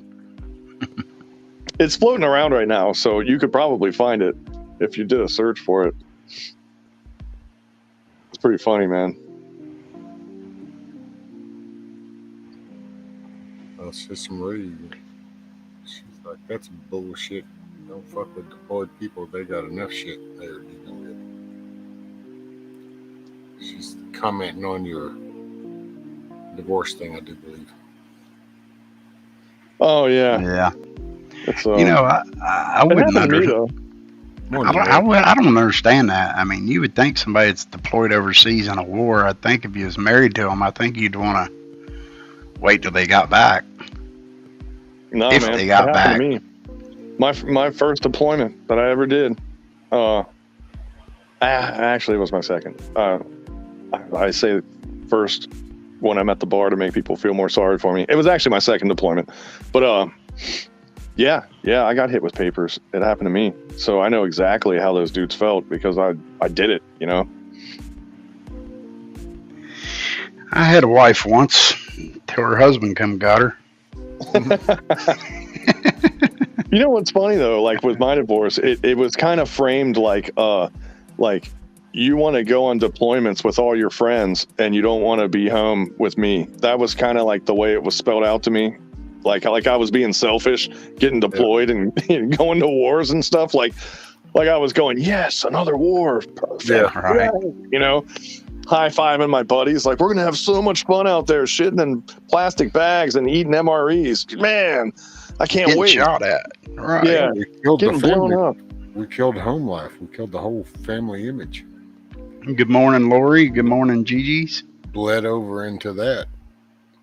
I think there Tell ought to you be what. a pause. I think if you're actively deployed, then they might want it, but it goes in pause. Nothing can happen.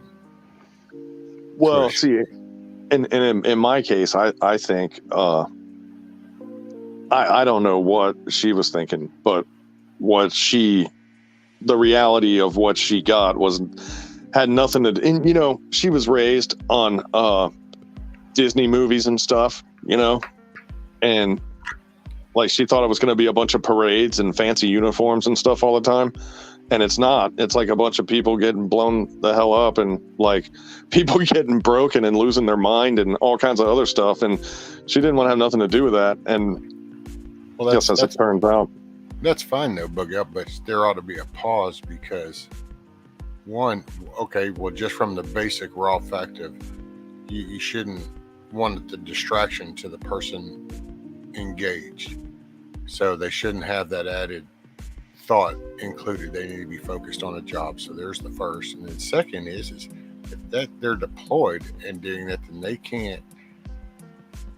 can't probably participate in that. And there's nothing wrong with putting it on pause because it's not like they're there anyway. So you ever done it on the other hand of that too though, Rescue? Someone that's in that situation, shouldn't they be able to go ahead and go forward with it, get it over with, and it be immediate? But see, what's your real reasoning though? Like, what would the a couple thousand miles away? Here's the real reasoning, because if you put it on pause, and then something happens to that individual out there in the desert, okay, then that person that is home cheating, sleeping around, doing whatever, is going to get that individual's benefits from their death. Yes. Well, yeah. So it happens kind of anyway. I mean, some of them guys, that's stuff like that happens, but because there's no reason not to pause, because it's not like you have a day-to-day interaction. Now, if it was on base and not while you're serving, no, that's just too much. But being deployed, you're 2,000 miles away. How about you don't focus on your extracurricular activities and just focus on your kids and watch how calm things could be. But that's the reason why they get in a bum rush.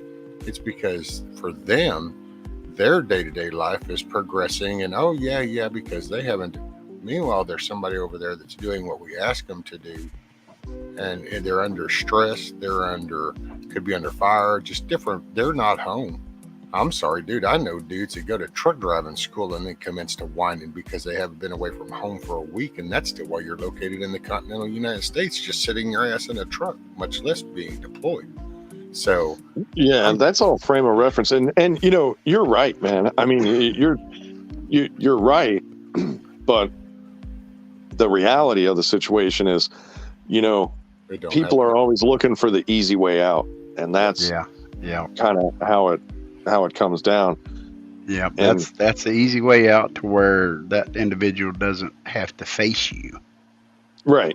And see what screwed me up, and just from having gone through this, and I don't really talk about this a lot, and because one, it's kind of a downer, but two, it's like, it happened so long ago. But the funny part with me, it didn't screw with me until I got back, because there was so much danger and there's so much stuff happening that you go, I'll deal with that later.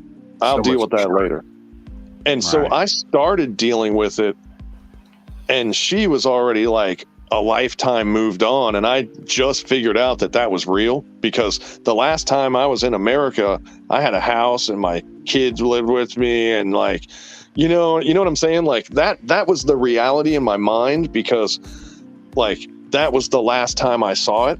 That's what it was.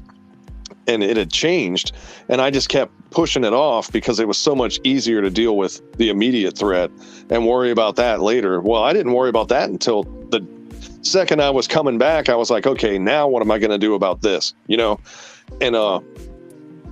like, I just started the process of dealing with that then, and she had an entire deployment head start on me. She already lived with another dude and lived in another state by the time I started processing it. You know what I mean?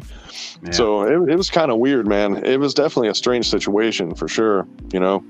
Morning, Andy. Well, yeah, it might be better. I don't know. Maybe it's better to pull the person back then and let them deal. That's what you want to do. So you pull them back, deal with it, and then redeploy them. I don't know, man. It probably depends on the person, but for me, what good would it have done if I was back? I just put suffered in real time. At least it was like there was a little bit of a tincture of time in there, for it to kind of sink in. But like, I don't know, man. I wouldn't have done any of it differently because it's already over. So, I mean, if I could do it differently and I had to go back and live it again, I wouldn't want to do it, no matter what the answer was. Like, let's leave that in the past, if you know what I'm saying. Yeah. No, I get this. Yeah. But, I mean, I wouldn't want to do any of this crap again. Oh my God. Would you want to go to school again? Like, what a torture school was for me. Like, you had to sit in a desk for like 8 hours. That killed me when I was young, man. I was hyperactive, and like, I mean, oh my God. I could do junior high again. I hated school. I quit school when I was 16 years old and went to work in a tobacco field. I quit and swore in the Army. Yeah. But I'd go back. I'd either go back to elementary or junior high. Well, those were the kind of the fun years, like being in school kind of sucked, but you had gym class and you had recess and stuff. That's kind of cool. People wouldn't make fun of you if you played with some Transformers, because if I did it today, people would think I was a little weird. Well, I tell you, we're paying a lot more attention in history and all that now. I tell you, I'd like to. Well, see, I did though. That was the thing. Like, yes. I was an endless. I was just reading books constantly. Now, if I had the internet, all I'd know is TikTok and some other dumb shit. But right. But back then, it was like, my God, man, I couldn't get enough books, man. I just devoured books back in the day. We'd be live streaming YouTube. Hey, y'all want to sit in class with me today? Oh. You can watch in recess and you'll know what your next class is going to study. Man, if I could, yeah. The only thing I got to say, anytime I talk about going back, the only thing that regrets is because you got my kids. So, yeah, it's like you can only go back to them. Otherwise, doing without them. Well, now you're looking at like, is your life preordained or is it random? See, here's your question. That's what you're asking us right now. Yeah, What? I agree, Junior. What am I asking you right now? Well, the concept that you're bringing up, I guess where this conversation is going to go. Maybe I said that too soon. But where are we going? What it comes down to is if you did it differently and you made a left turn instead of a right turn and you did this and you did that and you had 2 kids, were you preordained to have those children to be yours? You see what I mean? So when you have kids, would your kids have been the same kids that you have now? Just, I think you know where I'm going with that, right? Yeah. So I was going to have them. It was just a matter of with who and at what point. And they might have had different faces and they might have looked different, but they would have been the same kids because those kids were assigned to be yours. Like, that's the whole Akashic record thing, like the Edgar Casey stuff and all that. And like the biblical stuff sort of kind of touches on that, but they also, there's a lot that they don't say in that book about that kind of stuff, I don't know. And that's why I don't talk about it too much, because then, people get really weird when you start talking about this, because it does sort of interweave into religion and belief of spirituality and stuff. So it makes it kind of complicated. I could see, I could see that, I guess. It'd be different placing of time then, because you don't know what your future would have been. So when would you have had that time when it was, I guess, either okay for them to enter into your life or to come and wake you up? Okay, hold on. I'm getting yelled at apparently by hurricanes. So rescue, tell Bug Out what I did, please. I'm assuming that meant said, but since you're screaming at me, woman, it says they choose you. Souls choose their energy family. My hypothesis on all that is everything happens for a reason. Everything. Well, and there's reference to every hair on your head, and but I mean, I only say that because, you think back to like, oh, if I could go back to like that, if I could go back to elementary and know then what I know now, oh yeah. But then it's kind of like, well, then my kids. But then if you do kind of take that stance, well, you're still going to end up with them. Well, see, rescue. If you did junior high again and you know what you know now, even though you're in like a 13-year-old's body, when you go to the homecoming dance, you're a pedophile because you still have the old rescue's brain and you're going to make out with that girl. I'm just going to smear shit all over my face and call it. Yeah, that's what, that'll take care of that too. Problem cured. Look, if there's one thing I know about smearing poop on your face, if there's one thing I know about it, a girl does not want to kiss you when you have poop all over your face.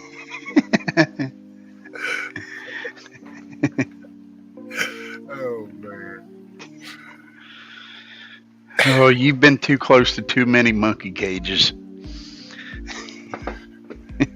It's in their dander that comes off the fur. God, I couldn't believe that pee smell that I thought I was smelling was dead alligator, though. Like, boy, did I get that one wrong, He might have busted his urine bag at the time he was driving by. You know what's funny? His orbital lobe was... And you thought it was the urine smell? No. It was down the road. But the wind was carrying it to me, But if you look at that picture, you can see his left orbital lobe is totally caved in. It looks like somebody took a 12 gauge of that guy, man, to be honest. Okay, I better read this before I get screamed at again. So it says, I was just adding to what Bug Out said and feeling bad not being able to talk about some things. I'm on that level, Bug Out. And I wanted to emphasize that. I'm on, because they're in caps. And, this is, I don't want to trivialize anything, but it's so much easier to say something when you're actually on the panel and you can just say it, Just throwing that out. Say it ain't so. No, I read that in Minecraft. Really? I don't know. I was in the fine print. I don't know. I wasn't there.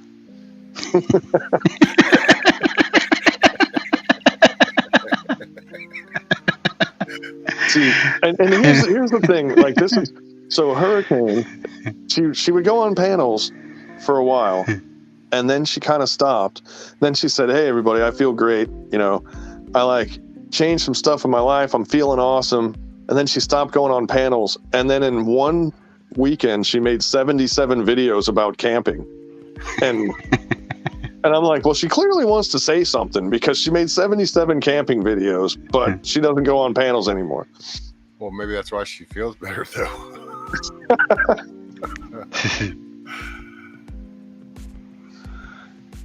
It might not be 77. That might have been dramatic, artistic license or something. But hey, morning, Miss Kim. How are you? Morning, Kim. What time is it? Oh shit! I gotta go to sleep, y'all. Yeah, I do too. I gotta go to work here in a little while. Alrighty, sir. Bug out later, brother. Appreciate you hanging out, Ron. Yeah. Appreciate you, brother, hanging out.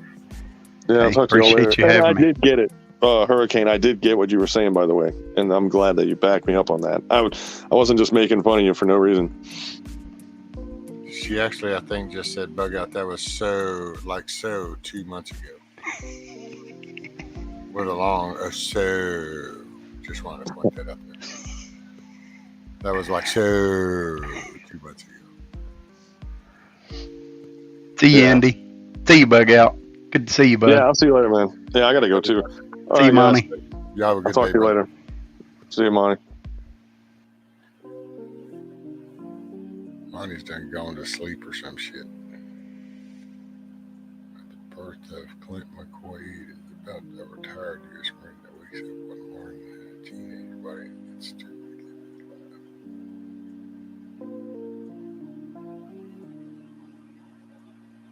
Hey, is Miss Gigi still in chat? I wonder if she's going to go live. She had said something about going live. Hey, Miss Nancy. A fellow Texan, I reckon. I'm in the Piney Woods in southeast Texas.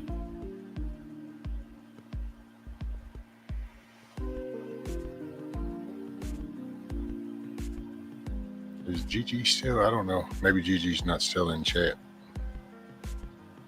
I was wondering if she was. If she was going live, she could put her link. If anybody's going to go live, if you want to put your link. Because come on, 8 hours, 10 minutes. I think Monty's asleep anyway.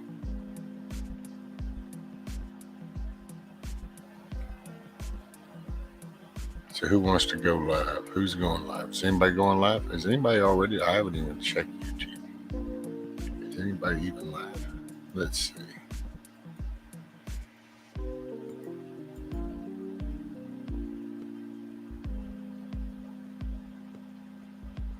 Oh, Lord, Miss Nancy, you're in Austin.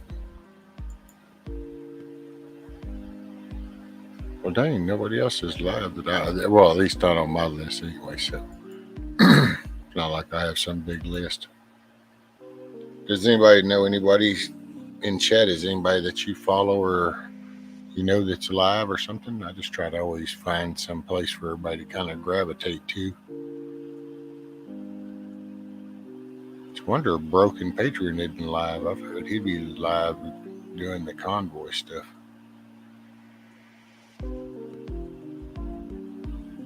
I think I might go ahead and call it. I guess I'm going to remove money. Feels so weird doing that.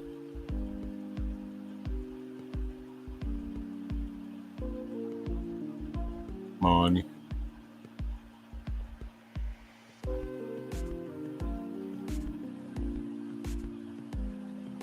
Oh, there you go, Milkmaid. You just got the little one down for a nap. That means you're going to take a nap. I know what's up. Don't act like you're fixing to get to rolling.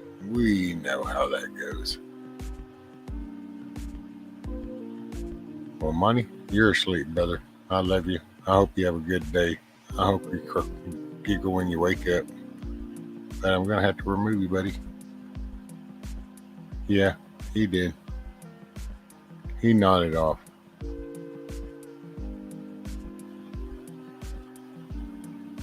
So, Money, I love you, buddy. I'm gonna have to remove you.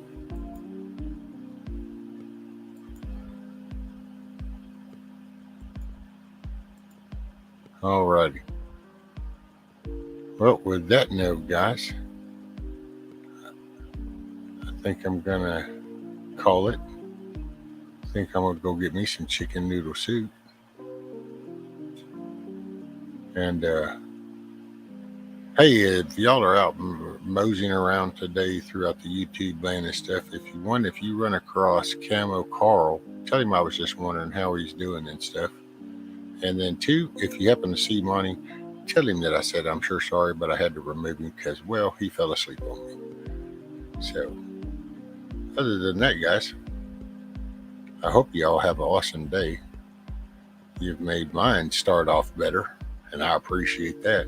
Can't go wrong there.